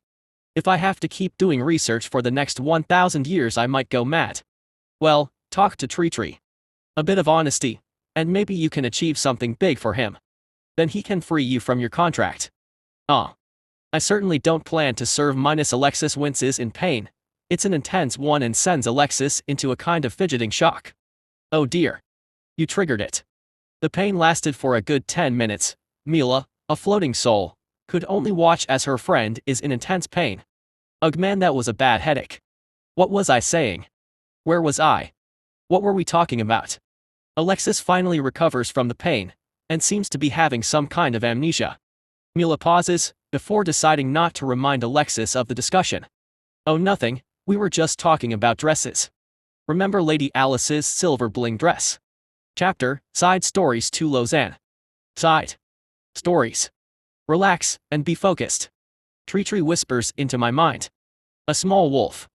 That's my real opponent today, and I felt a bit intimidated by idea of fighting a small wolf as my first non-sparring opponent.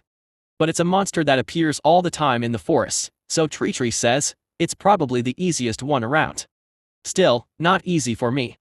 It's still bigger than me. It growls, baring its fangs. At the back of my mind, I know TreeTree's watching. So is Horns, the giant fighting beetle, and maybe Jura somewhere. So I try to relax, but it's different. There's real anger in the wolf, a real presence of true hostility. Perhaps it's hungry. It growls again, and it changes its posture, and it looks at me with those angry eyes. I look at the spear in my right hand, and the dagger in my left. I practiced for this. I practiced a long time for this, and so, I believe I can do it.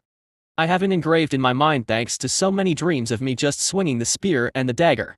No, I must do it. A hero must do what a hero must. The wolf charges, our eyes meet. My grip on the spear tightens, and I wait for the moment. It feels instinctive, I'm one with the spear, it's a small one, so I can't use a full-sized spear yet, but it's enough. The wolf enters range. And it pounces. I duck and instantly activate my ability Power Strike. It feels natural, like the times I practiced with Horns and Jura. The spear's tip pierces through the wolf's hide, and it whimpers in pain. Our eyes meet, as the wolf tries to take a look at the stab wound, blood splattering out. And I see the pain in the wolf's eyes. This might be the moment it dies. And it whimpers, one of sorrow. Like a dog. A part of me wavered that instant, and my spear's direction shifted slightly. It's enough to change it from a fatal strike into one that will only leave a deep cut.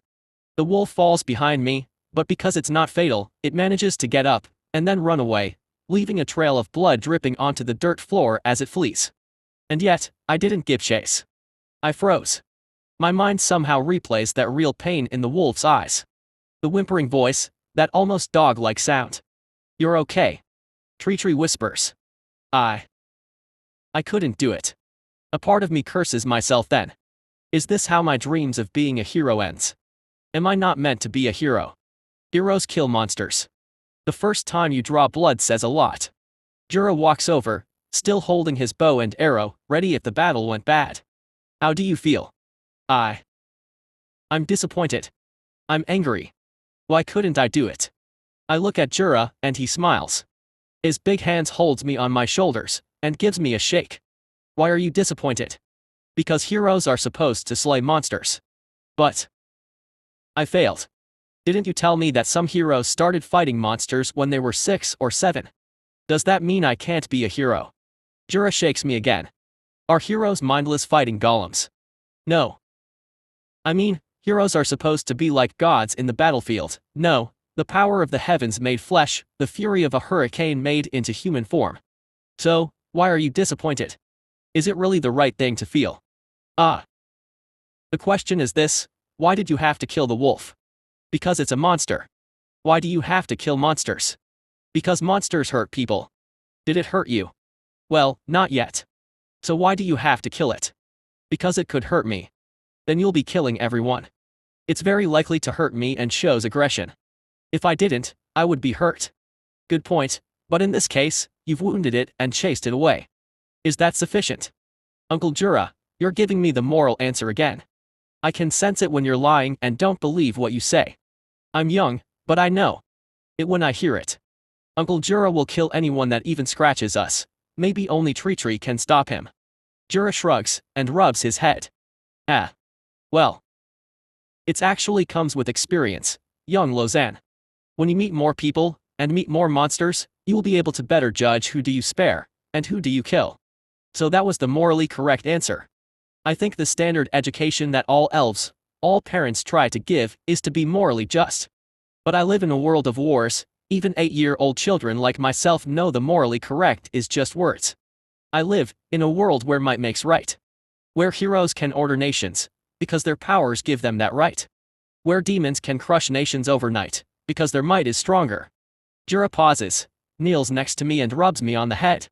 Yes. I have to tell you what is morally correct to do.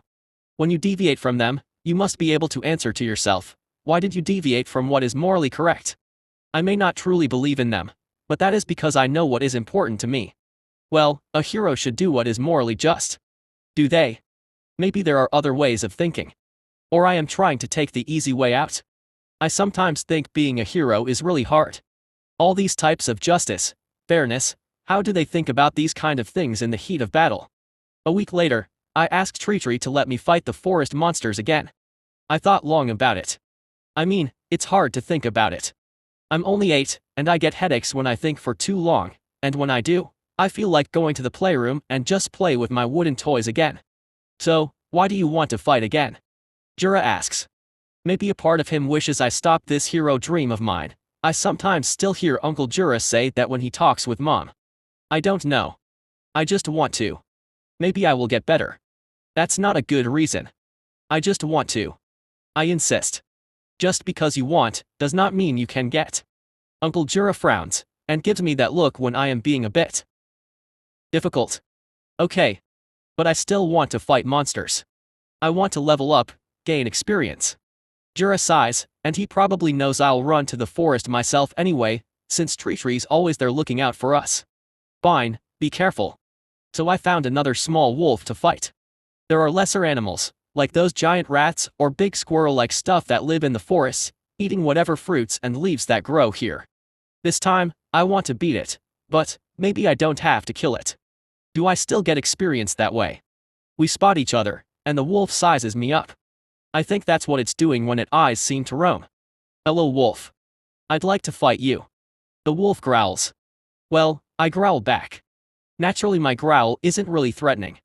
It enters into a combat stance, so do I, my spear and dagger ready. It charges, again, same movement like the earlier wolf. Somehow the animals have movesets that we can learn. I duck. Power strike. But this time, I aim somewhere in the side. It won't kill it instantly, but it'll do some harm. The wolf winces in pain, and my dagger on my left hand swings in and lands a few cuts. It swipes, and its claws manage to scratch me. Ow www. That really hurt. I'm bleeding, a gash right on my left arm, from my wrist up till my elbow, and it's bleeding. Pain. I feel like my entire left hand stinks. Mom won't like that. I better get back and hope it doesn't fester. The wolf is injured too. The cuts and the stab from the spear is causing it to bleed. I think it did to me. Loanne, are you alright? TreeTree speaks into my head. Fine, bleeding. Can you help me later? Okay. The wolf charges, trying to take advantage of the time I am still talking to TreeTree. But my instincts, born from years of dreams and constant practice, manage to react in time, and so, I duck and stab the wolf again in the abdomen with my short spear. It whimpers as it falls onto the dirt floor. And its voice weakens. It's defenseless, the second stab drained its strength, and it could only limp. It still looks at me. This time, its eyes a mix of anger and fear. Should I kill it? I wonder to myself. My left hand is bleeding, blood's dripping, and yet, my grip on the dagger remains. The wolf takes 2 steps back, limping. Should I? It hurt me. What would a hero do? Depends on which hero, isn't it? Some would kill this wounded wolf. Some would spare it, if it shows no further hostility. If I were a hero, what would I do? My eyes meet with the wolf again. It growls at me as it steps back. I think I'll take its life. I thrust my spear at the wolf. A loud clang. My spear, blocked by Jura's sword. He pushes my spear back, turns, and then shoos the wolf away, and lets the wolf slowly limp off. Loanne. He turns, and notices the bleeding on my left arm. Why'd you stop me, Uncle Jura? Why did he block my spear? I think you're not ready to take a life yet. Is it? Why? Because you are not. Now don't argue with me and let's go back to TreeTree and get that gash patched up, before your mommy nags me for not looking after you. I sigh. Oh well. Stats page. Loanne Ricola, level 20 cumulative. Elf girl, aged 8. Elf warrior, level 11. Skills. Power strike. Basic evasive steps. Spear experience medium. Dagger experience, low. Basic pain endurance. Improved reaction, basic. Shadow stab. Villager, 4 levels. Skills. Disease resistance, basic. Cottonwork, basic. Olive work, advanced. General, 5 levels. Skills. Basic endurance. Advanced reading and writing, common tongue. Blessed by a soul tree. Chapter 39, A New Order. Year 77 month 10. Loanne, Jura, Belle, Emil, Loanne, even Wallen, Brizlock came back. They meet in the main room in the secret hideout, seated in a circle. I called everyone here to discuss the announcement from the High Council. Jura starts their meeting. The High Council announced the arrangement a day ago, after formalizing the necessary amendments to their rules and laws, to incorporate the existence of the new positions and institutions. How could we not? Wallen shrugs. Everyone in my workplace is talking about it, and asking me whether I get anything. Jura sighs. First of all, you might have heard the story, but let's just go through why this is happening. TreeTree has decided that he wants a larger role in the affairs of New Freaka, since TreeTree has been tangled in multiple battles due to New Freaka's hostile relationship with Salah, and providing free protection without compensation or representation isn't what TreeTree considers to be an ideal arrangement. This will give TreeTree the greater ability to choose the battles it fights, and avoids those it doesn't want to participate in. But isn't that what tree spirits do? Brizlock asks. Tree spirits raised by elves protect their cities and capitals. Are they not benevolent spirits of the earth that protects the inhabitants and their surroundings? That's a story often passed down, but the truth is not so simple. We do not know what price does the elven nations pay to their tree spirits in order to obtain their assistance. If there are, I would think they are secrets of the kings and the royal court. Perhaps the tree spirits of those nations owe the elves some kind of favor too. We cannot use the charity of other tree spirits as an expectation of TreeTree's demands and conduct. The other elves nod, prompting Jura to continue. A healthy ecosystem must have everyone playing their part. A new freaka that does not contribute back to the system is not productive to the entire valley. Ecosystem. Yeah, a word from TreeTree. It means the system of how each individual and creature in the valley interacts with each other. An awkward pause. Back to the announcement. TreeTree decided to appoint me Supreme Council and Loanne as Vice Council of the newly set up Voltarian Order. Now, what this means is that both of us are now part of the High Council of New Freaka. Some of them say it's a power grab. Loanne voices out the rumors from the ground. There's plenty other such thoughts and rumors passing around. In some ways, it is. Jura nods. Fact is, a third of all tax collected are now under our control, and so is a third of the militia. A skeleton group of administrative staff and treasury has been assigned to assist the Voltarian Order as well. And that is a heavy burden we now have to bear, to fulfill TreeTree's will. Another moment of silence, as everyone digests the meaning of this change. It's big, since the 7 of them are named as the selected, special individuals that TreeTree has commanded to be specially protected. In time, this may mean having guards assigned to each of them. Any thoughts? Loanne grumbles, Uncle Jura, to be honest, I don't really care what TreeTree wants to do. I am trying to move on, actually. We lived years under the TreeTree's care and protection, like refugees, like war victims, and now, there is a town that springs up next to Freaka, one of non-humans like us, that we can return and now live a life as regular people again. A life, similar to the past, before all this destruction. I even have a job now. And friends. Jura pauses, and he looks at Loanne. TreeTree. But before Jura could continue his response, Loanne already continued. I understand that all this is actually possible because TreeTree's presence and protection of New Freaka. But this pronouncement does make our life a little bit more complicated. I understand. After living so long in the shadows of war, all of us would really cherish these moments of normalcy and calm. I would like to continue having a normal, like everyone else. Live a life in a town, work. Being a part of the ruling elite is something that never crossed my mind. Loanne and Brizlock moved to New Freaka to work and live some time ago, and frankly, I can see why. It's disruptive for the life you've tried to rebuild in New Freaka, but please, bear with us. There's bigger things at play here. Jura nods. I'll try not to disrupt your life as much as we can, so you can still live some of that normal life. But things will change, and not everything will remain normal. Loanne sighs. I suppose that will be all I can ask. It's Brizlock's turn to speak. We're going to be special, isn't it? Loanne nods. Yes. A strange twist of fate, but we are now a special group in this valley. Well, with some reluctance, the 7 elves accepted their fate. The announcement was rather confusing to the populace of New Freaka, but to most of them, it's something they soon forgot, since reorganizations at the top happen frequently, and for refugees who live through changes of power, such things are common. Every time a king changes, there's bound to be some restructuring. So, the new organization of the season is the Voltarian Order.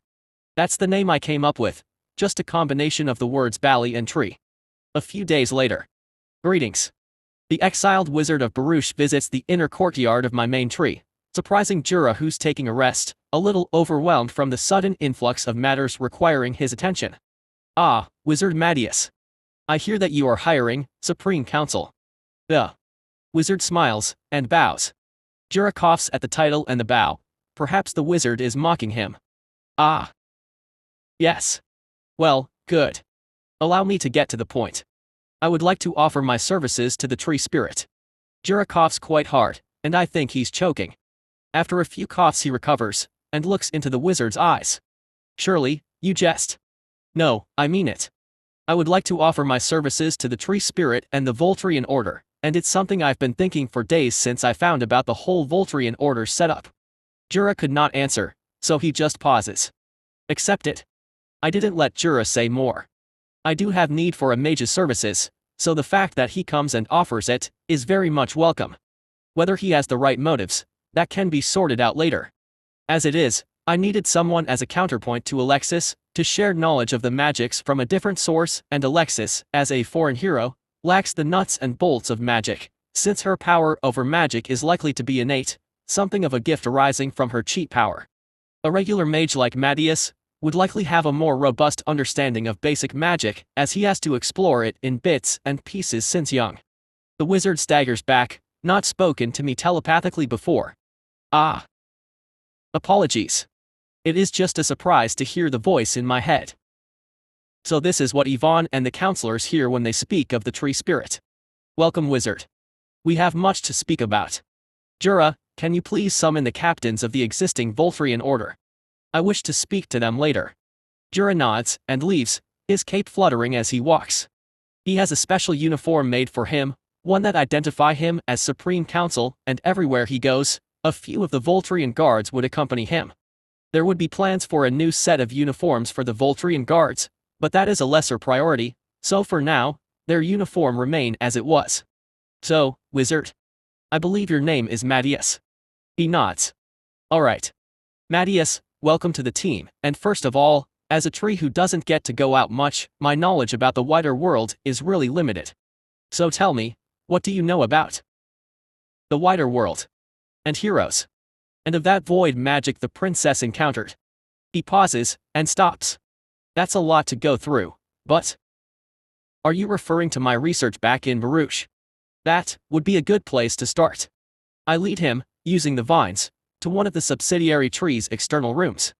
Since some of the elves moved out, it has been repurposed into more of a study for Loanne.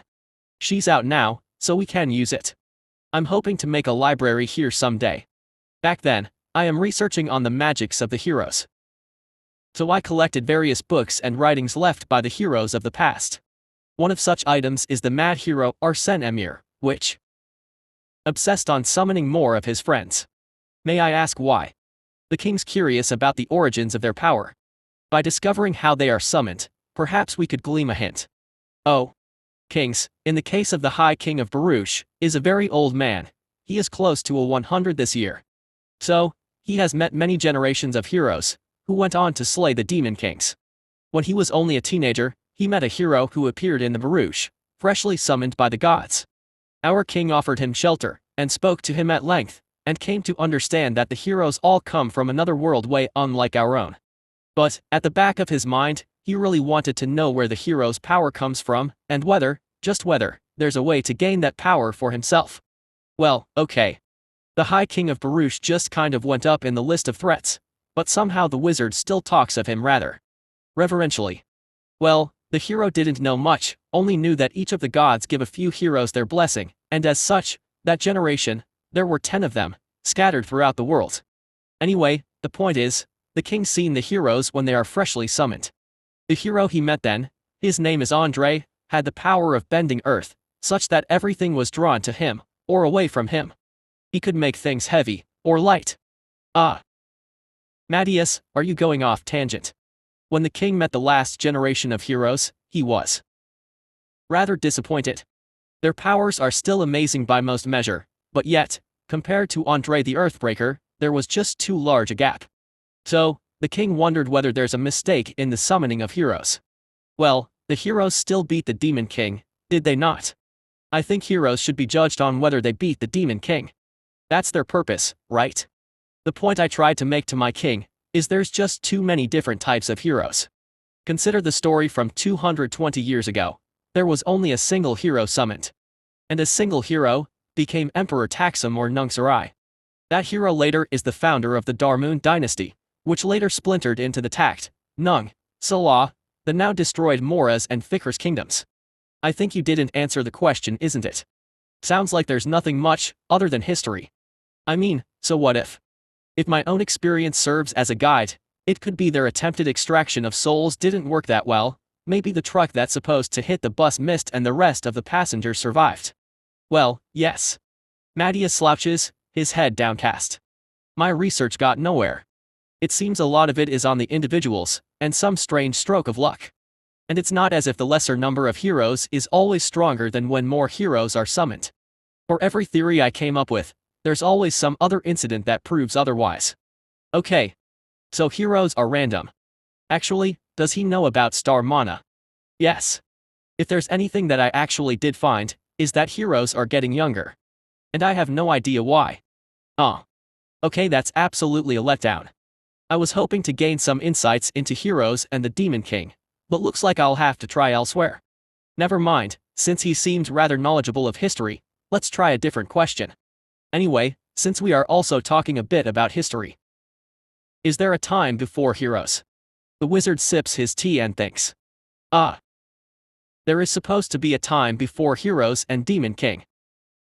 But it is millenniums ago and we don't have any records. When is the first documented Demon King?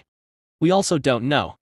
There was a Demon King Amadeus, that destroyed close to 80% of the world, and with it most of the world's written records. So the information predating Demon King Amadeus is scarce. And the word-of-mouth stories are not reliable. Fine, tell me about Demon King Amadeus. How did the world defeat it from such a horrible state? Ah. The legends of that era is not very consistent. It did happen about many thousands of years ago. There are a few theories. The most believed one is that a group of heroes were summoned in the scattered islands, and they later defeated the Demon King. Has any other Demon King come close to that level of destruction? Not many, but a few notable Demon Kings did destroy at least a few continents each. That we know of, Amadeus is successful enough to destroy all the continents. Why didn't the heroes stop them? Again, we have very little knowledge. My own understanding is, it's a case of the heroes being summoned too late and needed time to get stronger.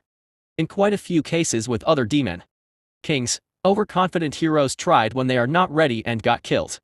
How'd the world recover from something like Demon King Amadeus? Ah. I think they're survivors, just a lot of them in hiding.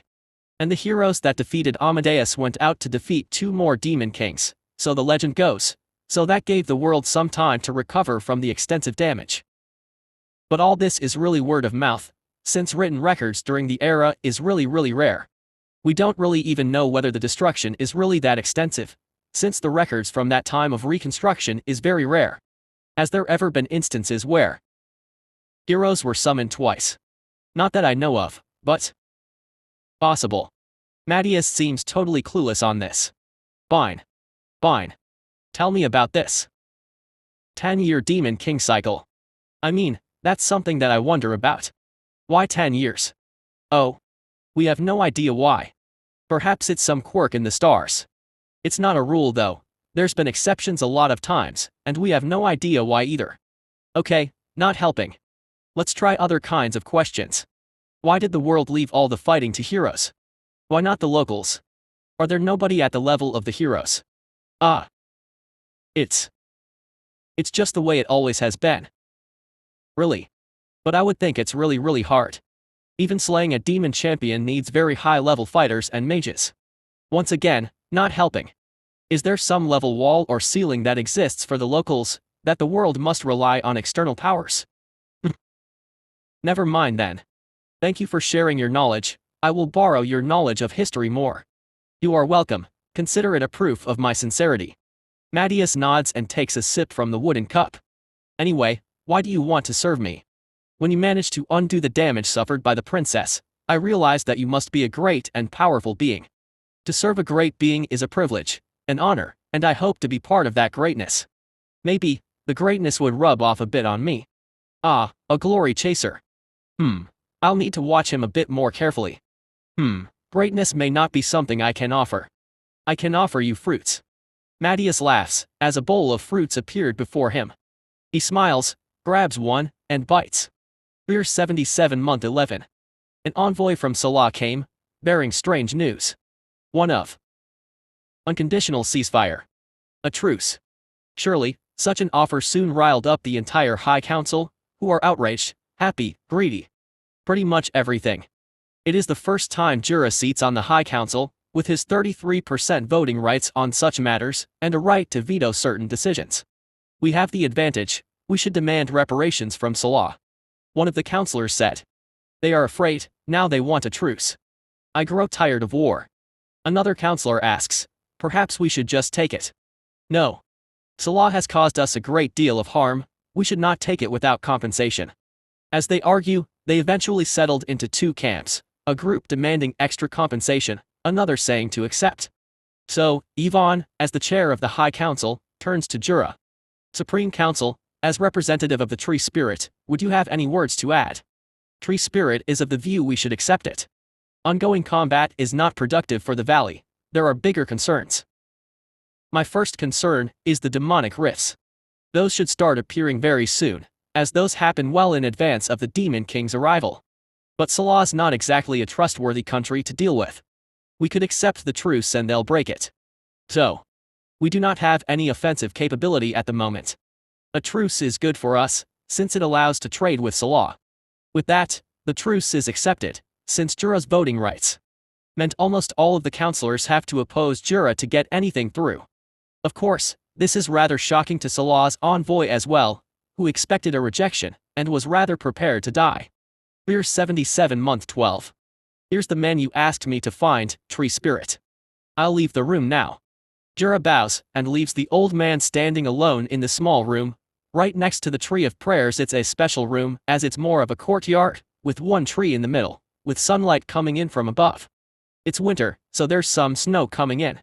The old man, a half-elf, looks around and shrugs. What's this? And I speak into his head. Hello, Wesley. He pauses, and tries to see whether there's anyone else in the room. Is this some trick?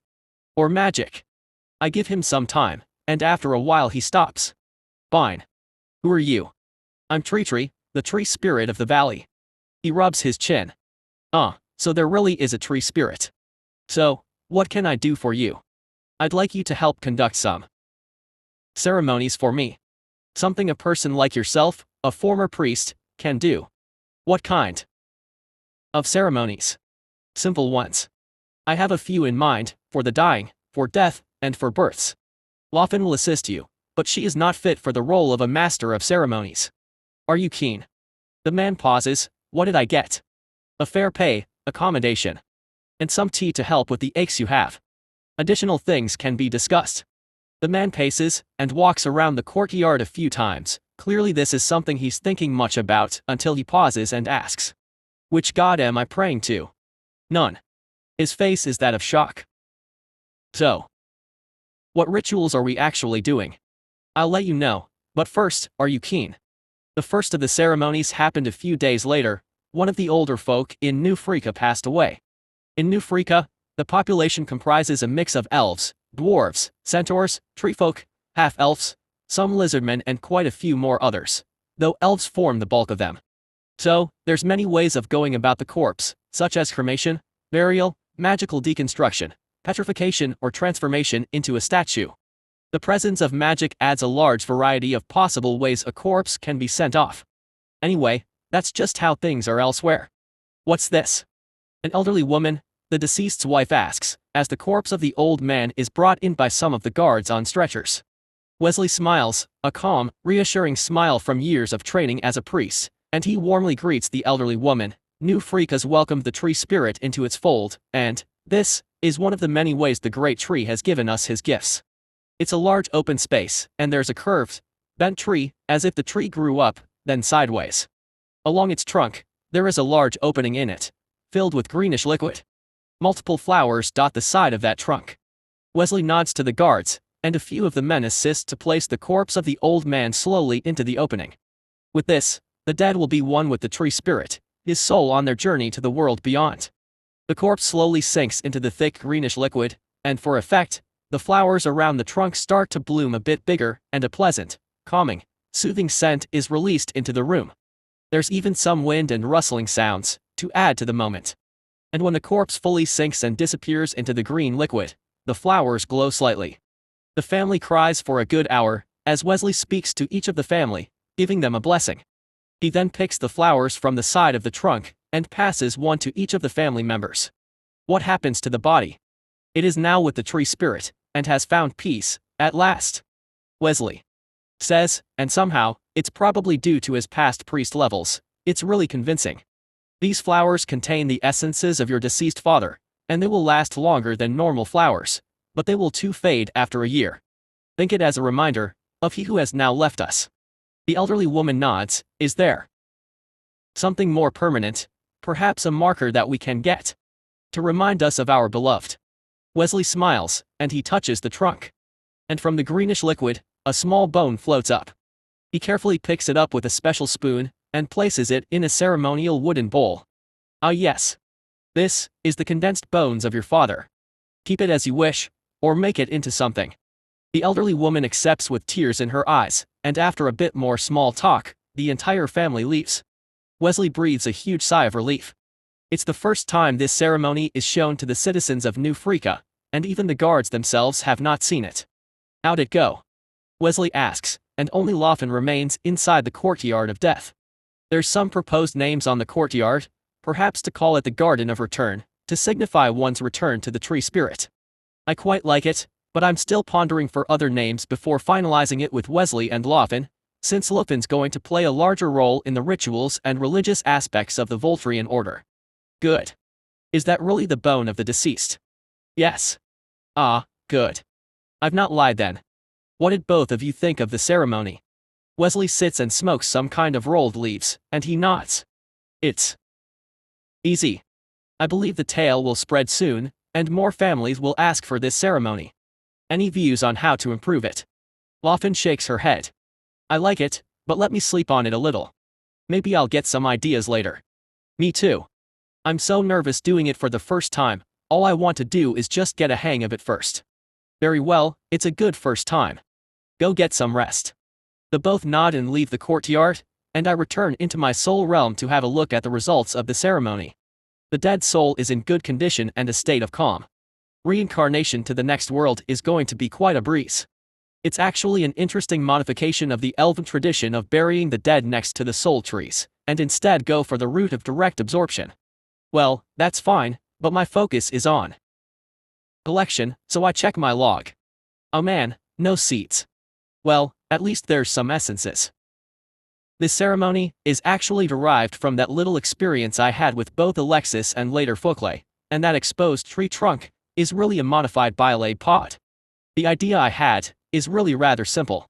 I want more of the seeds that came with Folklay's death, and I'm really keen to try and get more of such seeds by way of absorbing the corpses of the dead and the dying. By giving the citizens, the families a pleasant experience, I'm hoping to get fresher dead, and with that, a higher chance of harvesting whatever I can get. A part of me feels a little tiny bit bad for desecrating the dead, but the bulk of me feels it's totally fine, since I'm playing the religious role here. And besides, they'll just end up burning the body, so that's not exactly any better than what I'm doing. Well, the next ceremony is something where Loanne plays a bigger role. A birth, and babies. In some worlds, there are rituals like baptisms, or flower baths, or special chants, to bless a newborn. Children is our future. And my future. Congratulations on the baby. Loanne bows and shakes the hand of the young mother, the father next to her watches. The little infant cradled in the mother's arms cry a little, and the mother quickly shakes and tries to soothe the baby. Ah. What can we do for you? As the Vice Council of the Voltarian Order, I'd like to present a small present for the family, for the newborn. Loanne hands over a basket, containing a few bottles. That bottle contains a special liquid made from the sap of the tree spirit. It will boost the infant's strength and vitality. It'll also help with the cold weather. Made using the childcare corner's special syrup, mixed with some essences, some minerals, it should give a good boost to any weak baby, and gives a shot of warmth to help the baby tide through winter. That other bottle is something for the sick babies, if they have a fever or a cold, or just don't look too well. Well, I had something given to Roma back when he was a tiny baby, so this is the same thing, bottled up. Made from healing juice condensed into a thick gooey sweet syrup. That last one is if the baby's hungry but the mommy's out of milk. It's a thick preserved juice containing a mix of nutrients, meant to temporarily tide over the child's hunger. Again, made from the childcare corner. Ah. The father and mother seem rather surprised, but the father seems afraid to receive as is normal for gifts. Perhaps there's some expectation of payment, or some kind of subtle extortion, as refugees often encounter in their journeys. It's free, a gift with no strings. It's something the Voltarian Order wants to do for the children born of the valley. Loanne bows, and then she starts to walk out. She flashes a warm, motherly smile before she walks out. Please let me know if you have any challenges with the child. Well, although Loanne's official title is now Vice Council, she's not exactly keen to participate in the political kind of activities, so, as with all quasi-religious, militant organizations, there should be someone to spearhead the public service, charitable, social elements of the organization. Loanne's duties are to organize the gifts for the newly born, set up a creche for young children and babies within the Voltarian Order space, an orphanage for the orphans, and a kindergarten and combat-oriented school for the older kids. Charity and such social services soften the image of the Voltarian Order, and cultivate a generation with favorable views of the Order. There's a lot of births, on average, about 5 to 7 per day, so Loanne's got many homes to visit. In time, Emile, Belle and the workers will also play the role of delivering these gifts, but for now, the two younger ladies are helping out as her assistants. Some of the parents would outright refuse the gifts, and that's fine. It's given at no compulsion, and Loanne herself would not push. After all, parents have the right to choose what they give to their infants. Gradually, though, this is helping to build a positive reputation for the Voltarian Order, and build public support for this new entity that suddenly emerged. As part of the transition to the newly set up Voltarian Order, a large patch of land around the Tree of Prayer has been transferred over, so a bit of construction work is going on to build all the facilities required, though we had to prioritize of the burial services first, which is fairly easy since it's mostly just setting up the space for the tree. Also, I'd also like to have the Voltarian Order earn some income independent of the tax collections, in order to fund all the other ideas I have in my head for my gradual takeover of New Freaka. One of these ideas is to set up a clinic, or a healing chamber of some kind, using the biolab and the medical juices. With this, I could charge adventurers, soldiers and whatnot a fee for using my healing services, similar to how it is for other healers all around the world. This won't be much, but it'll help subsidize the cost of staff. Next, would be to sell some special products. I've got some in mind, perhaps the ginseng. If I could make them of an acceptable quality, they would probably sell for a good price. And higher quality crops, directly to the market. But that would involve dedicating some of the subsidiary trees for that purposes. Or a special series of olive oils for ceremonial use and sale. I think that could sell, since people love enchanted stuff. The processed, preserved healing fruits is also a potential product, but whether it's a worthwhile venture may depend on the price. I also have my ability to make wood products using my wood shaping magic, but I think that's probably not a good use of my time unless I can make them automatically. Additionally, the beetles could go and kill monsters and bring back some loot for sale. Oh wait. My large beetle pods are ready too. Large beetle pods, completed. Enhanced interior structures, completed. Brute bombs, increased range and power, completed. TreeTree stage I research option unlocked, 15 months remaining. Beetle, anti-magma armor stage 2 to 6 months remaining. Tree, volcanic adaptation stage 3 to 15 months remaining. Roots, volcanic mineral harvesting, stage 1 to 5 months remaining. I had an epiphany one day, which is, there's sulfur in the volcano, shouldn't that allow me to make sulfuric acid? Would I be able to have fruits with highly corrosive acid in it? Or beetles that spit acid? A ranged unit. As a result, I just had to conduct research on the ability of my volcano-adapted subsidiary trees' roots to safely absorb sulfur through their roots. I think that would be the first step in acquiring any sort of ranged unit. So, I'm going to have larger beetles, hopefully ranged beetles, and also flying beetles, acidic corrosive beetles. Plenty of variation in the beetle family. Of course, this makes Horns rather happy. I still haven't figured out how to get that step from sulfur to acid, but I'll figure it out once we get there. Perhaps it'll be some kind of large segregated tank where the sulfur is processed. Oh well. I think I'm starting to have a bit more things going on than I can handle. I think I need help. Time to create another artificial soul. Chapter 40, Tree wants more trees. Year 78 Month 1. An eruption. A fine way to start the new year, really. The damned volcano erupted and destroyed every single thing near it.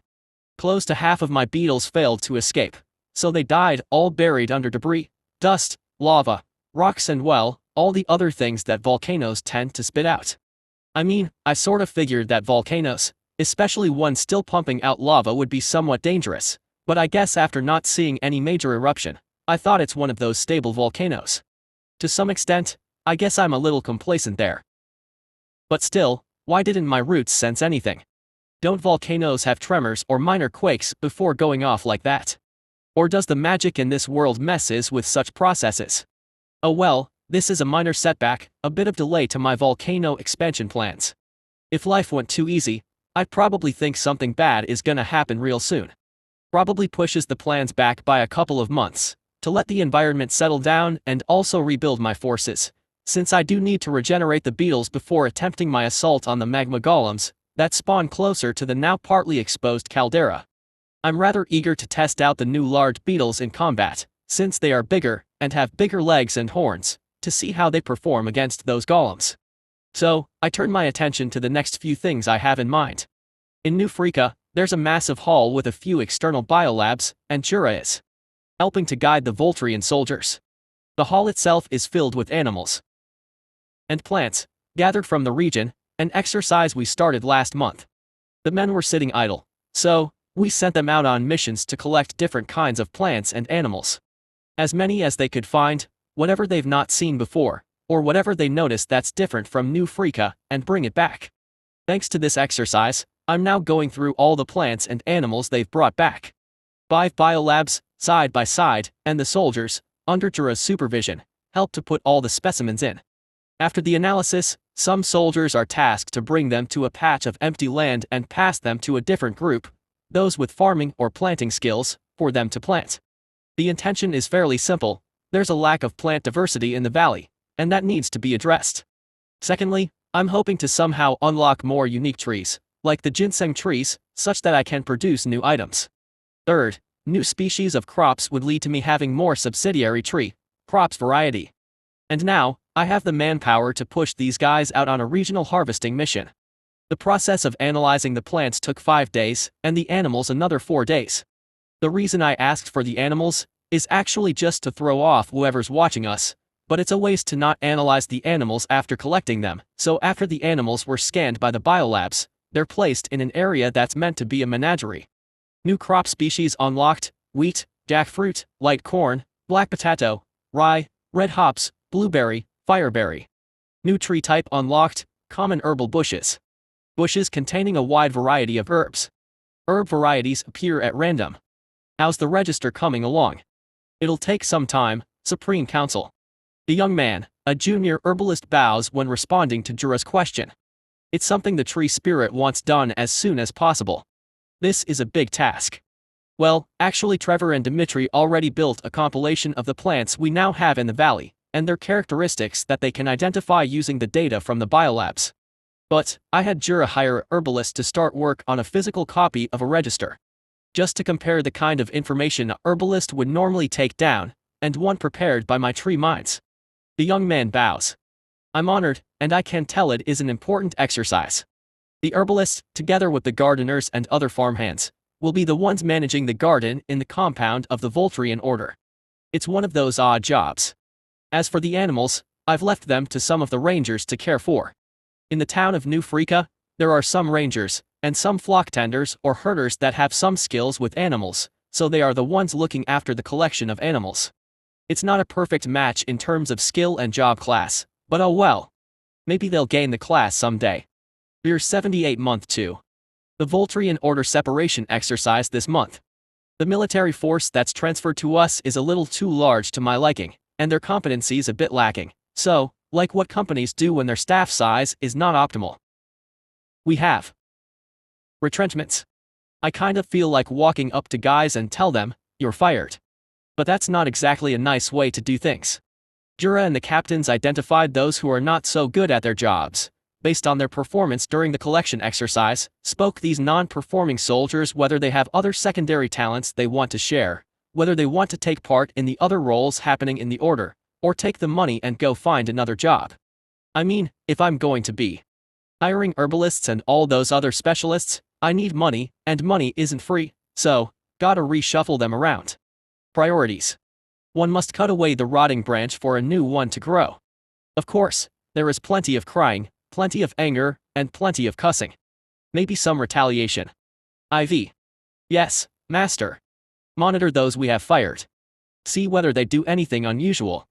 Let me know if there are any attempted retaliation, but do not interfere unless I instruct you to.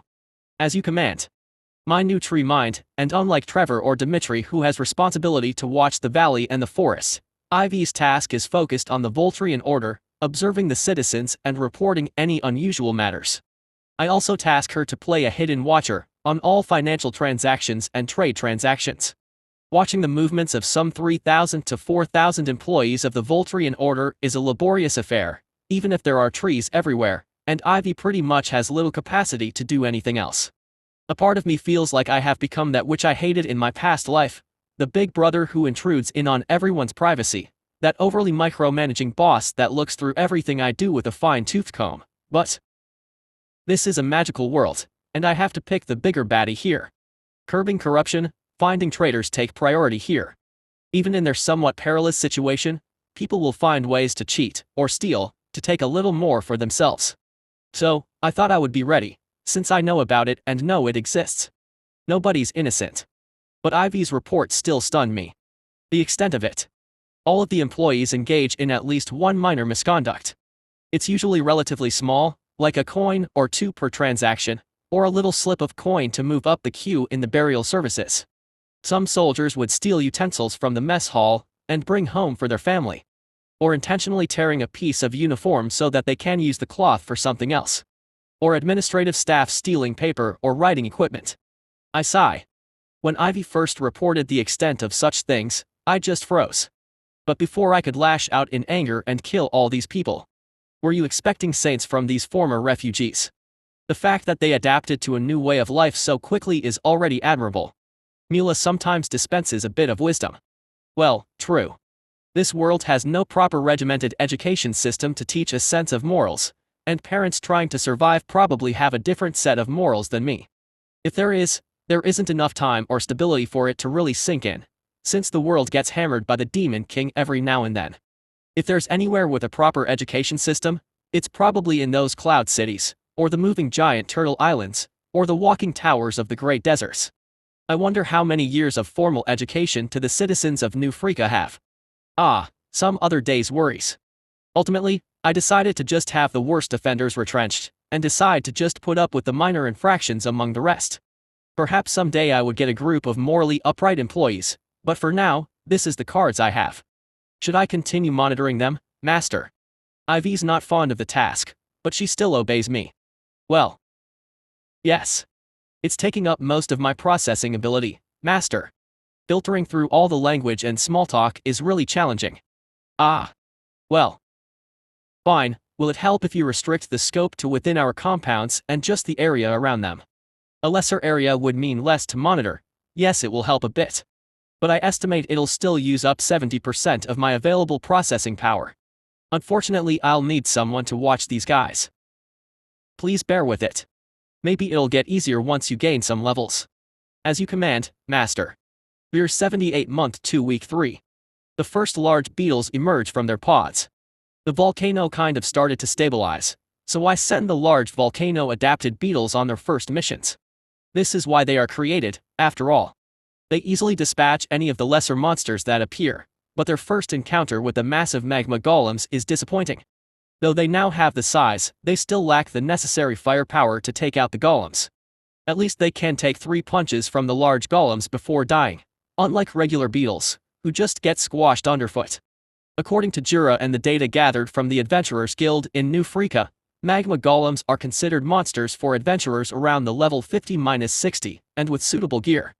A person with suitable skills could possibly take one out at level 40.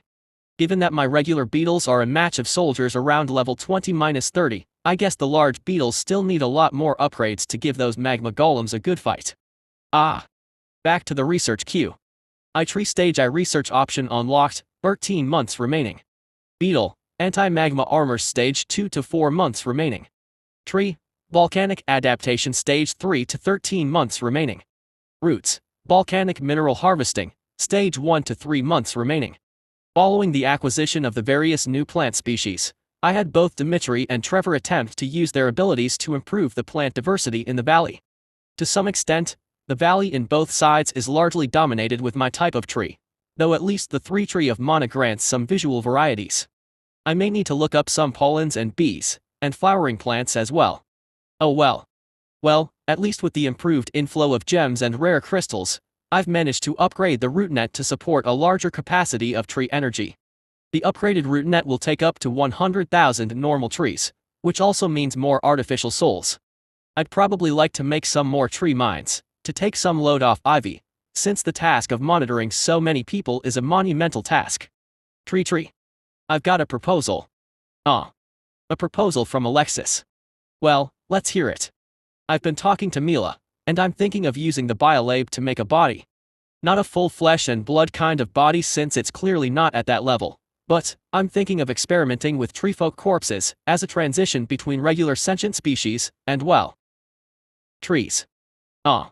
Well, my theory is that treefolk exists as some kind of magical evolutionary in-between a tree and regular humans.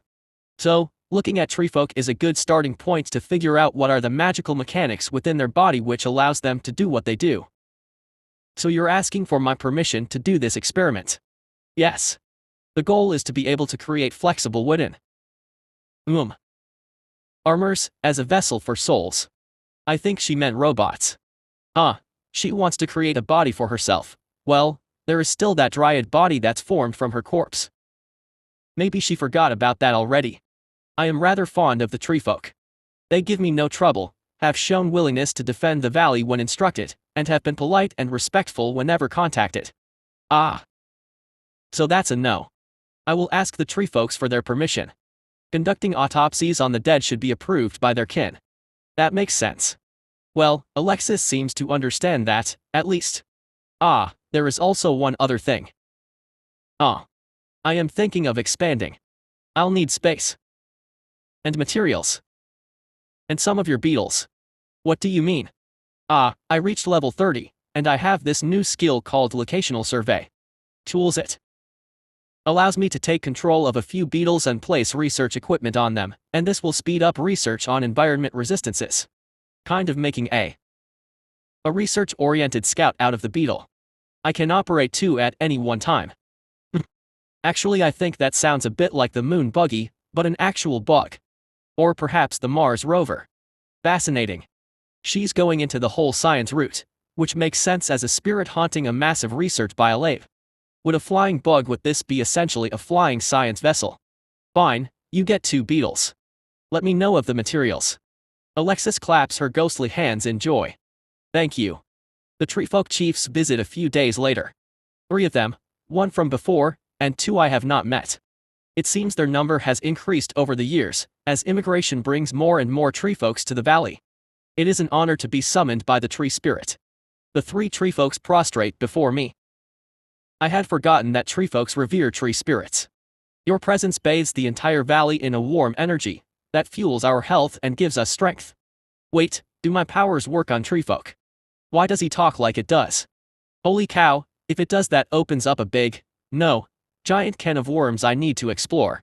You feel my presence. The oldest of the treefolk, the one I met before, still prostrating on the floor, is the one to speak. We always have, the energy and radiance through the roots. Each step we take, we feel your growing dominion. Even in the depths of winter, we feel and share in the warmth through our rooted feet. Wait, is he trying to just suck up to me? Anyway, let's get down to it. The reason I wish to speak to you is to talk about the dead and the deceased. I'd like to first understand about cultural norm, where the body of the deceased treefolk is normally split into many parts, some as tools, some as fertilizer, and some as ornaments. Is this an unbreakable rule, and is there any taboo around giving it to me for my studies?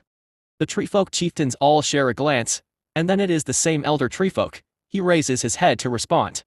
It's a cultural practice. Most families will want to keep their deceased family members' bodies to assimilate into their own. If you want a body, we would have to provide one without any family members, as I doubt any of our own would part with it. Every bit of a treefolk should be recycled. I see. Interesting. Very well then, that will have to do. And you can stand up now, you've prostrated long enough. I'm not sure whether Vice Consul Loanne has relayed our message previously. One of the other treefolk chiefs speak. Oh, what is this about? It's regarding the recent gifts to the young children. While the rest of the population do benefit from it, we, the treefolk, do not really benefit from them. Ah. So, is this a complaint? We're wondering whether we can get something more suited for our young saplings. Oh. Customer feedback. Now why didn't Loanne tell me about it? When was this message delivered to Vice Counsel Loanne? The three chieftains look at each other. Oh. Last week perhaps. When she came to deliver a gift for our newest sapling. Speaking of treefolk mating and childbirth, they're actually really interesting and different from the rest of the humanoid races, although they also have humanoid-like appearances. There's actually a few ways treefolk mate, and it depends on the male, female, or whether the treefolk is a hermaphrodite, i.e. contains the mating organs of both. In short, treefolk retains their own plant-like mating systems, yet also incorporate the mating systems of humanoids. Their available ways of mating include actually having intercourse, a form of pollen fertilization where the female organs open up for the male organs to fertile, or oddly, and perhaps unique to treefolk, is via third parties, usually an insect or a carrier, like a bee or a butterfly that carries the fertilized pollens from the male organs to the female, who then, if she judges the pollens to be suitable, then allows it to fertilize him/her. Apparently it's taboo for a treefolk to self-fertilize, for the hermaphrodites, but in times of great disaster, it is permitted to keep up the treefolk numbers. There's also another external variant of mating, in which the female organ produces empty seeds, something like an unfertilized egg, which she can leave in a specified location for any interested male treefolk to then leave their seed. Most subspecies of treefolk are able to produce large quantities of such unfertilized eggs, and the decision to either go for an external or internal mating variant is a choice of the treefolk, whether the female wants quantity or quality, because internally carried treefolk will emerge much stronger, bigger, and longer-lived. If the male or female is strongly magically attuned, internal mating and carrying the baby within the female also has a higher likelihood of passing off the magical talent to the child. The only plant-like reproduction system not retained by the treefolk is the grafting or cutting methods, since the soul cannot be severed in two. Only one part of the body will retain the soul, and the part without the soul will wither away without the sustenance of the soul's presence. So, given their huge variety of ways in which a baby is carried or the condition of which a new sapling is created, I could see why the humanoid childcare center is not suitable.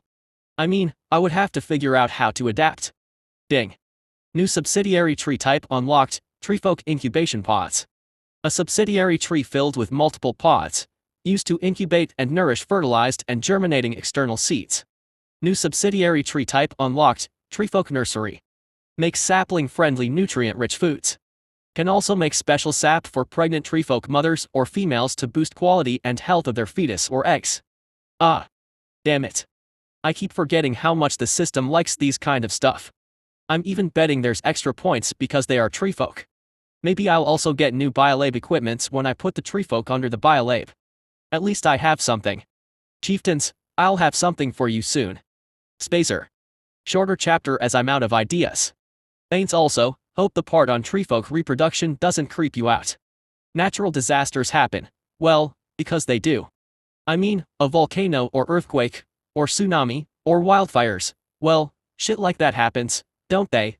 Especially when you talk about timescales of years. What is remote becomes certain over the ages. I should add a supervolcano eruption someday. There should be at least one somewhere on their world.